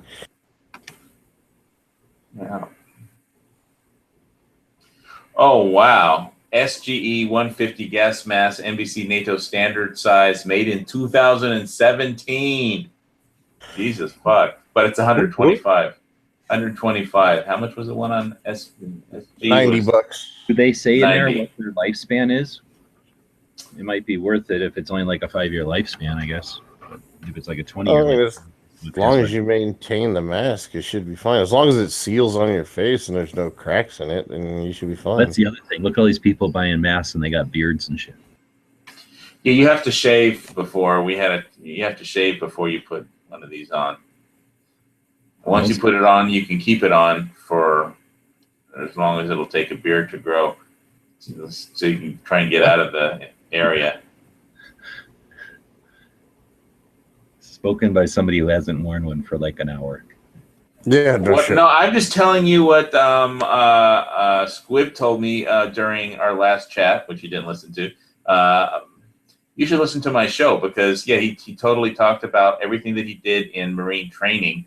And he was saying that he did the gas training over and over because when he was on duty, it was their choice was they could either do the gas training, which only took like a half an hour, an hour or less, or they could do something else which took like all day, or something else which took all day, or spend an hour doing gas masks. Then they were Side done. chat. Side chat. Okay, I'm trying to look at different things. I can't even imagine that Marines would give a shit about CS gas. I know Air Force dudes that can go through the CS gas over and over. I mean, it's annoying and it hurts, but it isn't devastating by any means. Oh, we got guys that do PT in the fucking gas chamber. I mean, you didn't have to be all that like hardcore to like just hang out there. Like, the drones. Okay, when are we going to do a gun channels hangout from a gas chamber? Well, I just said if you got to get accustomed to it, but it's like hot sauce or something. Once you're used to it, like you can just hang. It doesn't bother you. It's annoying, but it doesn't bother you. I mean, I'm not saying I could do it again. I'm not looking forward to doing it ever again. But it doesn't kill you. That's what it's for. It's just to be fucking super annoying and incapacitate you. Really, it makes you snot and wheeze so much that you can't. Your mind's off of everything else you were planning on doing. Yeah, as long as you remain calm, like you can get through it. I've learned to remain calm.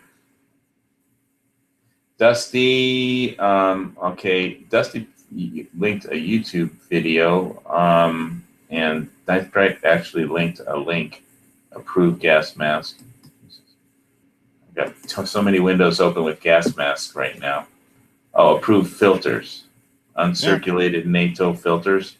Sealed. Where does it say sealed? It says uncirculated, it doesn't say sealed. Read the description.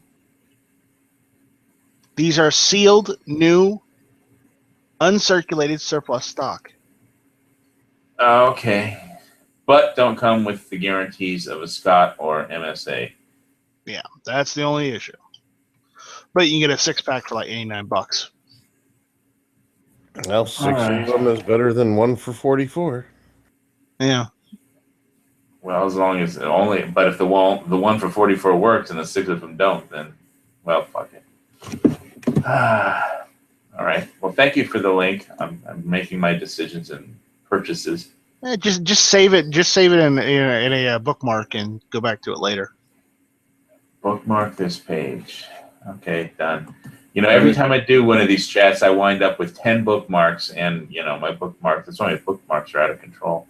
I was listening to a thing today, book on tape. I think it was today or recently at least, and the suggestion was if you're going to buy something that you don't absolutely need, like breakfast or something, right? But if you're going to buy something, don't, and then look at it again in 30 days and then see if you really still want it or not. And that was like a suggestion to not, just waste cash and panic buy gas masks. But I've been talking about buying a gas mask for 2 years. How much longer can I put it off, dude? I guess that's true. That's not necessarily like just buying a new car because you're bored today. I mean, I've literally been talking about getting one for 2 years, and you can't be a prepper without a gas mask. I mean, come on. Kind of true. I like them too because I figure, I mean, I don't have to worry about it, I guess. But if for whatever reason you got like old ladies or kids around, and like I say, even if it's just gross, like you know what? I was just thinking about the loud kids at the pool, and it would be a great way. Like, when the next time they start yelling and screaming, I'll be like, "Who wants to wear a gas mask?" And they'll be like, "Oh, me." Just put it on them until they shut up. Well, I'm saying like something, even if something was on fire nearby, and you had like a kid that was freaking out or an old lady that was like not breathing well, that could be the kind of thing that, here, let me bust this $40 thing open and ease your respiration here, lady. Not have to wait for a fire department or something to show up. And and we do have this thing on this island called a volcano, and the volcanoes are known to put out a large pyroclasty, large Next amounts. time that volcano goes off, HVS will just be standing there with his gas mask. No worries, no worries. Like, Yeah, I'll start a hangout, Google Hangout, say, hey, here I am. HVS, does the term Pompeii mean anything to you? Yeah. That wasn't in Hawaii. No, but it was a volcano. It's gone over his head. They'll go back a couple of months later or a week later or something, and there'll be HVS, like a statue where HVS was standing with his gas mask on and a big pile of silver behind him, all Like, this is yeah. phosphite Would you silver. like to pay for the rights to my statue in advance? We'll send Z over there with a lay, and he'll put a Gun Channel's lay around your neck. What makes you think the volcanic? How do you know that it won't be a Maui volcano that erupts? Well, if the thing that happens to Z, then you got to go over there and put a lay on his head. Then How am I going to get over there if this is? I mean, planes won't be able to fly through that Got shit. 2 arms, swim. He's already making excuses. To Maui. You're on a fucking island. There are boats everywhere. Get on one and float over there. Well, I don't own any of the boats. You want me to steal a boat? Well, if there's not a you person jump on around, one. go You for got it. to steal a boat. That's what we're saying. Steal a boat and go to Maui so I can put a lay on Z. No thanks. Oh, wow. That's kind of like fucked up, dude. Well, then we'll tell Z not to put a lay on you. Okay. I was just gonna sell the rights to my statue so that G-Webs could just have the. It's not a statue. He could put it and have me be like in the background of all of his chats. You know, just look. Here's HBS. G-Webs will pay you. It's the only way we twice can the get value- H. Hey. G-Webs will pay you twice the value of all your gold and silver for your statue, but he can only pay it to you after the statue's made. No, he has to pay in advance. No. You don't go buy a car and pay for the car in advance before you get the car. If this happens and you die Yes, that you way, do. if this happens and you die that way at the last minute, like sit down and get in one of them Buddha positions, so then we can rub your belly for all the time for luck. Well, no, you can have a statue there and put it up and say this is the only way we could get HBS to shut up. Literally an act of God, I guess. You know Yes. if that happens, though, he'll be sitting there with his mouth open.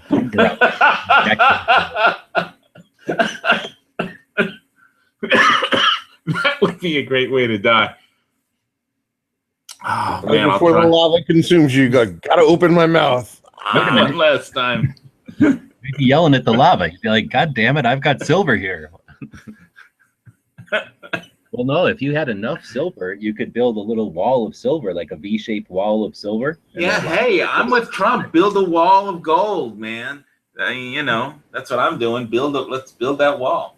Yeah, that lava will just pour right around it. You'll be fine. Yeah, just melt it. It's still gold, even if it You don't know melts. how It's much no- he's got. Yeah, he might have a bunch. Well, see, then he would be encased in gold and silver. That'd be kind of cool. Yeah, and if I gave you the finger as I was being overcome by the lava, then my statue would be like Goldfinger. Every time every time a bus tour would come by to remember all the people, they'd have that statue of you flicking it off. You'd be like, there's all kinds of poor people that got killed, and then that guy. Tourists will pay for anything in Hawaii, I tell you that.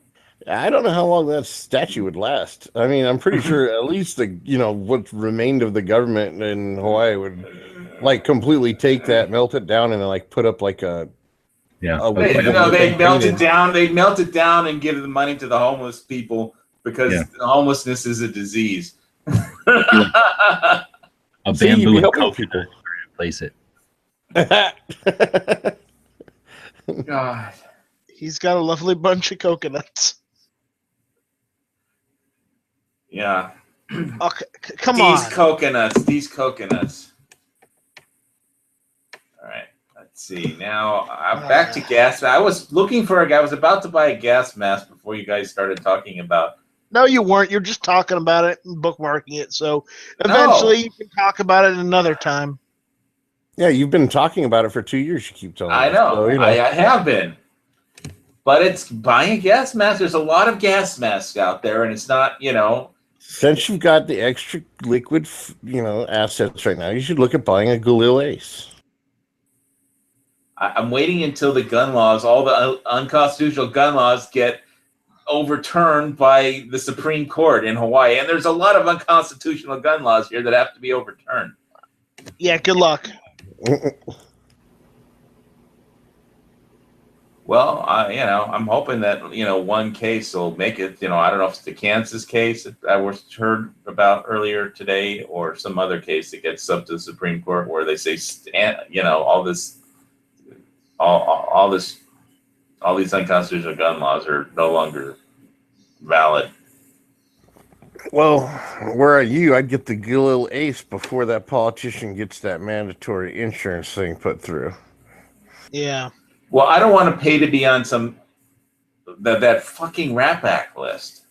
You're already on a list, dude. But I'm not paying them my money to be on a Rat Pack list. You have a YouTube channel. You're already on a fucking list, whether you know it or not. Yeah, but I'm not paying money to be on a list. There's a difference between the government paying money to put me on a list and them making me write a check to be on some list. Well, okay, let's look at it this way. The government makes these stupid laws and these rules, right? Taxpayers pay for the government. You're already paying to be on a fucking list. You might as well buy the gun. What's wrong? Why do I need it? Galil? He brings up a good point. Why do I bring a Galil when I actually already have an AK-47? I mean, I was just, it's a fucking awesome gun. A Galil is an Israeli gun. It's a great gun.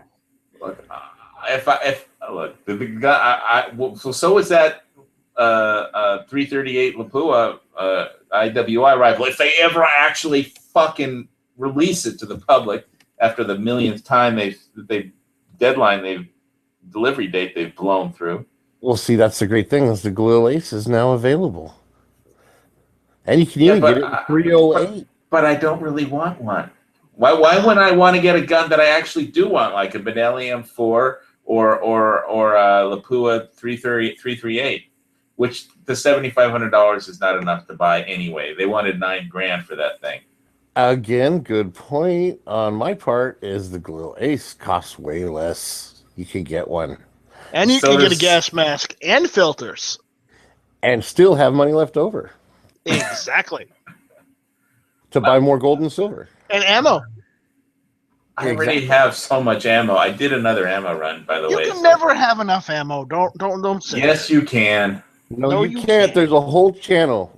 The whole title of the channel says. Yes, I know. It's like watching you guys on there is like watching somebody lap dance trying to get subscribers to migrate over to your channels, which you don't produce any content for. Why don't you guys make videos? Fuck, it's not that hard. Hey, I've got 308 subscribers. I've only got 108. Which you migrated from Mass Channel, but do you do any videos of your own?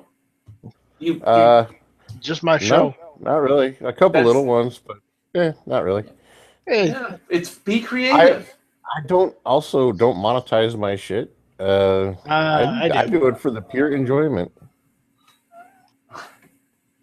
So what does that have to do with making? But you don't make videos. I mean, you said 3. I made a couple little ones, like 30-second long videos, whatever. Yeah. Fucking. I think I made like whatever. What, and they're not even gun related. Videos? They're not even gun related. Well, I like making videos. It's a creative outlet, but I do monetize them. So I'm happy for you. Continue to make videos, and maybe one day I'll make another video. But right now, I know it's like you just get on Matt's show and talk. I get on Matt's show. I get on Night Strike's show. I get on G-Ed's show. And I get on Heavy. Whatever. And then I get on my own show and I talk, and that's cool for me. Yeah, that's great. Okay. Anyway, so I got to buy a gas mask if nobody objects. And I'm not going to buy an Ace Galil because I really don't want one. Okay, fine. Just shame the whole, Israeli gun. Just shame it. You don't want it. That's fine. It's fine. I've already got a Tavor. What else do I need? And it's not a good Israeli gun. Another reason to get a Galil is so you can add it to your collection, and you can have a collection of them.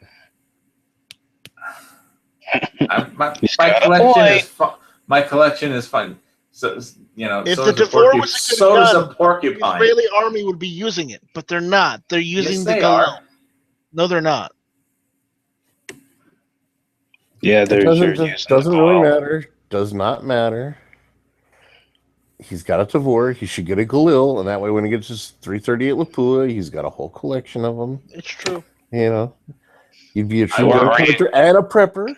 You know? I can't So there you even go. imagine a situation where I would use a Galil. I can imagine a situation where I'd use an AK. I can imagine a situation where I'd use a Tavor. I can imagine a situation where I'd use my 527 CZ. I can even imagine a situation where I'd use my Glock, but I don't need any, you know, if I'm going to buy a gun, it's going to be a gun that I think that I might need or like to shoot at some point in the future. Well, technically, I mean, any situation you use an AK or a Tavor in, you could use a Galil in. It's the same, you know. There you go. So there goes that theory. I'm just saying. I'm just saying. I agree with Heavy. You're interrupting my me from clicking on the gas mask purchase. Okay, so let's see. You can I have to sign in. You've done it before. You've had two years. If you're not gonna click on it anyways, you know, let's just let us All right. continue. I'm signing into my account now. You guys can rant on about what guns you think I should buy with my $7,500, which I'm not going to. If you want, Okay. email address. Merely a suggestion. I think I'm buying gas masks. Because you can get the Galil Ace in 308 now too, so that's pretty badass. I mean, Well, why don't you buy one? The Galil actually is in several calibers. It's in 762 by 39. It's in 556 by 45 NATO. It's also in 308. there you go. I mean, look at that. 762 by 51. Then I have to start And you can get a pistol. stockpiling. I have to, if I buy a 308 rifle, then I'm going to need to buy like 3,000 rounds of 308 ammo and add that to the cost. It's like, no, I got 762. There you go. So get it in 556 or 760 by 39 because you already have the ammo. Yep. There you go. That's it. 556 would probably be better because it's what they normally use. All right, let's see. At least I'm not talking about Podros.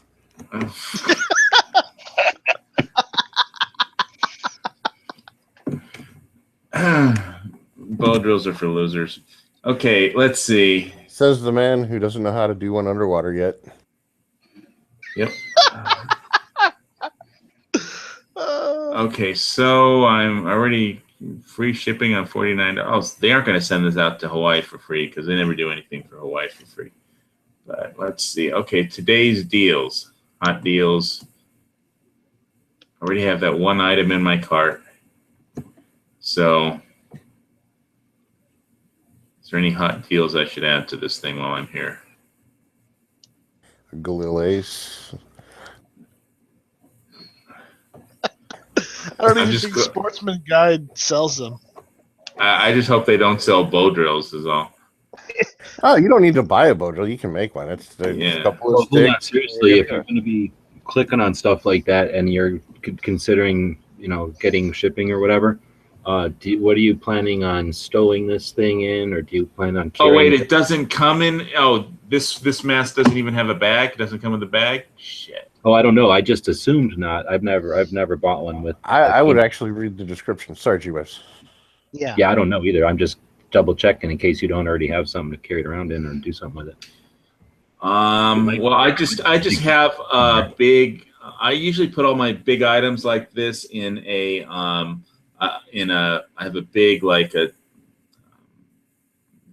big. Well, in my bug out video, I showed I have this big gigantic loadout Tupperware bag. No, not a Tupperware thing. A big, like when people deploy this, like a gigantic, bag. Duffel bag. I have two actually. I have one which is like you can use for airline luggage, but it's like when people deploy, they put all their stuff in there. It's called a deployment bag or something. And I have one that's more like a carry around, and one that has more like a professional. Well, if you're talking like a giant duffel bag type of thing, those tend to be great for clothes, but for things that have any kind of breakability or whatever that would be, if they're fragile at all, then that's not much protection. So like a something with a plastic or something to keep it from getting smashed.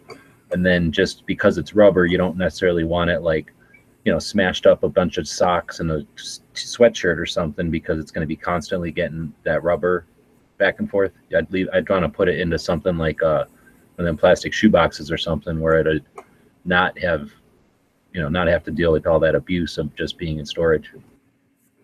So you're recommending I get shoe boxes for this? No, I'm just trying to say something like a Pelican case or something with hard sides, so that, I don't know, what do you think, Heavy? Or if he just puts it in a bag, it'd be fine. Personally, freaking all we used was that drop leg thing you put on your web belt. Well, I know, but we got a new one every time it was broke, and we never had a true. really matter. He's got to have one, and it's got to be good when he needs it. I'm thinking I don't know what it's like in Hawaii, but out here, everything's working against your rubber from like the get-go. So the last thing I want is for it to be moving at all. I want it to be in a position and then in a cool, dry space, right? I don't want it to constantly getting smushed and what do they call it when elastic moves? Like plied or, being moving back and forth. I think that would hurt it. It's all about not letting air through, right? That's the job. So you don't want to fatigue the rubber. Very good point. So yeah, maybe a hard case, like a pistol case or something like that. A decent size, like a 2-gun pistol that case. might work. Yeah, or like a toolbox, a cheap toolbox. Yeah. You might have something at Ace or Walmart. Ace Hardware might have a toolbox that's big enough. Anyway, I thought maybe wherever you're ordering from, maybe they have something right there that's like $2 or something. I don't know. I don't think anybody sells anything for $2. But what would keyword would I use? Gas mask case, or just gas mask? It's also different. The one I had almost folded in between the eyes, if I remember right. Like it folded in half, kinda, and it stowed in this thing on our leg. This thing looks like a fucking fire department thing, so I don't know how it's away. Maybe it comes in something. It is weird looking. It might come in its own unique thing. That's a good point. But our ones that we have to leg is this weird looking bag that was kind of a dumb shape, and it had a weird snappy back to it. So it was basically like a quick release, so you could get to it quick, but it was also made it stupid. Anyway, those pouches are like $3. Like they're super cheap because I don't know why. They're just not expensive. Wait a minute. Here's one. 3 used British military surplus gas mask bags, DPM camo. I'm going to go with that and take a chance that it will fit, because I could just hang that from like the stairs or something, and it'll just be hanging over my TV till I need it. Yeah, I'll put a link for you guys for this. The best way to keep a gas mask is just sort of like in a closet or on a coat hook or something, and then if something weird happens out in the street, or all of a sudden you're like coughing, it's not like you're rooting around. You just grab it and have it. Okay, here it is. I put it in the side chat in the internal, and I'll put it on the Gun Channel's external in case people are actually. Oh, somebody actually wrote buy this mask, and it's a different mask. So I'll bookmark everybody's. How does that one look, guys? I'll let you know in a second. Jesus. What's Matt doing? What's up? Going for a midnight stroll? No, I'm actually at work at the moment. So Support the military. You're funny, Guns. Yeah, that could work. That'll work. All right, I'm adding it. And you're getting 3 of them for $18. The worst that happens is it's a $6 shoulder bag, right? Yeah. Okay. So doesn't look that bad at camo. Almost looks like it's the disruptive pattern. DPM stands for disruptive pattern something. Moron. Disruptive pattern moron vid camo. I don't know. Disruptive pattern moron or military or something, All right, so I'll add this disruptive pattern multicam. It's whatever the 2 European words are for like you can't sue us multicam. Europe is going to crap. I mean, but I also talked about that on my show. Bank runs in Greece. France, Italy, Germany, Spain, and Portugal all want to leave, and Greece all want to leave the EU. So, anyway. And there's riots in Sweden because all the Muslims rioted from some Somalia, Little Mogadishu. All right, so wait a minute, where's the add to cart? Here's the add to cart. Okay. All right, so that will cost me a total of. Oh wait, I get my club savings, so I get a discount. I think I bought something from them before, so Buyers Club. So did you see the gas mask that they said you should buy in the chat? It's pretty good. Yes, with it.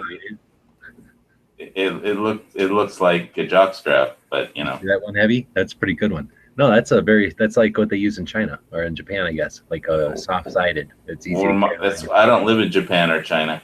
You can deploy that anytime. Just if you're in the mall or something, you can deploy that if you had to. Yeah, and then they would take you to a nice padded cell somewhere. Got an elastic form or face form fitting shape. And maybe it'll fit your face.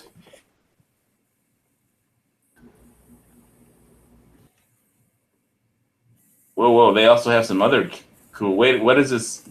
British military trending now. British military surplus 100-round magazine pouches. See, that's what happens when you go to one of those places. You're like, oh, this is only $3. Oh, look, they have another thing with the same pattern, and it's only $4. Now this is a different pattern. This one's barely $16, but it matches all my other shit that doesn't cost very much. British military issue, made in UK, polyester canvas, dual moly straps with metal hardware. British MTC, multi-terrain camo pattern. So it's different camo pattern. I can't have the same camo pattern. That would be uncool. I was so into looking at that mask, I clicked on the wrong button. I like to have different camo patterns for different days. If it's a light day, I'll wear Air Force stuff. If it's one of those no, I can use these for put all my gold and silver in, if nothing else. There you go. You got like one of them belts where there's like a stitch on top and a stitch on bottom, but like the center is open so you can throw coins in there? No, I have a Cryptek. I have a black Cryptek Highlander camo in black for my satchel of silver and gold. Oh, well, you haven't seen those money belts I'm talking about? No. Oh, they're a thing from like back in the cowboy days. I'm sure they used them in Europe and shit too, from like the olden days. But it's basically a belt, and then it's just wide enough that a coin can. They're gonna ban money. They're gonna ban cash. You know, they can't ban gold and silver, but they're gonna ban currency. Well, I'm not as crazy about it as you, but I can definitely see the advantage of having some gold coins or some rings or something, and that's where I would stick them in, like a hollow belt, so you can just wear them around. Nobody knows they're there. Exactly.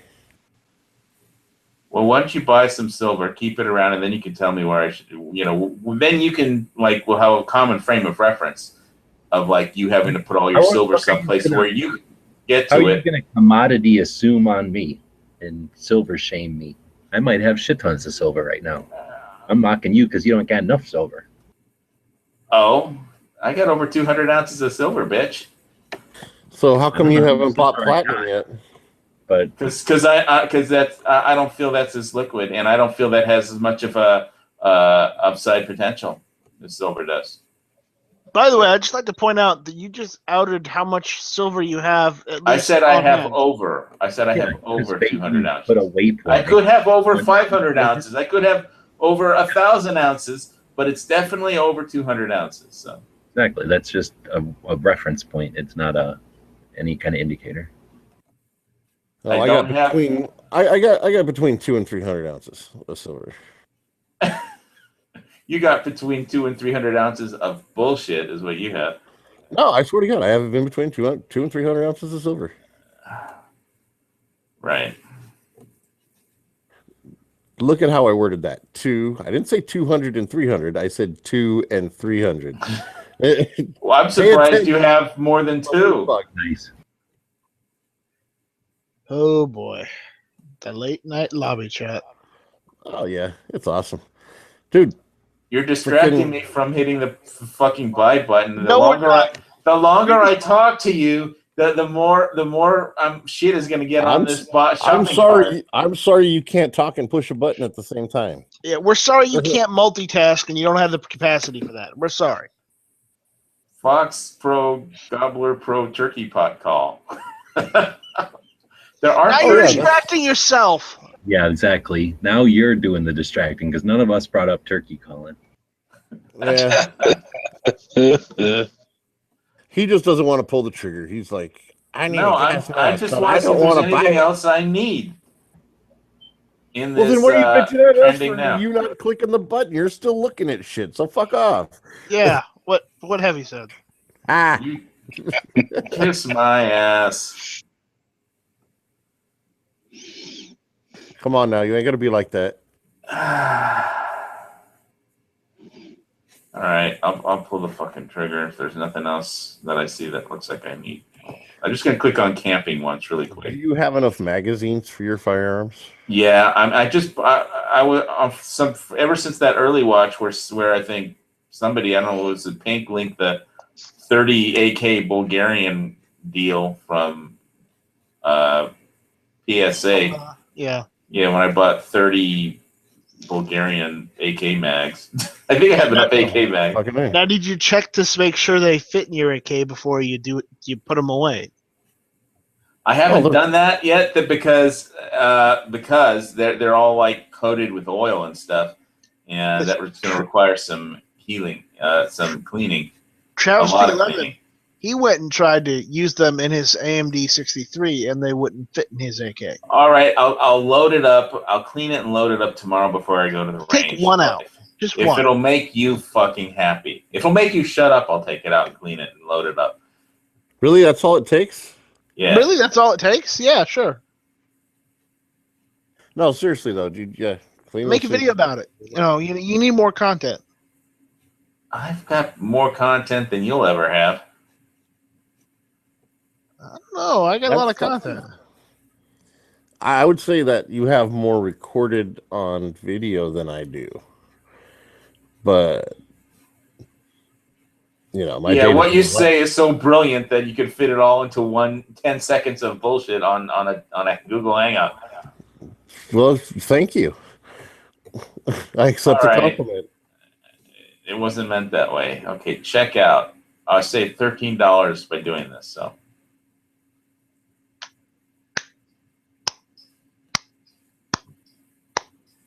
By spending 50, I save 13. That always makes plenty of sense. well, $16 to ship it. Okay, well, I mean, fuck. It'll come in a box, and I could put the damn thing in a box, but if I have to. All right, card type. Or you can keep it in the box. Yeah, well, I'm gonna hang it from the stairs, from a hanger. I have a like a load-bearing carabiner that I can just hang from the stairs. So it'll hang over my TV. All right, inspiration, security code. My security code is 3 numbers. 1, 2, 3, 4, 5. Not really. At least not in that order. Nobody got the Spaceballs reference? You people, I swear. No, 1, 2, 3, 4.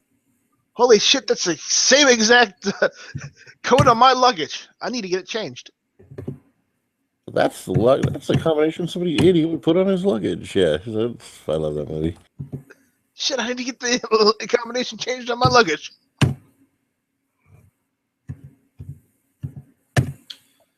All right, checking my numbers. Yep, they all look good. Does anybody have any coupons codes for this swordsman guide? Oh, Maybe wow. if I created content, I would, but I don't create Yeah. content, so I don't. Yeah. Couldn't have said it better myself. You've already got the Buyer's Guide discount, so I mean, you're cool. Yeah, okay. Nah, seriously though. Stand by. Wait for it. Wait for it.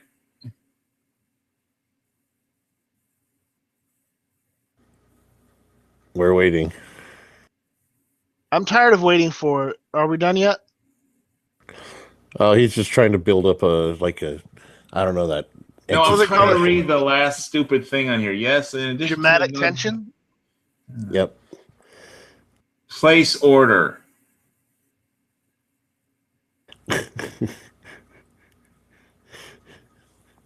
Okay, now all you fucking side seat drivers, shut up. I ordered a gas mask. Awesome. It only took you two years to do it. Well, it was your link, Night Strike. There you go.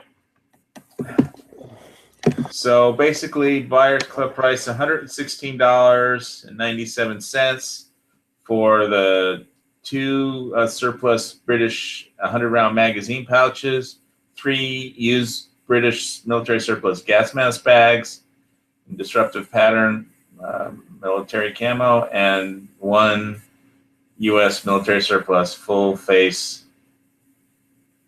gas mask respirator, NATO filter new. Woohoo! Good job. Yay! The filter is new. The gas mask is used. All right. So the shipping and handling is $15.99. Package protection 99 cents. Total is $133.95. And I'll get some kind of discount. I get 5% back from my Discover card. So there you go. Because I pay it off every fucking month. Right on. So I get my 5% from. All right, I'm just waiting to get the email confirmation back. All right, well, I'll leave all these other things up. Let's bookmark more gas mask shit. Oh, don't forget the filters. You're going to need filters. Yeah. So, yeah. Yeah, I'll buy those tomorrow if I get. 2 years later, I need to buy filters for my gas mask. And it'll be all your fault. Probably. And you'll still have only 2 ounces of silver. No, but he we said he had talking- between 2 and 300. Remember? That's true. I never did specify exactly how much silver I actually have. I'm going to take a lucky fucking guess and tell you that it's 2. No, I said between 2 and 300, so it has to be more than 2. Well, 2 is between 2 and 300. No, 2 is actually at the end of it's in between 2 and Are 300. you saying you actually have 3 ounces of silver? I'm not saying I have 3. I'm not saying I have 100. Well, you I'm did saying I because you said it was between 2 and Well, 300. And 3, if you have now more it's than between 2. 3 and 100. If you're listening. Yeah, I mean, I I'm not saying I have. I'm not saying I have less or more than what you're speculating. I never speculate on silver. Well, I guess I did say I had more than what you speculated because you speculated 2, and I said between 2 and 300. I don't so, yeah. speculate it on silver. I buy silver. Well, you're speculating on how much silver I have. I don't care how much silver you have. I'm just telling you what you told me. You told me you had between 2 and 200, or 2 and 300, and I said that 3 is between 2 and 300. You're right. It is, and I may or may not have more than that. Yeah. Well, I'm guessing you don't have much more. So. Well, that's cool. No, it's not. You should have a lot of it. No silver. It's cool that you think. I haven't even told you how much gold I have. I know you don't have much. Well, I don't have like Rockefeller gold, but George Soros gold. No, I definitely you've got that, right? HBS, you got George Soros gold, right? No. It's right next to your Bloomberg gold, right? I have absolutely 0 gold. So yeah, so there you go. I've come clean. 0 gold. That's what I'll call you from now on. 0 gold. Ooh, that sounds kind of nifty. And I'll call you Bodrill. Okay, 0 gold. Right on, Bodrill. So did everybody hear about the Gun Channel's comic idea? No, what's going on? Gun Channel's comic book and or cartoon. Oh, right on. I can help out with the storyline, but I have no artistic skill. Or gold. Or gold.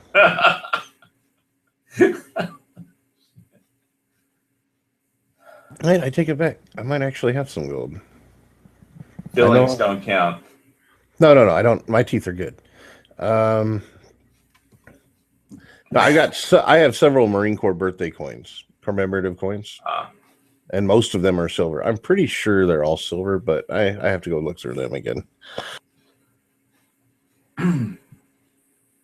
Australia has a nice Battle of the Coral Sea coin in silver. I think it's only ½ ounce. They made it because that was like the battle that saved them from being invaded by Japan. So even though it was mostly U.S. carriers, but I think they may have had a destroyer or something up there with the U.S. ships. I also have a small amount of pure silver coins from back in the day when coins were actually made of silver. Oh, those are constitutional coins. Those are 90%ers. Those aren't pure silver. Well, whatever. I got a bunch of them. I'm sure I could melt them down. But Well, you don't have to. Constitutional silver is good. They're just worth a little less than pure silver, but they're just as good, for trading and whatever the currency is post-apocalypse. It'll be worth something. well, they're more sentimental because I got them from family members and things like that. They're in a safe deposit box, so. Oh, well, then you may as well just kiss it all goodbye because once the banks shut down, you won't ever see that shit again. Probably. It's called a bank holiday, and they don't have to let you in. So it's, when you need it, you won't be able to get it. Well, like I said, it's more of a sentimental thing. Like the Marine Corps birthday coins, they're commemorative. So, and then the other coins are given to me by family members. They're all nifty little plastic cases, and they're in a freaking safe deposit box. And the reason I do that is because I live in a bad neighborhood, and I don't trust it to have that shit here in a house. And you trust a bank? A bank is less likely to get broken into, and my safety deposit box. The bankers are most likely to steal your money and your safety deposit box. They've done it before. I'm going to run that risk. I visit it frequently. So, well, not frequently, but at least a couple times a year. So I don't have to worry about them saying that it's inactive and they get to keep it that way, and I have to try and reclaim it. But I would rather have them in there than in my house in the ghetto, where my house is more likely to be broke into, which is still a very small chance. But, hey, I'm just precautions. Oh, I hope your house doesn't get broken into. Yeah, so do I. I hope yours doesn't get broken into either. Yeah, because I hate to have to blow up the entrance just to take out a bunch of burglars. Binary. Mix up like 4 pounds of binary and just blow That would be out overkill. the burglars. Yeah. All right, Bodrill and Zero Gold. I'm heading out. I'll talk to you guys later. All right, Virgin. Zero video. We'll call you Zero video. We'll call you I had to Zero. come up with something fast. Zero content. Zero content. No. That's nice, Drake. We got to come up. We can call him Zero Eyes. There you go. No eyes. Or no eye. No eye. Yeah, we'll call you No Eye. No eye? No Eye Strike. No Eye Strike. Because we still strike with a Y. So yeah. All no right. eye. I'll see you guys tomorrow or whenever. Have fun. Later, brother. Take care. So, Matt, are you going to show yourself and then disappear again? That was kind of freaky.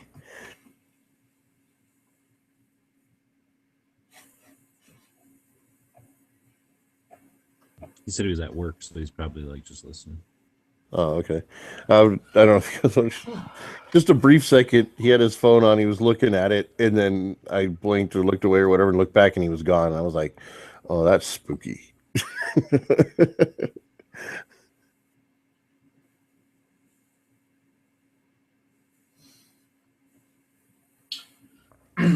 So what patch are you making tonight there, G-Webs? Oh, he's got his patch machine out. Cool.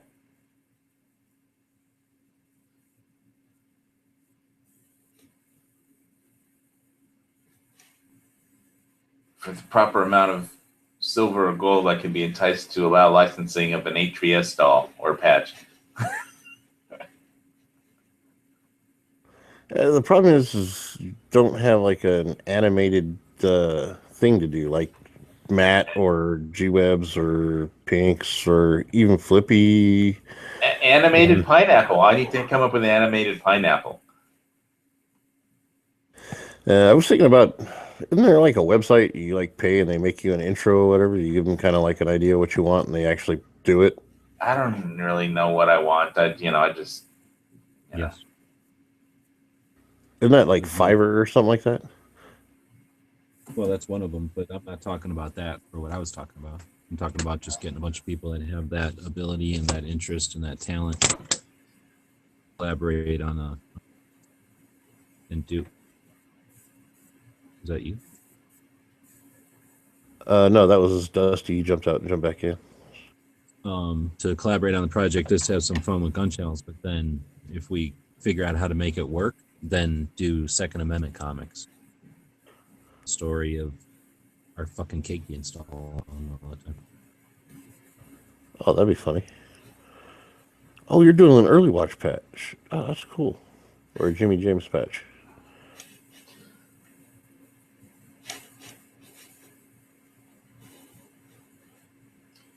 Oh, I got somebody who used to work for a publisher who died. The publisher she used to work for died. Is trying to sell my children's book, get it published. So they got off of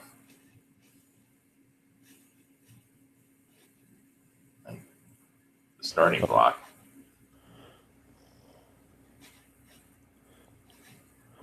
She saw it, she loved it, and she wants to try and get a publishing deal for us. I'm like, okay, knock yourself out. But yeah, doing a comic book is a lot of work. I mean, because it's a lot of art. It's to be drawn, you know.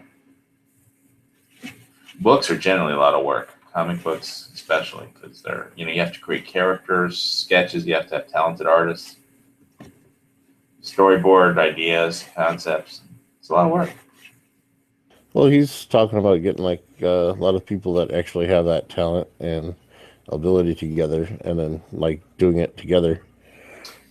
Yeah, it sounds like a cool project. It'd be a lot of work, though. I mean, I know how tough it was. It was like pain in the ass getting my children's book done, and I had one really good artist who got like halfway through it, and he just got bored, and then I had to find somebody else to finish it. And man, that was just doing the artwork for it. And there was doing all the little page layout and color adjustments. It was just a lot more work. It looks like a simple book, but boy, it was not easy.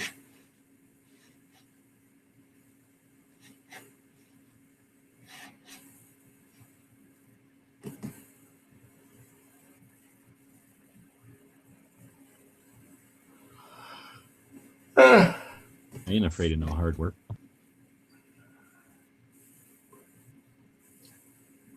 Yeah, it's just getting all the other talented people to, buy into, doing all that hard work. Well, I imagine you could do a lot of it digitally.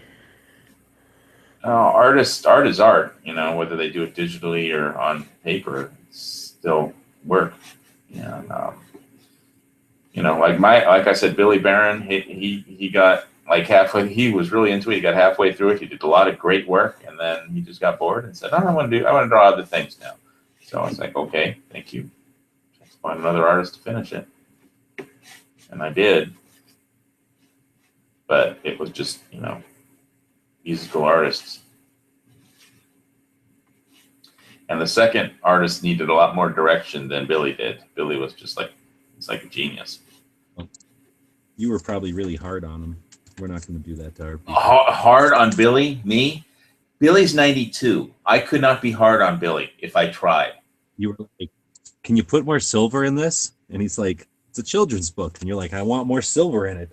And he's like, I'm putting my entire silver crayon into it. And you're like, I need more. For Billy Barron, you need to imagine somebody who could not take direction if his life depended on it. He does what he draws, what he feels like drawing. Literally. There's the fire exit. Run. Like, all right, well. It's like if Steven Spielberg was giving him direction, he would just ignore Steven Spielberg. Okay, it's like that. You can't tell, but he's 93. He's been everywhere, done everything. I mean, he was Lee Marvin's publicist. He was Jimmy Stewart's publicist. He's been around the block, and he draws what he wants to draw when he feels like drawing. He liked the idea of my book.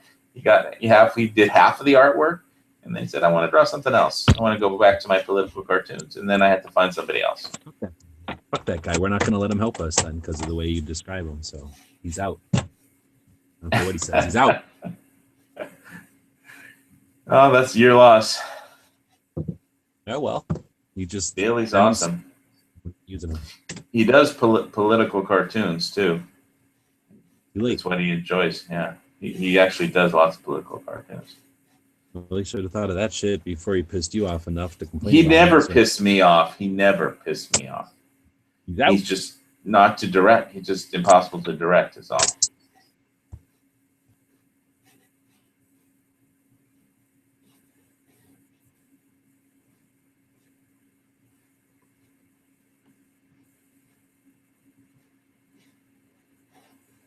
Like directors are specifically hard to direct. Well, yeah, because the directors are the ones supposed to be directing. Right. Yeah, but somebody has to coordinate the direct. I used to have to coordinate directors. And it's like trying to get Adolf Hitler to do what you want. You know, he's just not gonna do it. He's gonna do what he wants to do. Kill as many people as he can, no matter if, but that's bad if you kill people.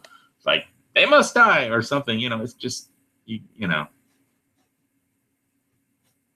I had to direct German. I had to coordinate German directors, Italian directors, and my history with German people wasn't so good. But I met a few. There's good Germans, you know. They aren't all, you know, like the caricatures during World War II, but some of them are. But the directors that I worked with were pretty good. It was the Italian bitch from hell that was impossible. The Castilians were okay. Bernadette was great for the French. She was like an angel compared to all the other directors.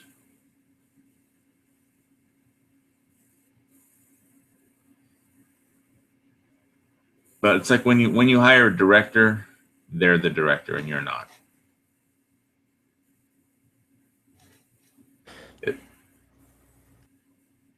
Especially if you used to be the schmuck engineer that they ordered around all day for like years. No matter, it doesn't matter if you are the one paying them, you know, giving them a check for $12,000 when they finish. I mean, they'll be nice when you write the check, but you know, don't get in their way when they're directing, or you'll never finish your project. Anyway, that's how it was.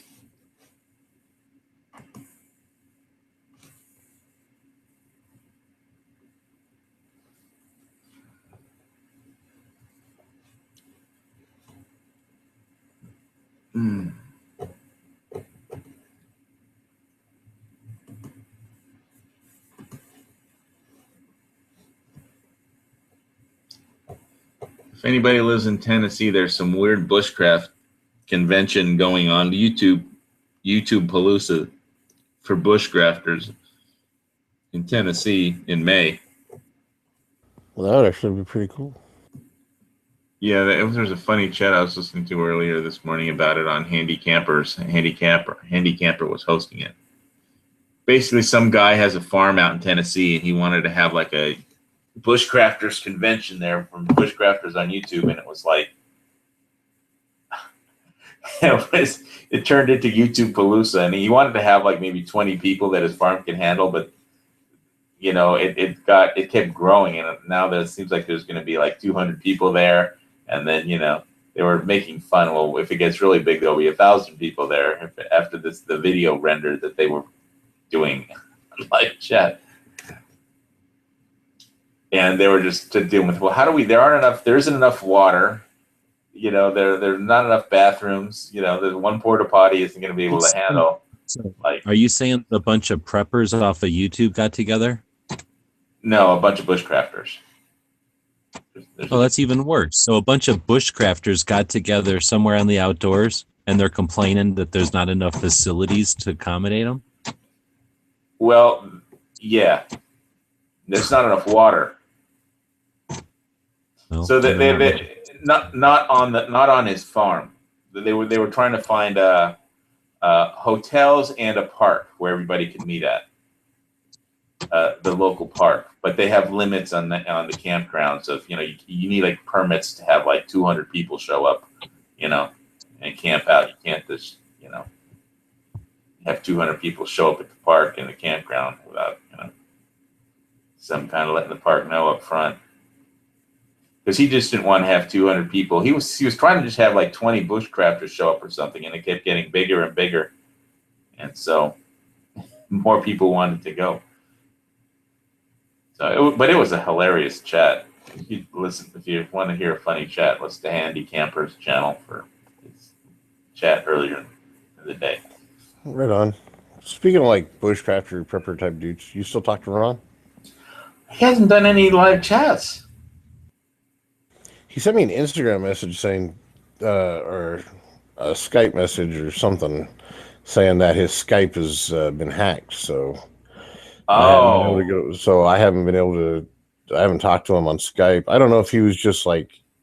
All I know is I saw on his YouTube channel some videos that he had a tooth problem with one of his teeth. He had to have a tooth pulled, and so he was out of action. You know, for kind of medical for a little while, but I don't imagine that because he hasn't done a chat in forever. Yeah, that's like he's like missing in action. He might just be extremely busy too, because you know he's got to do all the Fox boxes, and then he was getting into knives, or at least scale handles for knives and shit like that. So I don't know, man. A guy named Ron Swanson, Fox Company prepper out of Scotland, Edinburgh, right? Ron Swanson. Yeah. Yeah, he does a YouTube channel. He used to do a live chat called Into the Foxhole. It was every Saturday for a while. Yeah, before it used to be Man the Fuck Up Fridays, but you know, then it got changed into the Foxhole on Saturdays. But yeah, it was kind of a bunch of UK preppers, UK bushcrafters. Because most of the people there, it's harder for them to get guns, so they do knives and bushcraft kind of stuff instead. I'll tell you what, I think G-Webs would get along great with Mole, because Mole he's got. Well, if he could get Mole and me get along good, so you know. Mole is cool. There's I mean it's he actually likes silver and gold. He collects silver and gold too. I was referring to some of the cool shit he has for prepping. He's very ingenuitive in a lot of the shit he does. He's got some cool shit. And there's other guys on the chat too that they're all really friendly people. I mean, yeah, it's interesting, you know, as long as when you're on that chat, you just can't agree with them when they start bashing the Second Amendment, dude. I mean, you know, you turn into I want to be everybody's friend all the time, but sometimes you got to stand up for shit, you know. Oh yeah, I mean, I just take it as I think they do it mostly when you're around just to get to you. But you know, they are Europeans, so you know, I take that anything they think like that, it's a grain of salt. But there's a couple other Americans that pop on that are preppers and stuff like that, and they're big 2A guys too. So yeah, and ever since that one guy from Alabama shot his handgun out the window on a live chat on his show, they want me to do that. But I mean, I don't live in the middle of the country, you know. I live in the center of town. If I do that, the police will be at my door. Yeah, I missed that one. Oh shit. I got to try and get a hold of Ron. I'll probably, I guess, just hit him up on Facebook or something because he's got his Facebook page. So Yeah, I left a few comments on some of his videos, but basically the last I saw is that he had to have a tooth pulled. So, and I know that would put you out of action for a little while, but well, that and he has 2 kids now, and he had just moved, so he's settling in, trying to get his business back up. So. Yeah, I was just wondering if you talked to him because, like you said, he's MIA. I ain't seen him in a bit. yeah, we're gonna have to do something to get him back on. We could start a draft Ron Swanson movement.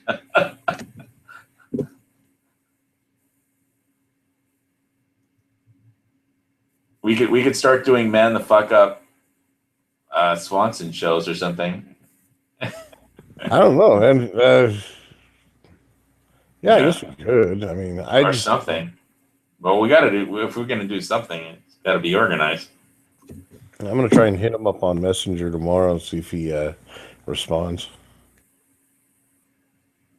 Yeah, I have to go see my cardiologist tomorrow. So Now, what night of the week is the Robotech chat?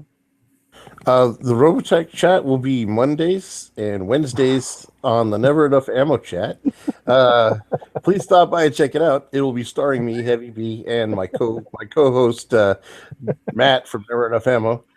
And I'll be corking his chat doing my lock and load at the same time, so you can just watch that instead. If you want to hear about the end of the world, riots in Sweden, and Greek bank runs, and my new gas mask that I just absolutely, no doubt.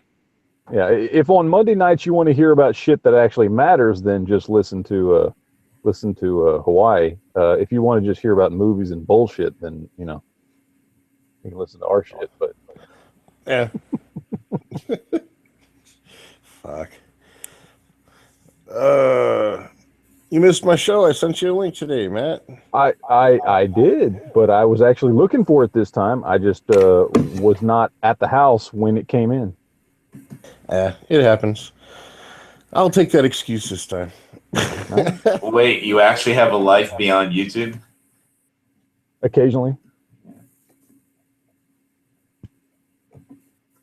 Who, me or Matt? Because it's probably the same second. answer. Well, either of you. Okay. Either one, really, yeah. I try to reserve You a must have solid done like yours 6 early. hours a week for something other than YouTube. Yeah, it got crazy for a while. I had to step back, I was just trying to do Monday and Friday for my show on Monday and Edge's chat on Friday because I was just putting too much time into it. And, maybe go out and do some shooting on the weekends or something, and take some range video and post it. Well, I work during the week. I go to school on Thursday and Friday, and I work during the weekends. So, like a lot of my stuff, it has to be planned. Never enough helicopter school. That's you. I mean, how long you finished? How long can you get your license already? Well, I'm working on my degree at this point too. So, When are you going to helicopter your ass out of fucking California? Soon, hopefully. I just haven't decided where. I mean, it's glamorous. Throw a fucking dart at a map. Yeah, it'll be nice to have choices. After you get your mechanics, license you're going for, you'll have choices.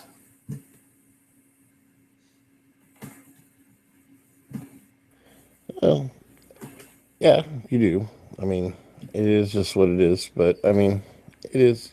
I'll get through it. It just takes time.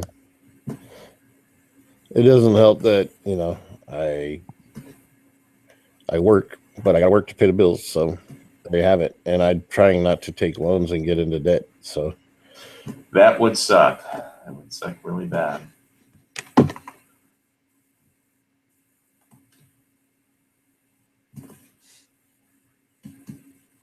And you did your show tonight early, right? Yeah, well, I did it at just after 2:00 Pacific Standard Time, so it would have been 5:00 East Coast. So, the reason it's earlier than it used to be is my friend was in an accident, and now I go up and I spend time with him. Today he was out with his fiance, so he's up moving around again, so that's good.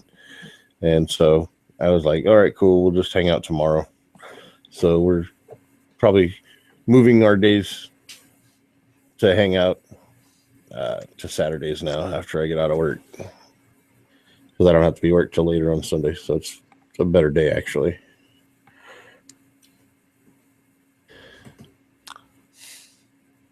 So are you planning to move your show back to its normal time then, or? You know, I don't know. I mean, some people say they like the earlier hours, so I'm thinking about it. So I don't know. I don't want to move it in because, like, if I were to move it up too far, then I'd be quirking, as HVS would say, G-Web's show, and I don't want to do that. I don't want to go too late because then when I was doing it, it's 7 Pacific. It's 10:00 on the East Coast. On a Friday night, most people are either out or they're coming home from going out, and they're just like relaxing or wanting to go to bed. They're not really going to be interested in watching the show, so they watch it later. But I like having audience participation. So, like I said, I do this for fun. I don't do it for any other reason than just to have a good time, and every once in a while I'll get a serious message out, but not too often. Well, I missed tonight, but I looked way too late, I guess. So I like to rant and rave about the apocalypse lately. Especially since there's a show on about it every Sunday now. How the world will end on American Heroes channel. Generally, Sunday I'm catching up on my shows for the week. I used to do that on Thursdays, but I'm back in school, and then I'm like, yeah, I know it's like there's so many. I have like this subscription feed on my YouTube channel, and there's so much content that I try and watch everybody that I'm subscribed to, but there's just too much. I have to spend 10 hours every day just watching YouTube videos to watch it all. I will say that I try to watch as many G-Web's videos as I possibly can, because sometimes I miss them because he does a lot of short little videos. I watch virtually all of Matt's and all the Yankees. Why? There's no point in watching our shit. You're on all our chats all the time. You don't. I don't watch Yankee shit just because I talk to him all the time. Well, There's you no should, point. because he did his little thing on fucking 50 state reciprocity. It was pretty funny. Well, I know, but he One did section that. of it was funny. he did that because we talked. I mean, I already knew his. I knew he was putting that video up because he talked to me about it before he put it up. So we already had that discussion. Well, I missed all that, so I'll just wait for the movie to come out later. Well, like one of the reasons I'll wait for the real Reciprocity Act to finally do something, and then see what happens. I guess. This is all speculation, right? Yeah, pretty much. Pretty much, yeah. I mean, it hasn't even gone through the House yet, so we don't know what the fuck's gonna happen to it. That's true. No, but like one of the reasons I watched your Spanish Mauser video is because you showed us a pan of your gun, but in the Spanish Mauser video, I actually got to see the whole thing. So I mean, and you throw in some things in your videos that you don't bring up in your podcasts. Little varying different opinions and stuff, and I'm showing you support. So I do appreciate it. I'm just saying, you're in enough chats. I would not expect you to watch my bullshit, because half the bullshit I talk about, I end up talking about in my fucking in the chats we're in all the time. But well, yeah, that or you've already done that, but still, yeah. And to add another point, the good point is there's two different sides to that argument. And I've been able to listen to both of you and get both sides. That's another thing, especially like when you guys differ in political things. It's much easier to get your side if I watch your video rather than listen to you argue. Oh yeah, because listening to here's the thing. First of all, me and Yankee almost never agree politically. I mean, that's just not. We just don't. He is admittedly liberal, and I mean he's straight. I mean he's said before many times he would vote Bernie Sanders if Bernie Sanders would have been the nominee.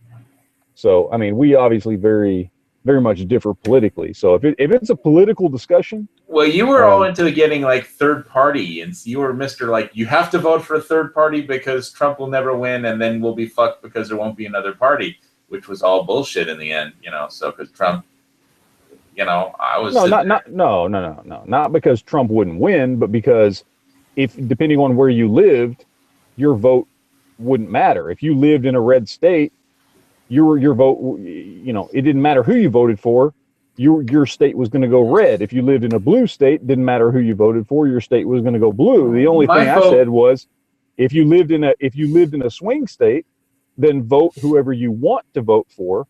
But if you live in a state where you already know which way your state's going to go, then you have the opportunity to help build a strong third party. That was what I said.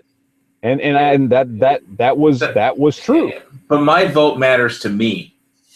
No, and that's fine. Well, no, and we talked about that. You had, the people I'm talking to are the people who are like, I don't like Hillary Clinton, I don't like Donald Trump, I don't know what to do. The answer was simple. Okay, well, if you live in a state that's going to go blue no matter what, then just vote for whoever you think fits. Whoever you want to vote for. If that's third party, fourth party, fifth party, 800th party, you don't have to vote strategically.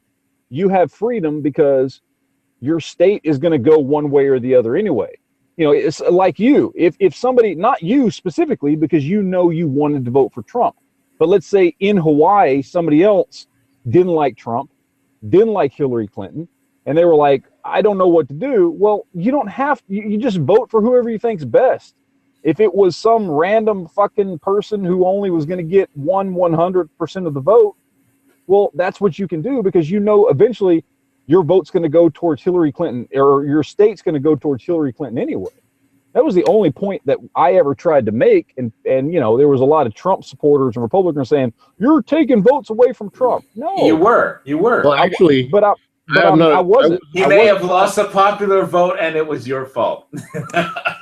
Yeah, it was all my fault that he my little ass channel affected him by what 5 million votes. Yeah, my little ass channel that can't even get a few thousand views on a video lost him millions of votes.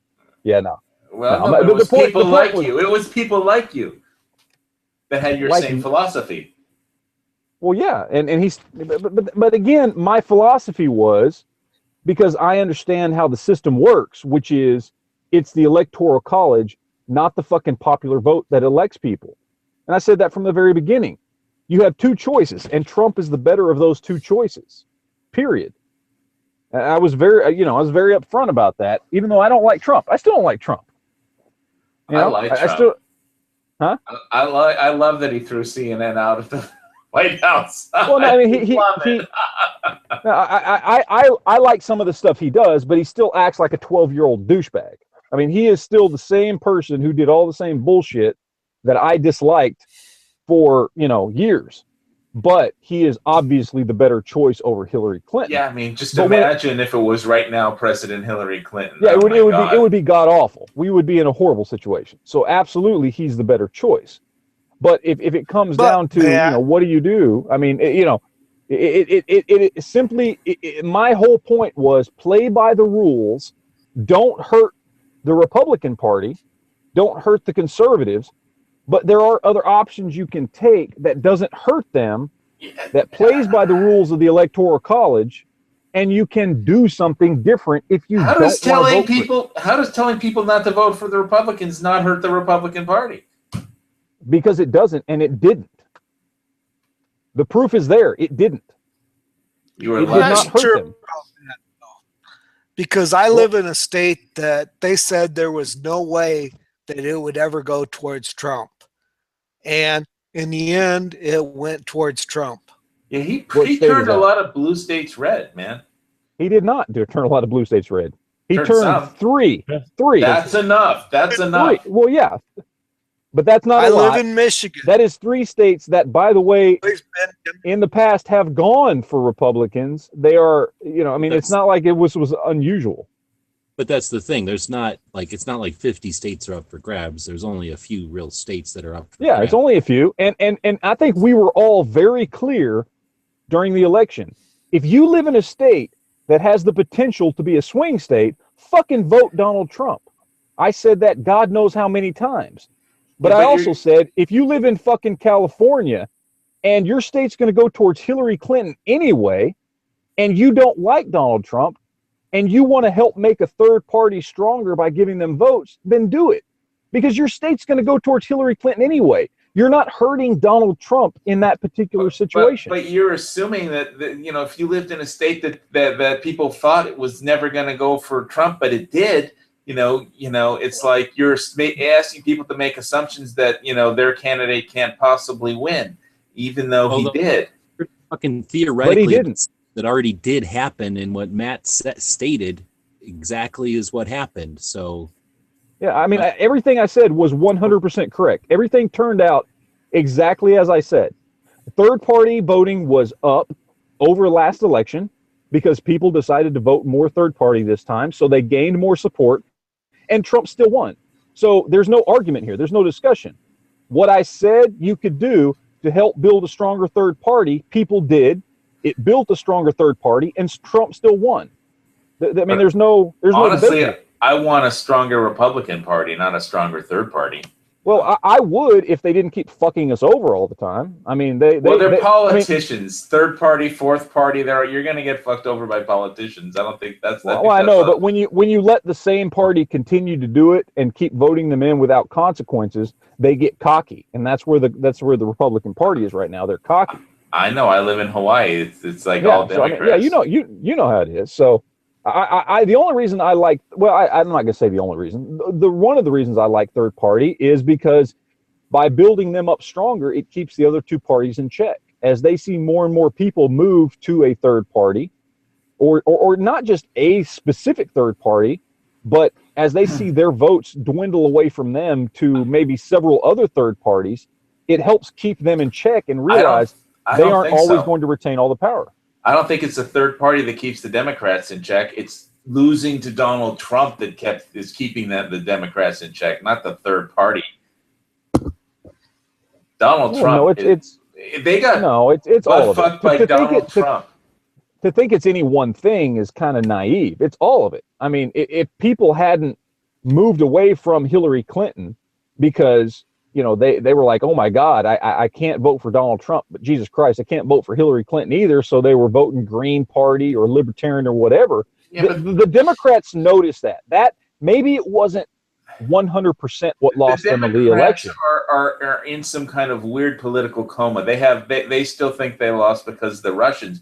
You got to look at yourself. No, they do not think that.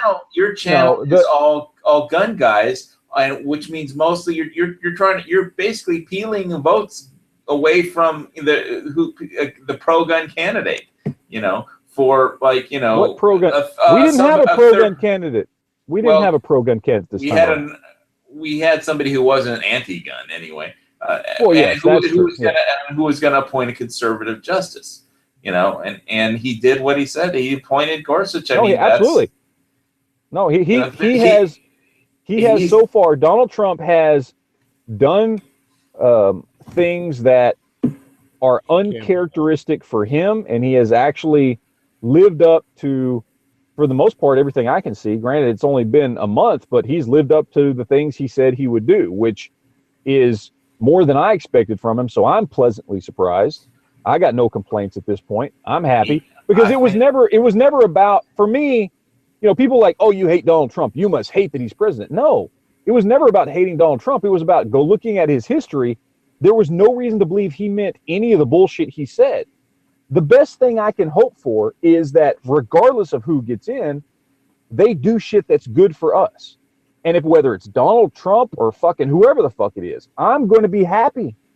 If it's him doing shit that he actually said he would do, fucking hey, I'm great. You know, I'm not disappointed.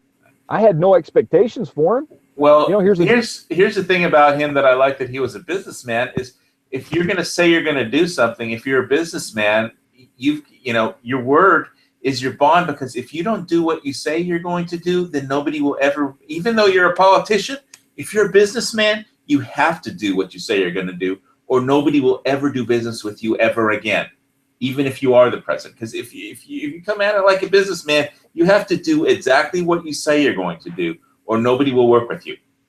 That's how business works. And that's what I got about Trump. That's why I thought he would make a good president. And all the stuff he said he was going to do, he said it publicly. He put it on his website. You know, he put the whole national reciprocity thing on his website. Even if somebody from the NRA voted for it, it was on his website. So you kind of got he was definitely, you know, with just him, you know, appointing, nominating Gorsuch, it was worth the $10 that I contributed to his campaign and my vote. You know, I'm so ecstatically happy that America still has a chance at being free, really free country. You know, it's like,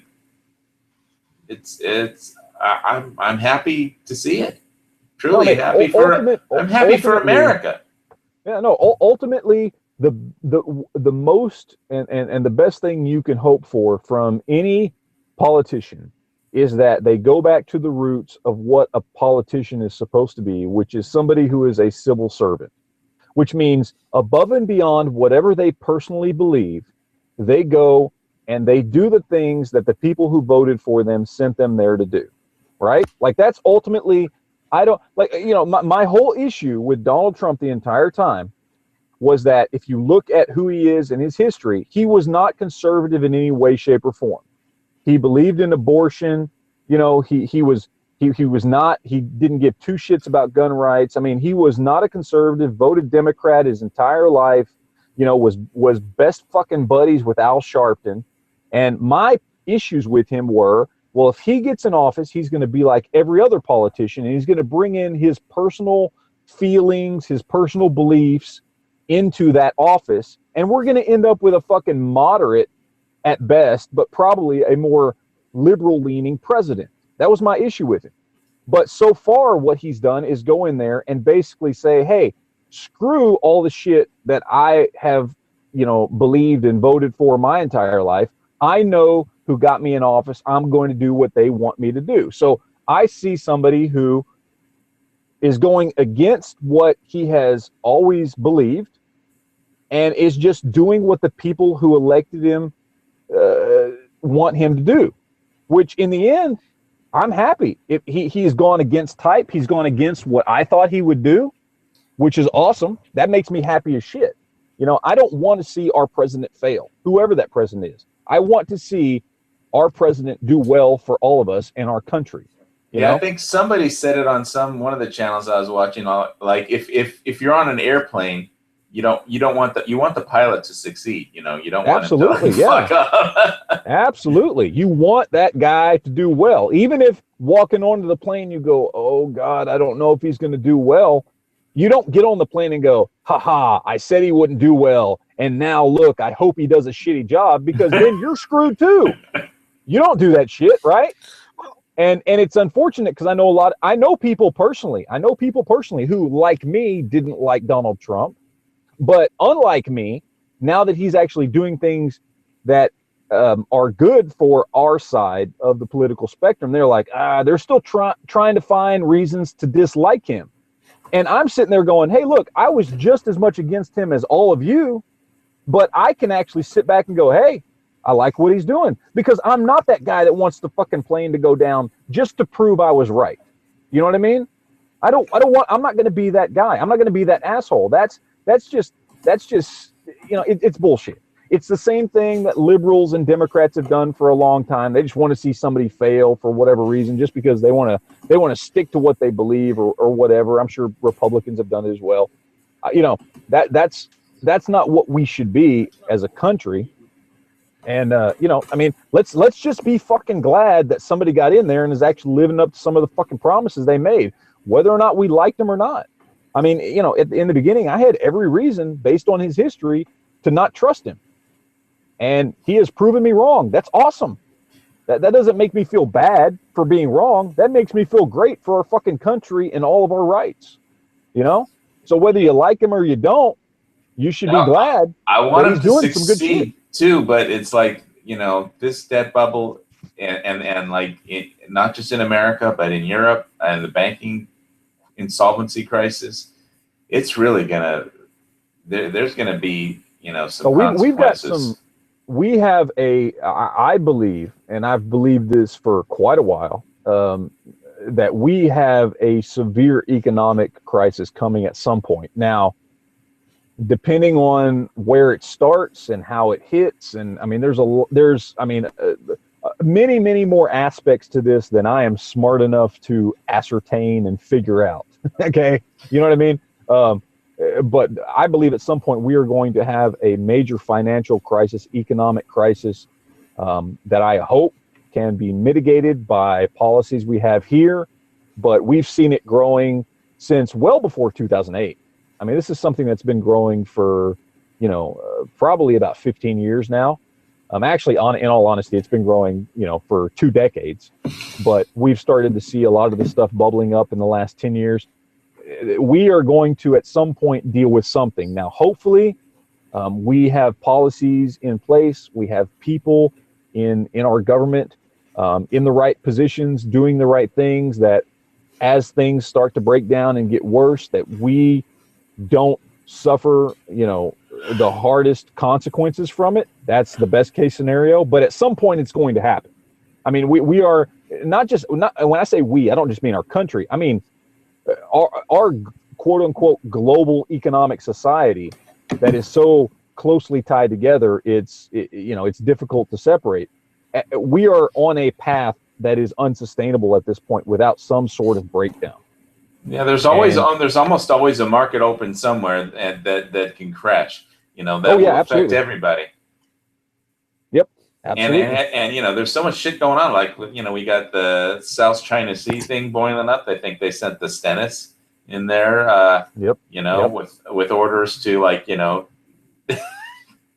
kick ass or whatever orders he gave them. But I mean, what happens if some China launches a torpedo or a missile at a carrier task force, you know, or the U.S. shoots down a Chinese plane or something like that, you know? I can just see the markets panicking for that. I mean, all somebody has to do is sneeze, you know, in the sound of a key of war, and you know, the markets will move drastically. Yep, absolutely. It's Isn't there very like a positive upswing going on in the market right now? Like, didn't the Dow Yeah. or Nasdaq just break for 20,000? Yes, getting close to 21,000 too. And the only so question, I mean, that's yeah, and but if we're doing good, then well, other people are doing heavy. good. So I'm not saying it's a permanent fix, but I'm just saying, hey, there's some light at the end of the tunnel, folks. The P&E ratio is stupid. It's stupid bubble. It's a stupid bubble. It's ridiculous. It's like it's gonna pop. It's unsustainable. I mean, it could, if it goes up to 50,000, and they're gonna have to keep printing money. The Dow imagine Dow at 50,000. You know, the dollar will be worthless. If the Dow hits 50,000, it'll buy less than it did at Dow 20,000.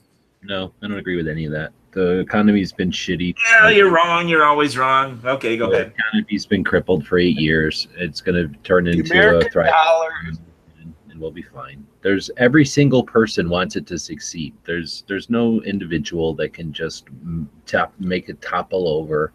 It might be a not perfect situation, but there's every single person on the planet wants it to succeed. So it's going to be very difficult for it. I don't know if Kim Jong-il or the Ayatollahs in Iran wanted to succeed, or that matters that has any ability to do anything about it is all on the effort of keeping it going. So you can look as doom and gloom as you want about it, but you're looking at 8 years of the economy tanking because the guy was trying to take us down from the inside, and now we've got somebody who wants to build us from the inside. And once we start seeing Americans, I do have hope. I just want to say I do have hope. Start to see future, you're going to start seeing investment money go back into small businesses and people taking a gamble on doing a small business, and then all the pride and success that brings. So I understand what you're saying. I don't believe that the circumstances are finite, or should say fixed. I think that the situation is a potentially dynamic one, and we have the best possible circumstances with a businessman like Trump leading the way. I mean, if it would have gone Hillary, I would almost be willing to concede that you probably got a point, because her goal would have been to destroy everything. No, seriously. I mean, she wants it to fail so that she can stand there with all the rest of the fucks and go, see, it was a bad system to begin with, and now it failed. And it was all George Bush's fault. But I mean, you've got to acknowledge that there are certain things that have been set in motion. There are certain policies and ways that we've been doing things that eventually have to come to a head, regardless of what we do now. Things that have been on a certain path for long enough that it doesn't matter, you know, if we have Jesus Christ running the country at this point. There are certain things that are going to pop. Now, it can obviously be mitigated to where when they do eventually pop, they do not affect us as harshly as they would otherwise, depending on who's in charge.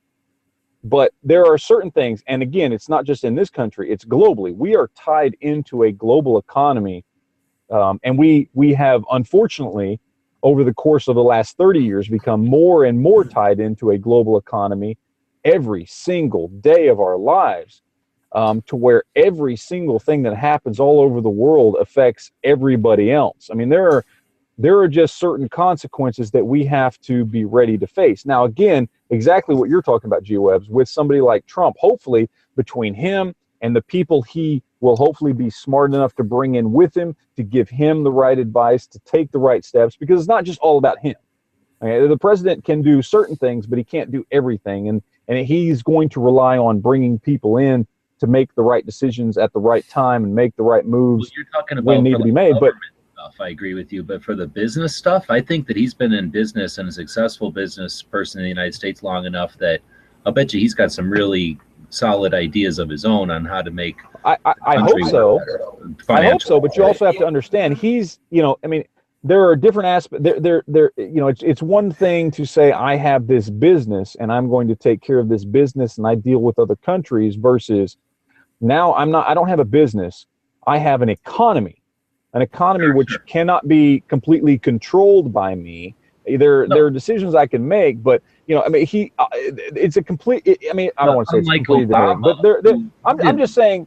Monetary policy, fiscal policy. I just want to tell you guys, you know, you're both right, but you know, I want to say one. I have a lot of hope for America. There's a lot of good things that could happen, and I still have hope for the world. But you know, don't fall into this normalcy bias where everything's always going to be okay. Because I'm not saying it's always going to be perfect. I just think there's real reason to acknowledge that the stage is going to be set differently, and we all acknowledge that everybody wants it to succeed. Very few people want it to fail. So people are going to go to large extremes to make sure that it stays going if it starts to get topsy-turvy. I'm just saying we've now got somebody who isn't rocking the boat. And you're right, Matt, no, absolutely. Ultimate control or anything, but at least he's familiar with this game. And Obama came in with the communist, socialist bullshit concept of taking it all down by making it fail and you know, putting wormholes all over the place so that it structurally starts to fail. Where Trump isn't trying to do that. He's spending his time on what he knows best, which is being in, I just meant by being in business. He knows a lot more about that stuff than any of these politicians ever. But he's not an expert on currency, how currency works. An expert, dude. At least he's but from. That's what he's been. All I'm saying, he's in that. He comes from that. He could care less about some of the policy shit that those people thrive in.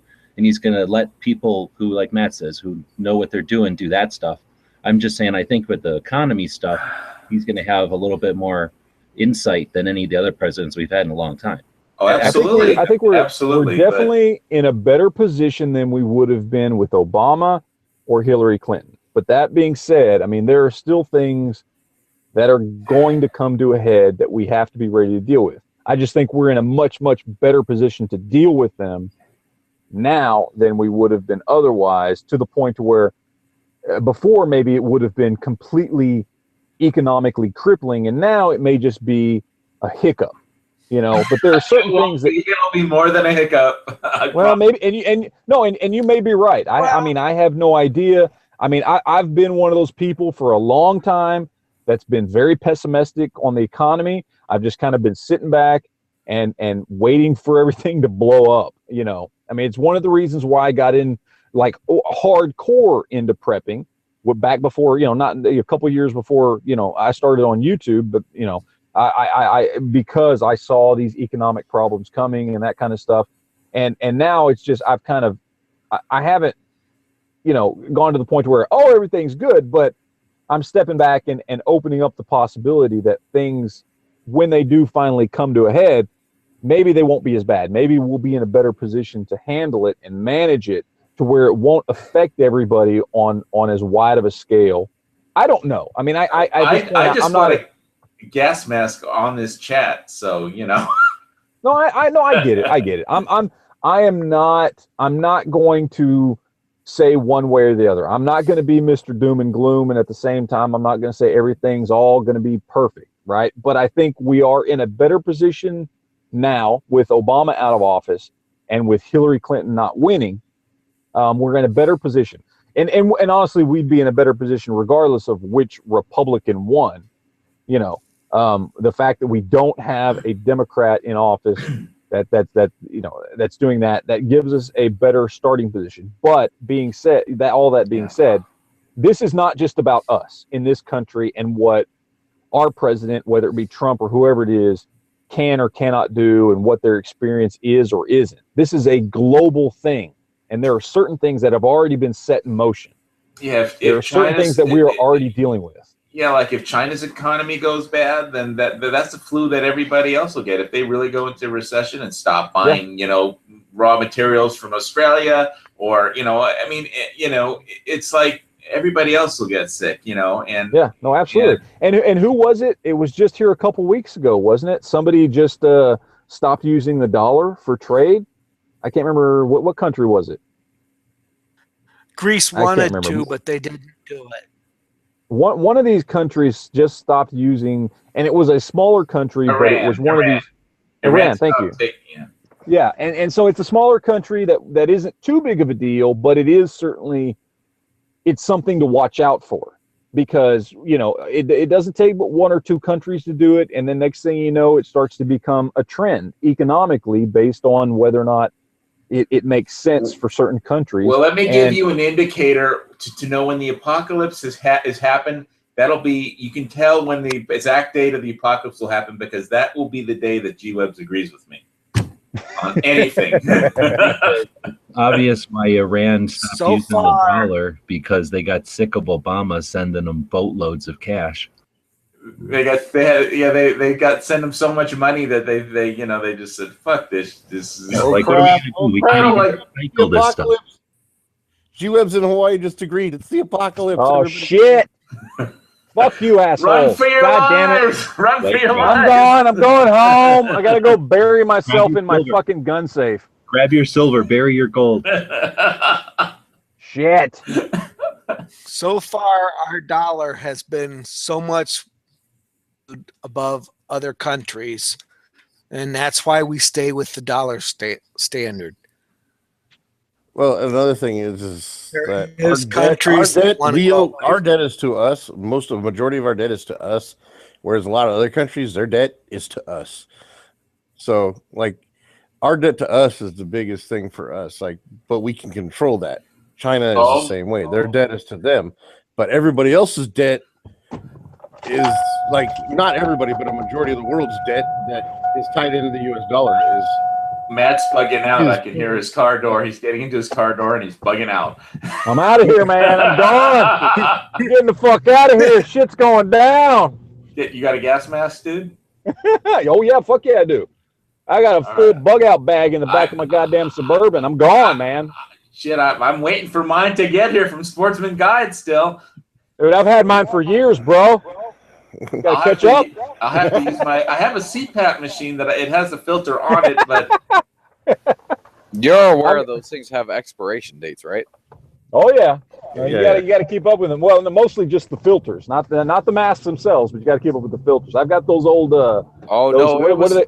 It was a big thing with us in the military a while back, where suddenly they were saying, "Oh, all the masks you have issued are expired." Okay, well, I don't know nothing about that, but I know these masks have been used. Okay, so, and the next thing we need to source for prepping is NBC wipes. Because basically, if you get some chemical on you, you have to wipe it off before you put the mask on, or it'll burn in to your skin, and you'll absorb it through your skin. So we need to get some NBC wipes. Start collecting charcoal. There you go. I've got some of that stuff. Also, keep the iodine tablets and all that shit.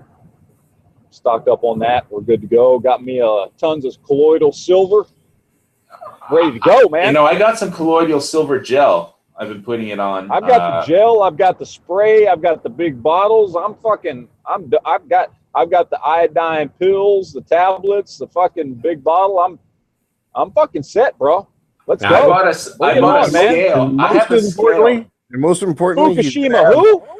He's going to have Heavy B as a roommate very quickly. Well, I got go back to one Republican that's really bothering.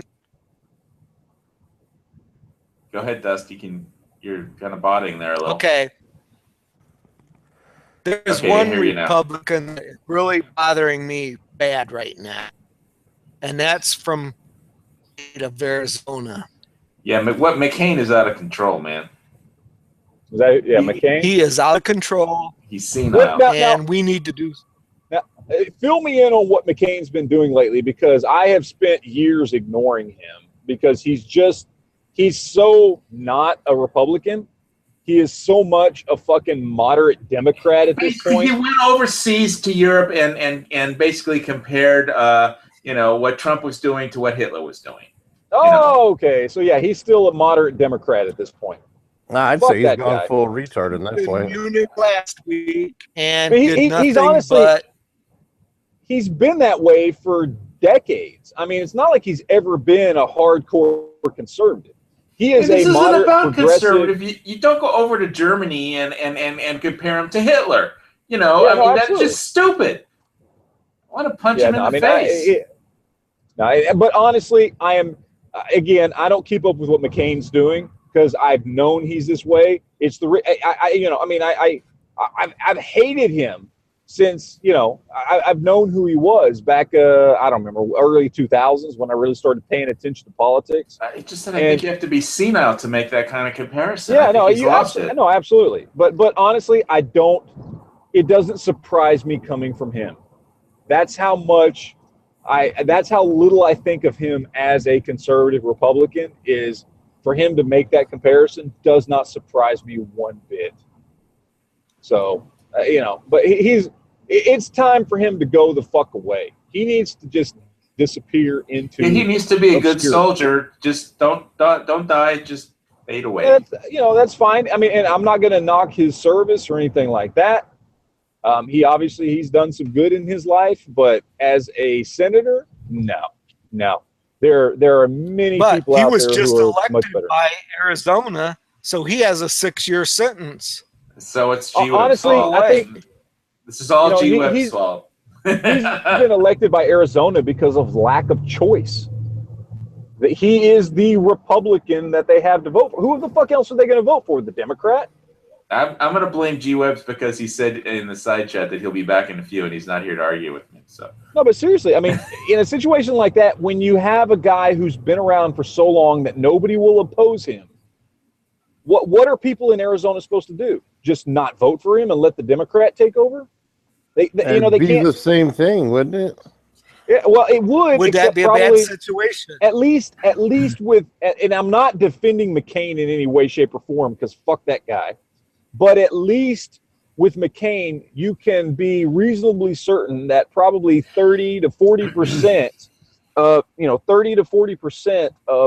of things you want Republicans to vote on, he will vote the right way on, which you can't expect that at all from a Democrat. So you know, while who's going to win a sucks, primary? Who's going to win a Republican primary against McCain? I mean, he's been there for so that's long. the problem, and nobody is, as long as he wants to run. He will continue as long as he is ready to run. Nobody is going to go up against him, which sucks. I wish somebody would, but they won't. G-Web's job opportunity. Yeah, this is more of a reason for term limits, you know? Oh, So absolutely. that shit Oh, doesn't happen. absolutely. Hell yes. Yes, that's great, Heavy. But now, to get you straight, never enough. Trust McCain more than any Democrat that might take his position? No, not more than any Democrat, but more than many Democrats. There are some Democrats out there that I would trust more than fucking McCain. Jim Webb being one of them, but he's not running for Arizona Senate. You know, I mean, out of the people he's been running against,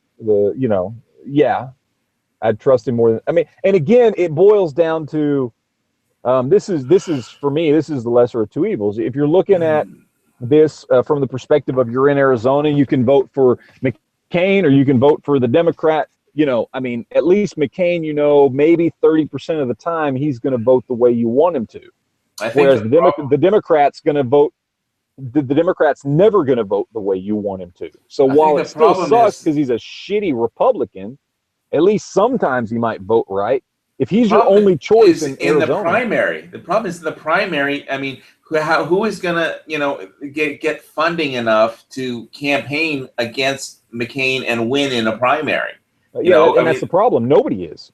He's such a staple in the Senate at this point that nobody wants to go up against him. Basically, anybody that does want that seat is just kind of sitting back and waiting for him to finally stop running. They're waiting for him to just fucking die or retire at this point. I mean, I know, and the thing is, I understand for if you live in Arizona, it would be a loss to have, because right now you have a senior senator who has a lot of pull and can get things done for Arizona. Because in Hawaii, when Dan Inouye got replaced by some kid or something, it's not the same having a junior senator as having, who Dan Inouye was. I mean, World War II veteran, literally gave his right arm for his country, literally, and he had the respect of everybody that even disagreed with him on everything. There wasn't anybody that did. He was a senior. So if you go from senior senator to some new guy, you just lost, like, you're not going to be on any committees, or if you are, you won't have any say. It's like, so I could understand if I lived in Arizona how I'd want somebody who could actually get something done for Arizona in charge of, in the Senate, so I could understand that as a reason to vote for McCain, because, just the business of being a politician is getting things done for your constituents. Well, I think McCain's letting his personal influence, judges fucking comments, because he's got beef with fucking Trump. Yeah. So I think that's more of a personal. I think it's more of a personal His thing. major funding is coming from Soros. Really? Oh, that'll explain it. Oh, okay. So he's in fucking the Clinton pocket. Okay.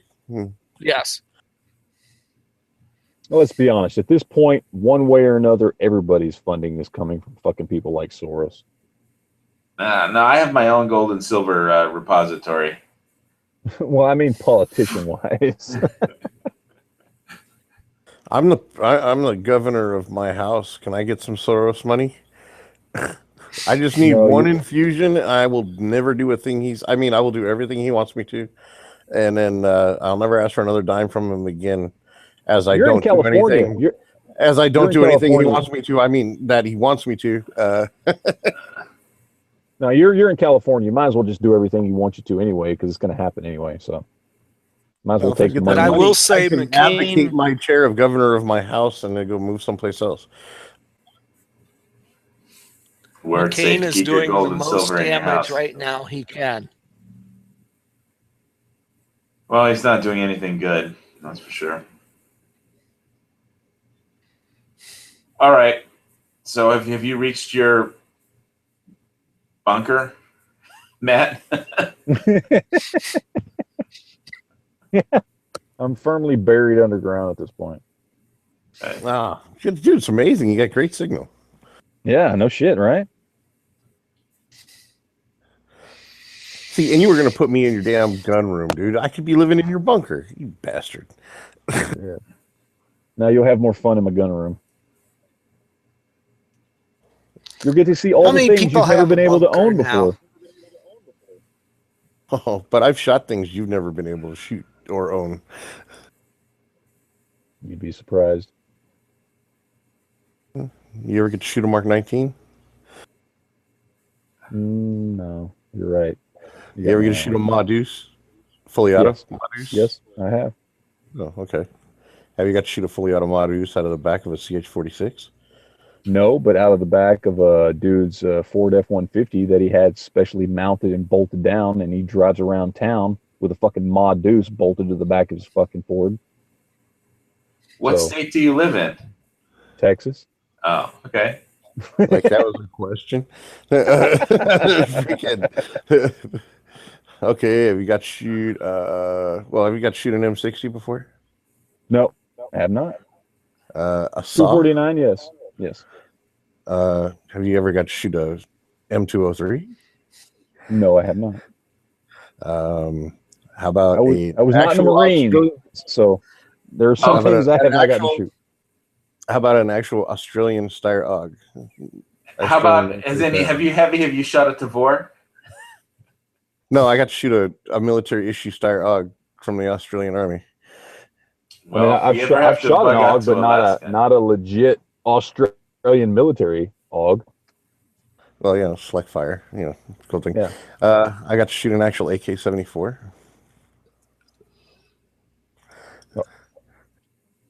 You're saying that as though it's something special?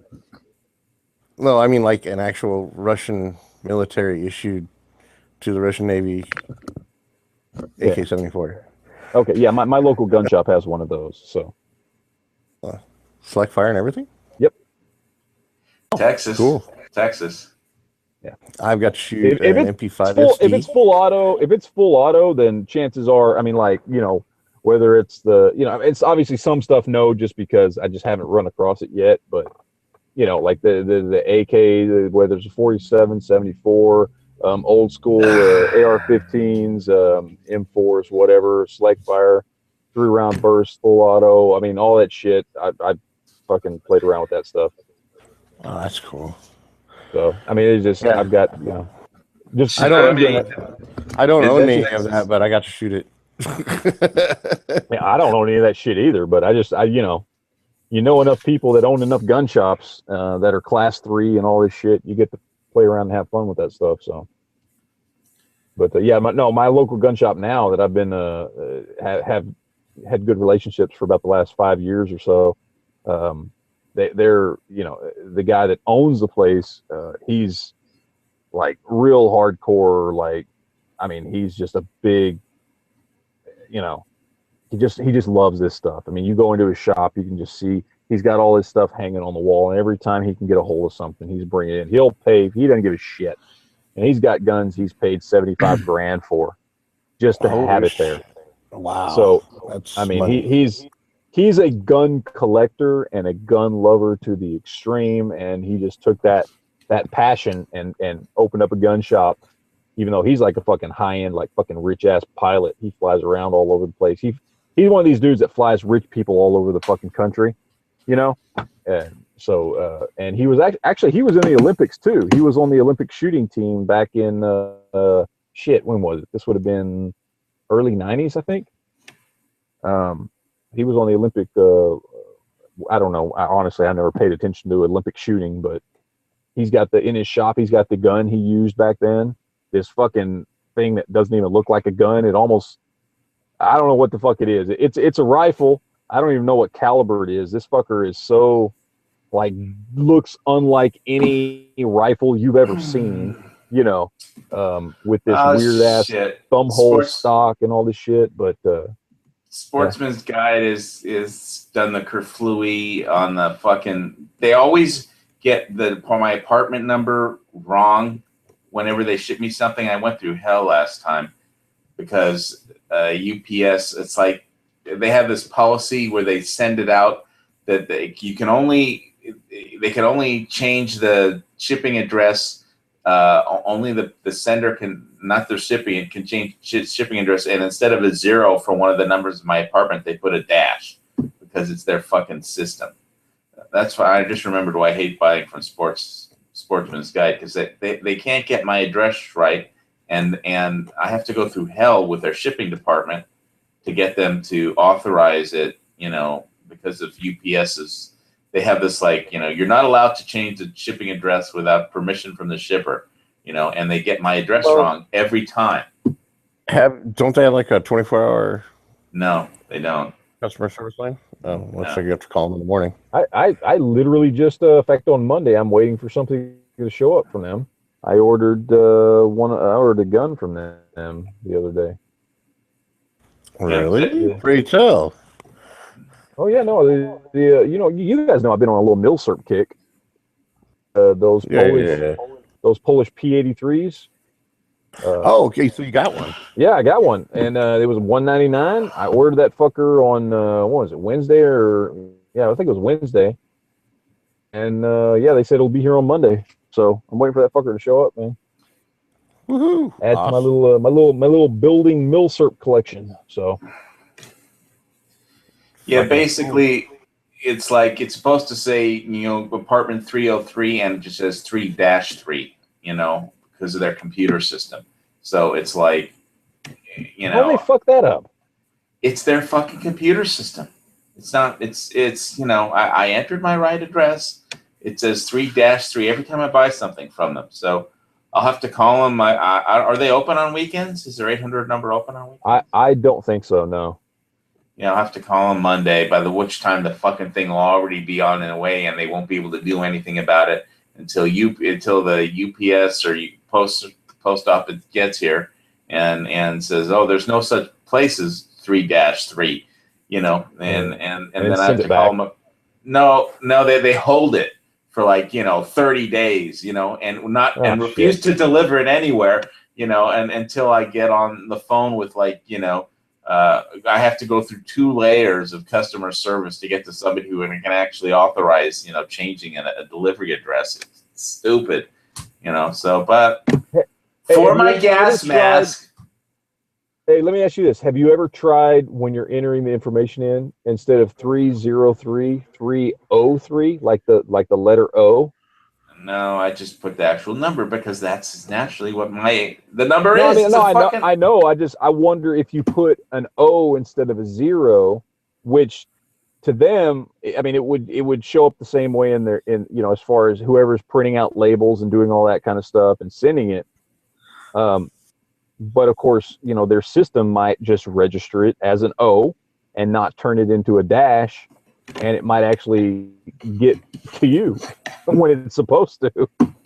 I'm just curious. I don't know. I'm trying to figure out how you could get around that bullshit. It's just, I don't know. I'll have to call them on Monday. There's nothing I can do. I ordered it already, so I'll just have to go through this bullshit again. And if they don't fix it, I'll tell them I'll turn off my auto membership renew. So on the Buyers Club, so it's up to them. Oh, you do the buyers? Oh yeah. So you pay that $40 a year, right? Yeah. Well, I did it once. I bought something else from them. I forgot what, but that's what I went through this before. I bought a few things from them. A camping cot, a heavyweight camping cot, because I can't rely on trees for hammocks. So just get a fucking cot like a normal person. And a few other things I got from them before. So, and now I need a gas mask. So yeah, it'll pay for itself in the money I save, but it's just, I hate going through the shipping thing from them because of their fucking computer system. But, give me something to do on Monday before I go shooting. So. Because I have to fix this on Monday, then go shooting, then get back, to shoot a bunch of video at the range, and then get back, start up my chat.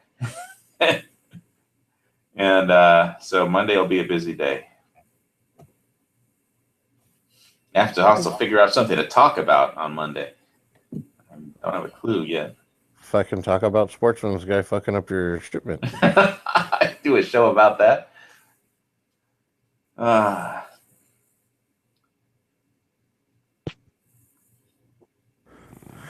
So that sucks. Sorry to hear it. But you waited 2 years for the gas mask. You can wait a little longer, right? Yeah, Hopefully. I'm gonna have to. Hopefully. Yeah, it'll get here eventually, I suppose. Hopefully before the nuclear bombs hit. I still don't know why anyone would want to nuke the Big Island, because we have one military base and all it's ever used for is more practice for mortar crews. You know, it's just a target range. No, they're not going to do that. They're just going to slowly kill you with all that Fukushima radiation. That is such bullshit. You know, everybody puts a map. Everybody puts a map of the Pacific from the Pacific Tsunami Museum on, and it shows the wave patterns from the earthquake. And people put it all up and talk about it like it's a radiation map, and it's not. It's just a wave. It's just the Pacific Tsunami Institute. You know. No, that's bullshit. No, that's bullshit. Because Alex Jones said it's bullshit, and he said it's a big conspiracy. So it must be true. What's a big conspiracy? That Fukushima is poisoning us all, including Hawaii and the entire West Coast. I'm not saying they're not. I'm saying the map that they're using is bullshit. I'm just fucking with you, man. I'm just fucking with you. The map is bullshit. I'm not saying Fukushima isn't leaking radiation. It is. I'm saying the map that they're using and saying is the radiation is not. That's just waves of an earthquake. And I watch every time there's a tsunami. I watch the maps from the Pacific Warning Center. I mean, it's in here, the other side of the island, Hilo. Pacific Tsunami Warning Center is based in Hilo, and so I watch their maps all the time, and they're showing a wave pattern map. They're not showing a radiation map. You know, you want to talk about radiation? Talk about the radiation over Europe. Operation Constant. That was another thing on my chat on Monday. Was the Operation Constant Phoenix, which is a U.S. military flight that sniffed for nuclear radiation. They detected iodine-131 all over Europe, which it turns out appears to be from Statoil testing pipelines off of Norway, underwater pipelines, and they test it with iodine-131, which has an 8-day half-life.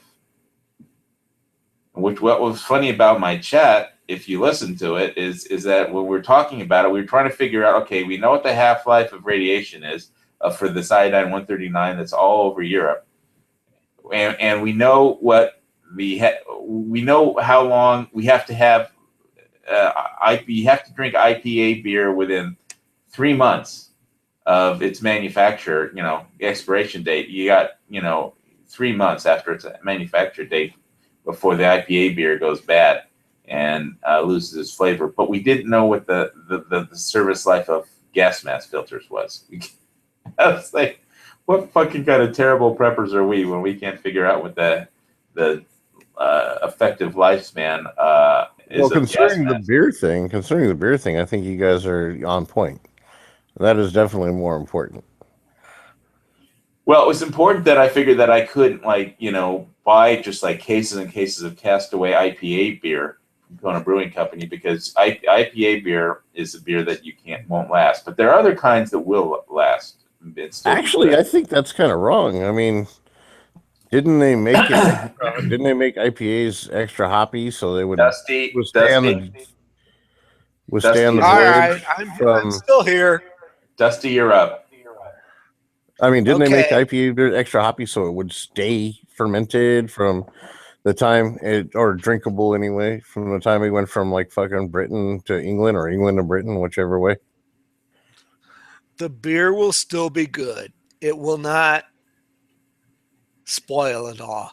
But if you want the taste from the hops, after 3 months, the hops will fade out of that beer. The beer, I mean, if you want a malty beer, that beer will keep for years. 3 months, you will not have any of the hop flavor in that beer. There you Well, go. I guess that depends if you're an IPA fan or not. Because if you're not an IPA fan, that's a good thing, because then the hoppy taste goes away. Well, I like IPA and I like it fresh, but I'm a hop head. I want the hop flavor. Okay, cool. Well, now we know. yeah. So we're just trying to get all the details straight here on what kind of beer we can stack for the apocalypse.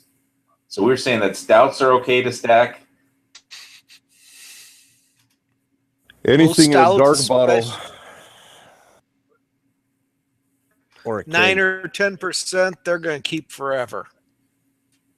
So what about this new beer that I got, the red ale? Is it in a clear bottle or a fucking green bottle? Dark. It should last a lot longer.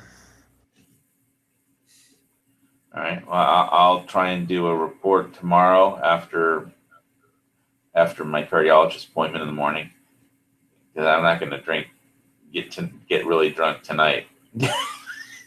So I'll have to wait till tomorrow. Plus, there's going to be free beer at the pool tomorrow, so I'll do a beer review tomorrow after my cardiologist appointment, and then. But I'm not going to tell him that I'm going to do a beer review. But I'm telling you guys. I want to go to your pool. Free beer sounds good to me. Yeah, well, we call it. That's a plane ticket to get some free beer. Well, we officially call it pool chemicals because, it's supplied by the resident manager.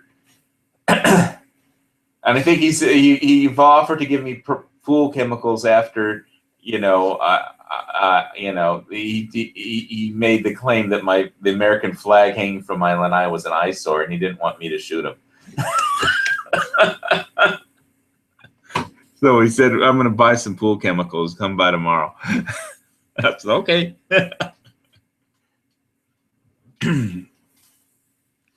Well, and I have a problem with that.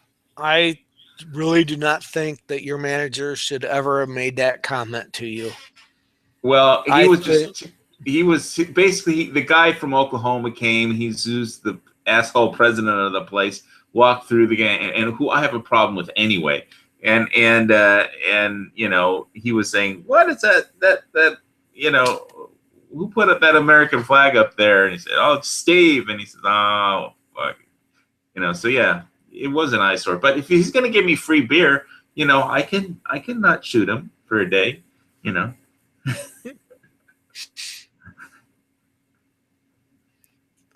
Wow.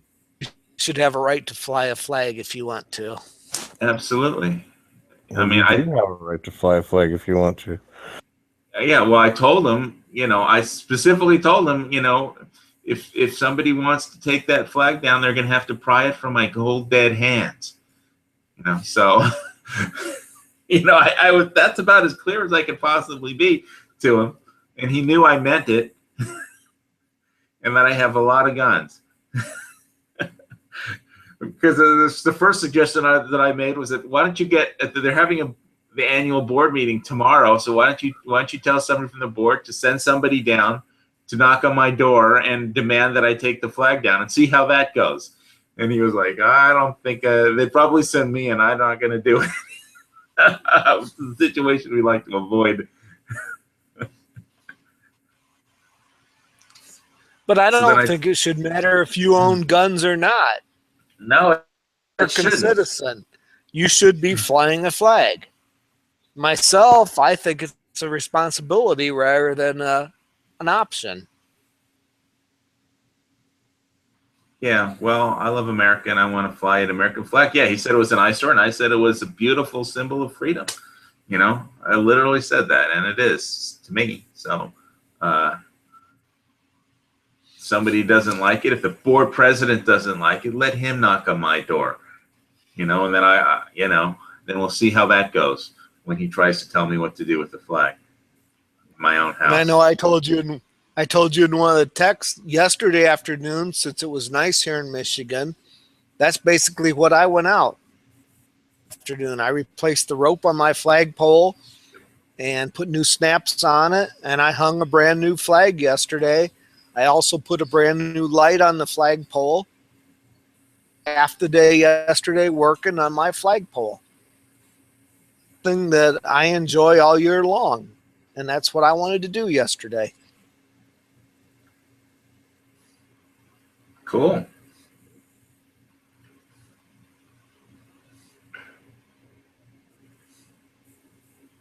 Well, we'll see how it goes.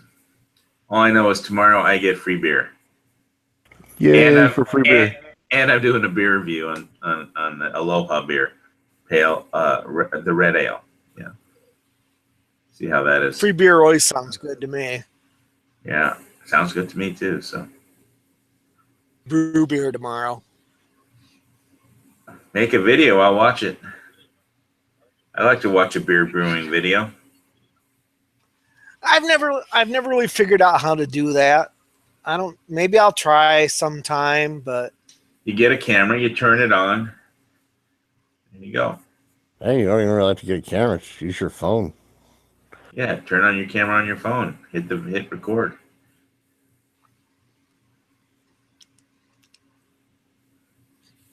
I mean, I could take. I'm setting in my brewery right now. Figure out how to do it. I could take pictures and show you everything and how I brew beer. But that'd be cool. let's see. Here's my.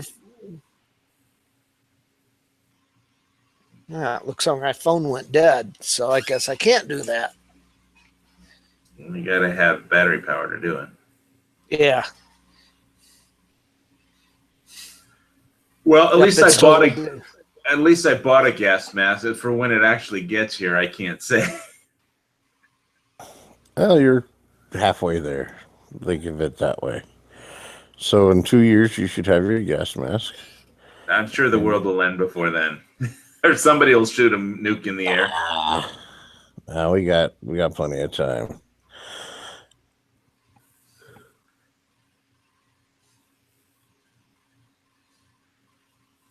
I just hope the fucking mask gets here before you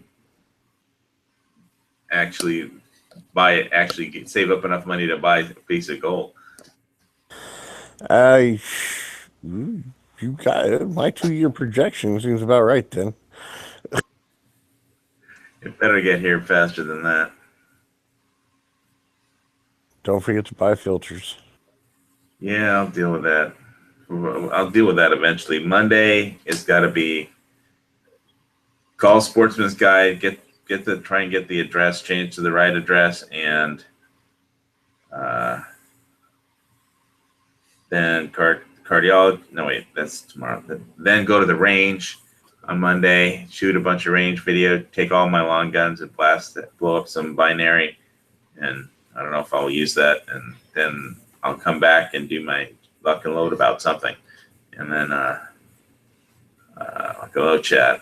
Then I'll probably Tuesday morning I'll edit together my range video, and basically I'm going to just be wearing my Camelback Mule day hydration bag, which is my lightweight day mission bag, because people said my bug out bag was way too heavy and had too much stuff in it. Fucking everybody's a critic on bug out bags, but I mean, it's really soldiers in World War II carried over 100 pounds of gear, and my bug out bag is like 40 pounds. I don't think that's too much. Well, what it is just throw your bug out bag on and hike around with it for a while. Get used to the weight. That helps too. Yeah, all I really did with my bug out bag in that regard is just I ran around, at the range with it all day, and I got used to it. It's got the Rush 24 has a very comfortable yoke and strap system, so it didn't feel like 40 pounds wearing it, even though it was. So,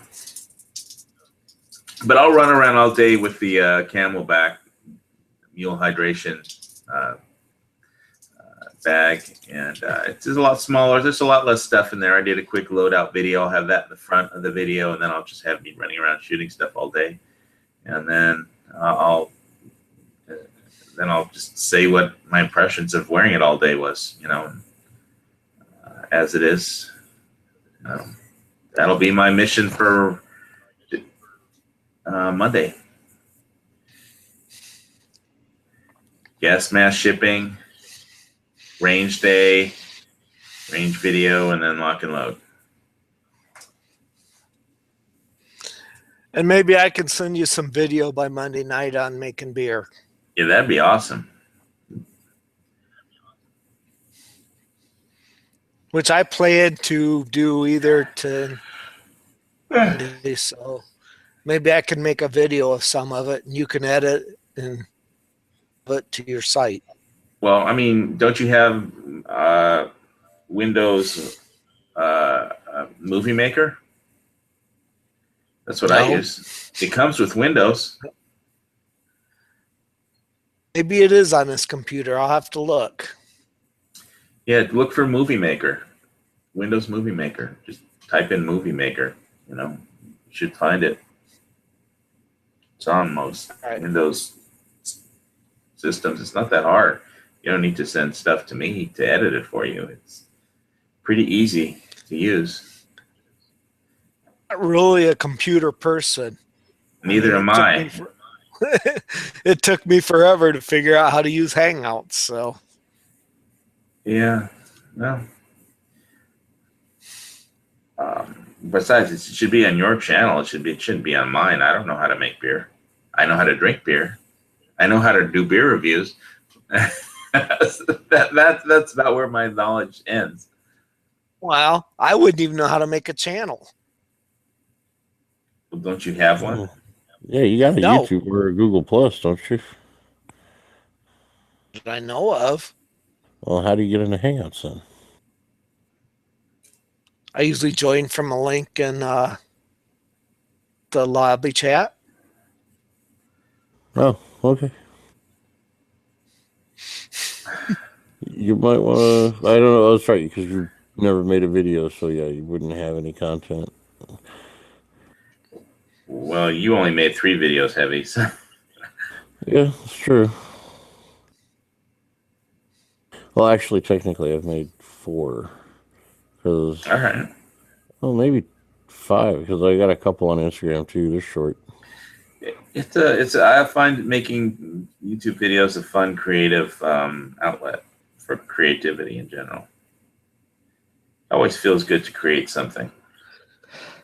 No, and honestly, I've never figured all that out. But get on if I don't have a link, I don't get back on a chat.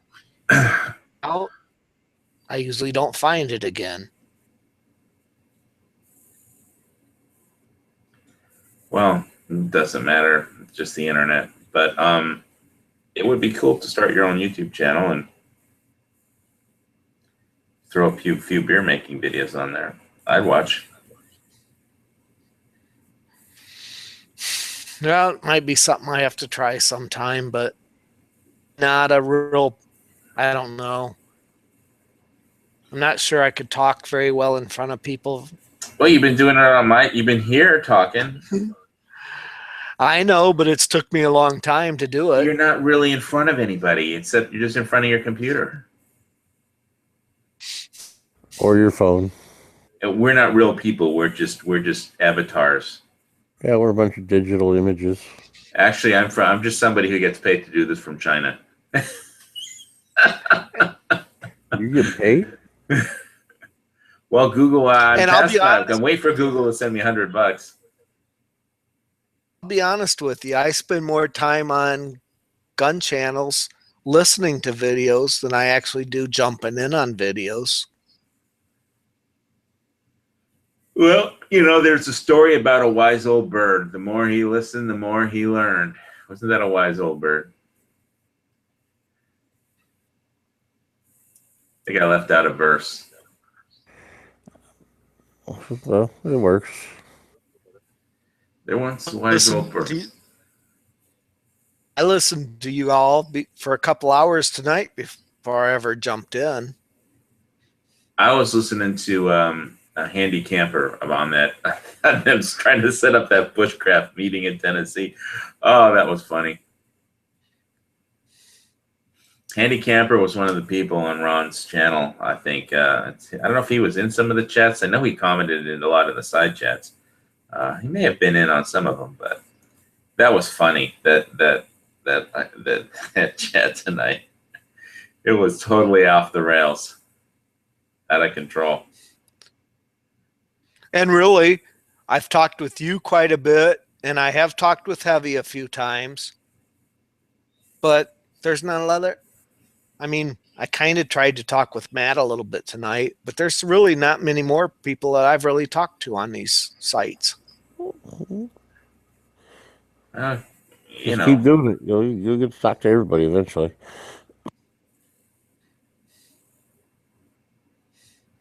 just do whatever you want to do, man. It's a free country. You're free Yeah, to. do that. It's a free country, and you can do whatever you want. You know, and then like I know Squib joins us a lot on Monday nights, and I've kind of gotten to be pretty good friends with him. Him to come down to my place and shoot someday. Yeah, if I ever make it out to Michigan, I will too. But you know, right now I'm in Hawaii dealing with all the stuff I have to deal with here. You know, so I don't know how much I'm going to be. I'd like to see Texas too, all those full auto guns. I'd like to shoot some of those, but I don't know when I'm going to be doing any traveling. I don't know. Maybe later in the year. We'll see, one thing at a time. Well, if you ever get to Vegas, they got places you can rent full autos too. I was in. It's We went to Disney over Christmas, and there was a place in Kissimmee where you could rent full autos and shoot. And I really wanted to find a day that I could sneak over there, but I couldn't get away from my family. Yeah, I've been to Vegas do quite it. a few times, but just going over there for, I had other things to do, you know, for business or for, you know, it wasn't like on a let's go shooting kind of a trip. It was other reasons, conventions and such like that.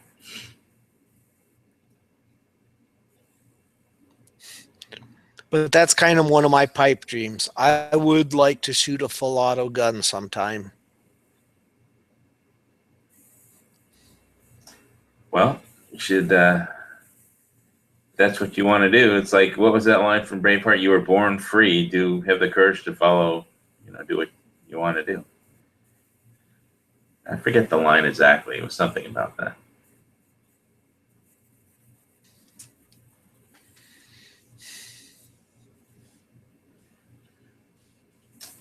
But, you know, you got a real life. You got to live. You got to, you know, keep your finances in check, not go into debt, you know, do all the right things. And eventually you got to get out there and just have fun too. So. Well, and that's just like when we went to Florida here a while back. That was a trip for the family. It really wasn't a trip for me. So I really couldn't take a day away from the family to go shoot guns. Yeah. How many kids do you have? I have two girls. Two girls? Unfortunately. I think girls are going to be harder. Yeah, you're going to need to like tie them down and put them in a sack and sit on them when they hit, you know, 13. Well, that's like the one song that what is his name?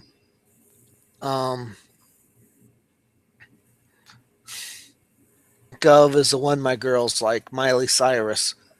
What's her dad's name? Billy Ray Cyrus? Billy Ray.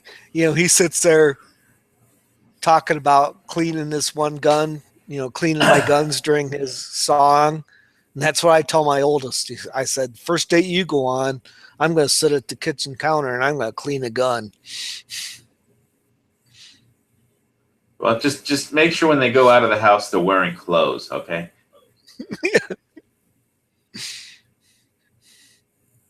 I'm serious. The girls around my condo, the parents are so stupid. You know, they let them out wearing like almost nothing.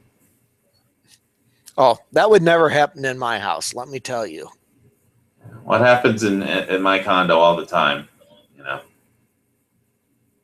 And I'm getting tired of seeing underage jailbait walking around the pool. I'm getting tired of it. Literally, it's like, go bother somebody else. I have my oldest girl taught to wear hooded sweatshirts all the time. That sounds good.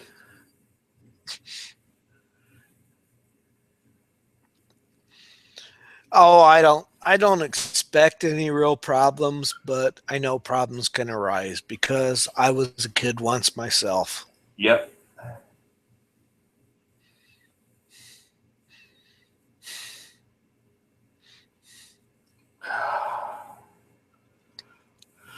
I never agreed to grow up.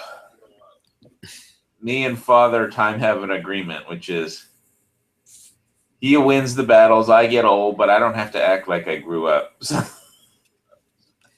I never did.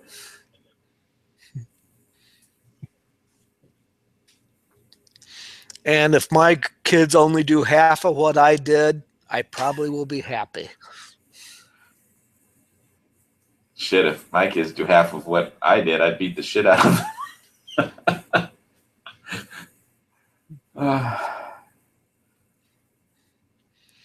Oh, I'm sure I caused my parents a lot of heart grief. Picked me up a few times from the police department. Oh. Yeah, well, if my parents knew half of the shit that I did, they'd beat the shit out of me, so.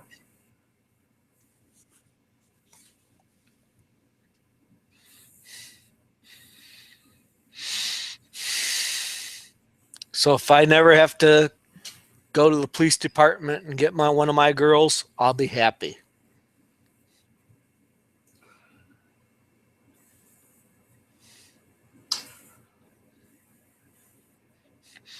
I know one time we was in downtown and we was toilet papering one of my friend's house, and we got busted that night. Got hauled to the police department, and my parents had to come pick me up, and they said, "What was you doing?" I said, "We was toilet papering one of my friend's houses." Why was you doing it? Because it was funny. Well, they didn't think it was too funny. Yep. Parents have a funny way of acting like that to your face, but behind the doors they're going, "I can't believe you did that shit." On that note, gentlemen, I got to get up and go to work in the morning, so I will talk to you all later. All right, don't trip on your lead suit. I'll try not to. I definitely don't have to worry about tripping over my gold, so it's okay. Or your bow drill. Oh, no. My bow drill, no. I don't mind tripping over that. It lets me know where it's at. See you guys later. Good night. Good night. And I guess since Heavy left, I looked at the clock, and it's almost 4 o'clock here. And Yeah, and I gotta hook myself up to the CPAP machine and go to sleep because I gotta be up for a cardiology appointment in the morning. So I'm out of Holy here. shit. Bunch of pussies. As soon as I come back into the room, everybody's fucking taking off. All right, I'll argue with you for 5 more minutes if you want me to. Shit. I've only been gone for like 15 or 20 minutes. What the hell? Well, we looked at the clock. You're never supposed to do that. Don't ever look at the clock. Not on a Friday night. Come on. I got a cardiologist appointment at 7:45 in the morning. Oh, shit. You need to go get some sleep, man.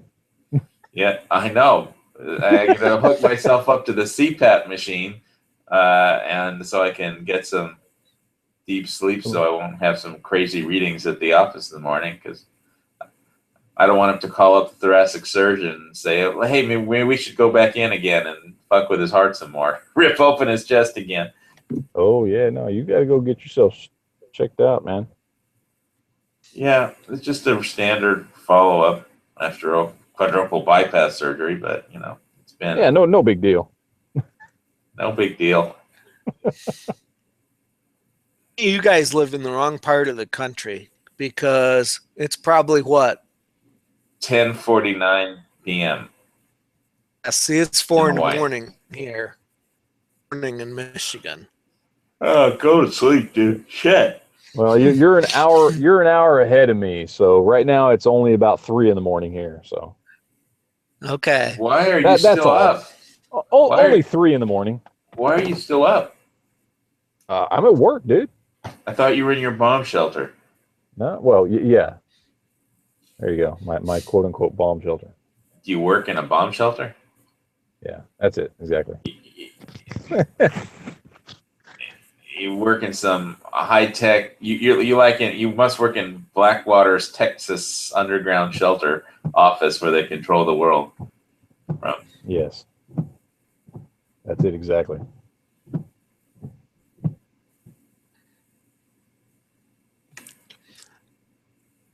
But Matt, I was going to email you tonight and tell you that I kind of like your video, also like Yankees video. It's kind of neat to have two controversing opinions on something, and then I can make up my own mind. Well, there you go. Well, without having heard either of their videos, I will tell you that they are most likely both wrong. No, I will say that they both did a very good job. I'm going to compliment them both. Well, I'm sure they did, but that doesn't mean they're not both wrong. It breaks down like this. Yankees video is all about his opinion. My video is all about legitimate fact of how a bill is written. Speaking of bills, I picked up when I deposited my $7,500 check from the healthcare reimbursement company. I picked up a $100 bill at the bank, one of the new ones. They got a blue stripe down the middle, security stripe of some kind, and let me pull it out. Let me whip it out. Let me whip it out on live YouTube. Okay, it's got a Liberty Bell kind of, but you have to look at it. Kind of Liberty Bell hologram next to that right $100. You have to see the bell. You have to look at it from a certain angle. It's got a multi blue security stripe hologram down the middle of it.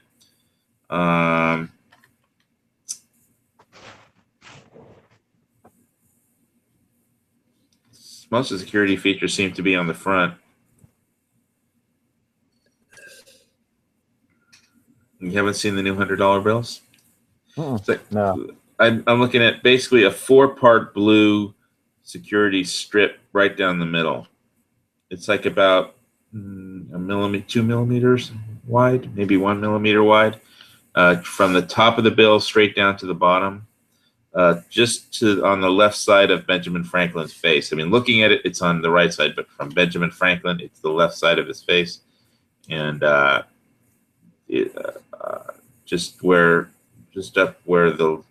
right up against where the hair in back of his head is on his left side of the face. Looking at it on the right side, there's like 4, vertical lines going down that are blue. Some kind of security hologram stripe. And there's like this basically brown thing with a green Liberty Bell on it on the far right. Just next to the serial number of the bill with $100. I haven't seen one yet, so what I need you to do is go ahead and send that one to me, so I can. I don't take a look at it. Here, there it is. See it? See the blue stripe? Oh yeah. And there's the bell. You see the bell? You see the angle? Depends on where the bell is. On that little thing, there's the bell. Much more colorful than they used to be. I picked one of these up in a bunch of 20s. All right, there you go. You could send one to me too, and I wouldn't complain. Yeah, we need to get a better look at them. Go to your own bank; they've got plenty.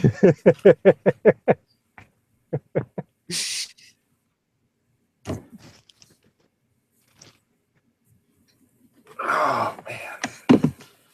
All right, now that I've shown you that my $100 bill, can I go to sleep now? Yes, go to sleep. Yep. All right. And Don't forget about your gas mask. Yeah, well, it'll be here eventually, I guess. But Monday I'll deal with all that. Good night, gentlemen. God bless. All right. We'll see you Monday night.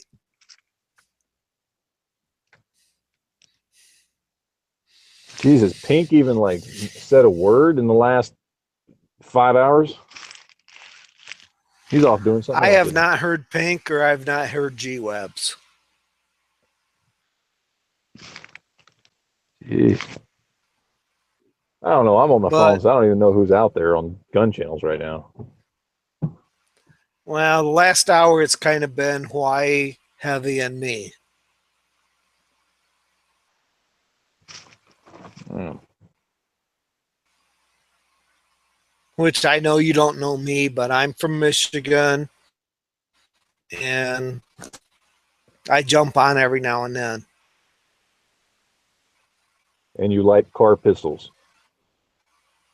Yes, especially the one I have shared. That one was one I bought in the car, had it totally redone by car, had the slide polished, and had new firing pins and everything put in it.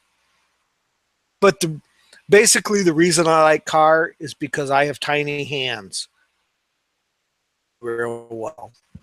I think cars are car, like, to me, car was what Glock should have been when they decided to go to a single stack gun with the 42 and the 43.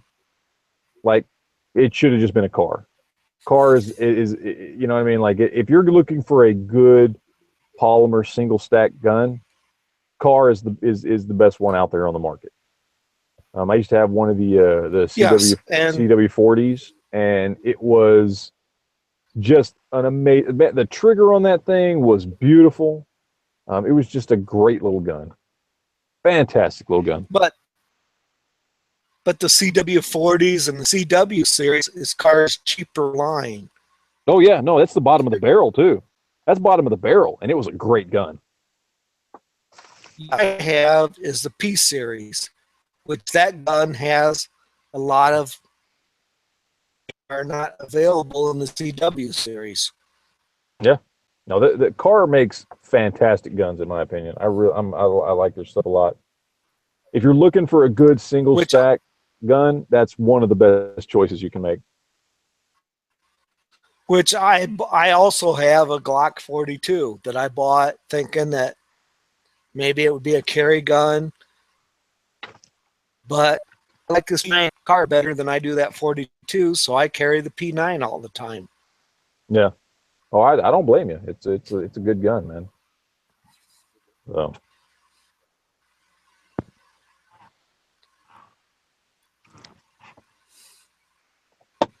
Which, and then last night, which was kind of interesting because last night I got on a bunch of chats.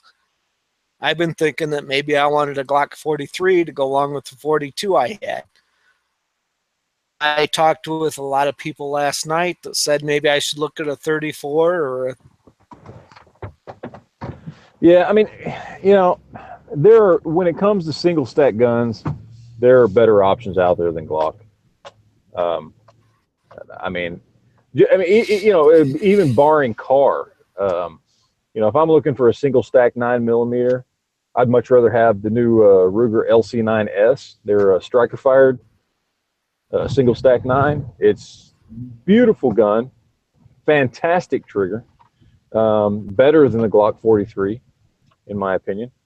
There are better options. I like Glock for what they are. I mean, I own plenty of Glocks and have in the past owned plenty of Glocks, and they're good, solid guns. But them delving into the single stack market, I mean, I get it, and they're obviously going to sell some guns just because they're Glock, and Glock comes out with something new, it's going to work, right? But I think they shine when they, they do, like, let's look at their 9mm. So you got your 17, your 19, your 26, right? And all those guns, different sizes, but they have a lot of compatibility between them, especially when it comes to magazines. You know, your Glock 26 can take your Glock 19 or your Glock 17 mags, and there's a lot of, you know, that to me is appealing. It's why I have a Glock 17 and Glock 26.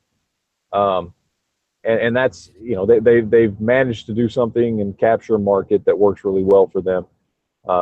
And I think the same reason why I don't like that they decided to go ahead and do a single stack 380 and a single stack, 9 is the same reason why I was disappointed when Smith & Wesson M&P decided that, you know, when they wanted to do a subcompact, you know, they had their full size, they had their compact, and instead of doing a subcompact to directly compete with Glock, which is what they should have done, so they should have done a Glock 26-ish size, subcompact. They decided to go with the Shield, which was just a single stack 9mm. And that's great and all, but you know, it kind of takes them out of that market. I mean, Smith & Wesson specifically already had Bodyguard series.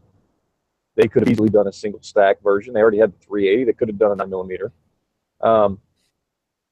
But they decided to just step away from all that compatibility that they had with the larger M&Ps. And that's the same thing, you know, Glock did. Now, granted, Glock already had subcompact 9s and 40s and whatever else. So this was something completely new. But I don't know. Yeah, it's all relative, right? I mean, you know, it's all personal preference. But I think Glock there was no need for them to go that route.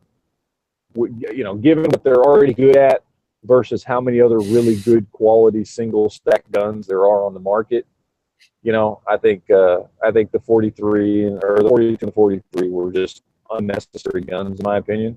But you know, I'm sure they're selling a ton of them, so what do I know, right? I'm sure there's plenty of people buying them, so it's obviously profitable for them. They was trying to appeal to a market like me, which, like I said, I have tiny hands. I have never picked up a double stack gun yet that feels right in my hand. I've always been told if a gun doesn't feel right in your hand, you're never going to shoot it well. And that's been my experience. Yeah. Well, no, it's true. You got to go with what works for you. So I think they were trying to appeal to me, and they was probably, which, granted, might be similar to a woman's, as much as I hate to admit it, trying to appeal to a gun that a woman could shoot. And they might have been. I think a lot of it, though, was just that, you know, back in 08, 09, we saw this big surge of a lot of small pocket 380 pistols. And, you know, that was this nice new market that a lot of people didn't know was a thing yet. And, of course, we were just coming out of I said not just coming out, but we were just a few years out from the assault weapons ban finally being lifted, so the gun market was kind of exploding a little bit. And then the Keltex, you know, really started to hit hard a couple years after that. And then by 2008, that was a big deal. Then you had Bersa coming out, then Ruger decided to step up. And then, of course, that created the big thing. And then, you know, a year or two later, people said, well, hey, we've got these nice little 380 pocket pistols. What would it take to kind of just bump it up just a little bit to where we've got something really small, but it's not 380, it's 9mm. So then you started seeing, you know, your LC9, you started seeing your Keltec PF9s, you started seeing some of these single stack 9mm come out, and those gained popularity, you know, because it was, you know, oh, you don't want a Glock 26 that's, you know, thicker and heavier and whatever. You want something that's maybe pocket carry if you're wearing cargo pants, but even if you are holstering it, you know, it's still very, very slimline and, you know, all that kind of stuff. So it started gaining popularity to fit this kind of in-between market between the tiny little 380 pocket pistols and your, you know, subcompact and compact, whether it was Glock or NP or whatever. So it was kind of this in-between market that I don't know that anybody was really asking for at the time, but it made sense just because you wanted something to fill in that gap. and people jumped on it. I mean, the people are buying single stack, these little single stack 9s and 40s and, whatever else, even 45s like with the car. They're buying them all the time, so they sell. It's obviously a market that works. But I remember when it wasn't a market. It was just, it didn't exist. So I don't know. I mean, I don't know if they necessarily were catering it to people, smaller hands or women or anything like that. It just kind of felt like, oh, here's this thing nobody's made yet. Let's make it and, see if we can do anything with it. And honestly, as much as I'm not a fan of Keltec was really at the beginning of all that, because they were the first ones to really do the 380 pocket pistol, which exploded. And then they were the first ones to come out with like the Keltec PF9, which was just a single stack slim 9mm that, the Ruger and everybody else copied. So, as much as I'm not a fan of their quality control, they deserve a lot of credit for bringing a lot of this stuff to market and then get people to see the value in everything.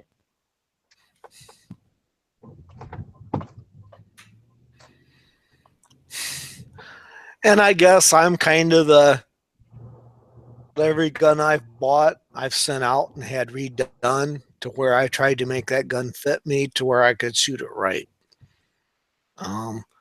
I've sent quite a few guns away and had them remade so they fit my hand right. I have more money in most of the guns I own than I could ever get out of them. Yeah. Well, I mean, there's nothing wrong with that as long as it's a gun you plan on keeping and using.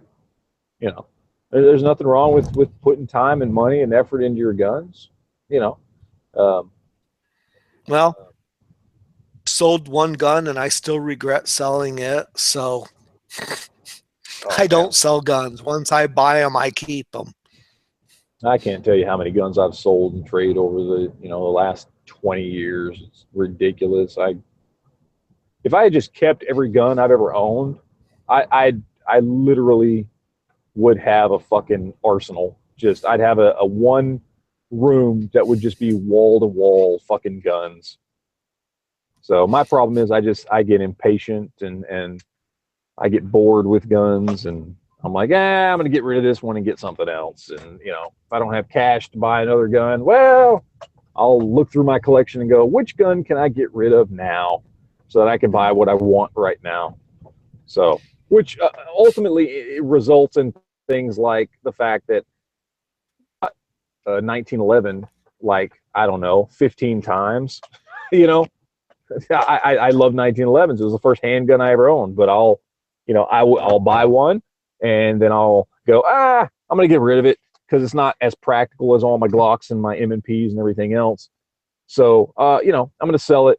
And then, a year later, I'll be like, damn it, I want another 9mm or another 1911. So I'll buy another one. So I've owned more 1911s and SKSs and stuff like that than I can count, just because I'll buy them because I like them. And then I'll get rid of them because I want something else. And I'll be like, damn it, I miss having that in my collection. So I'll buy another one. And it's a lot of wasted money. Well, it's like the gun I sold. I probably would have never used it again. Well, I actually have to go now. This call. So I don't know what G-Webs and Pink are doing. I guess they're just giving everybody the silent treatment. I actually legitimately have to go now. So. All right. Well, it's time for me to go to bed anyway. I'm just having a good time tonight. So. All right, man. It's nice. It's nice to talk to you for a first time anyway. So. Yeah. Well, if you ever want to hop on one of the chats, man, just send me a link or send me a message and I'll send you a link. So. All right. Thank you. All right, man. Well, we'll talk to you later.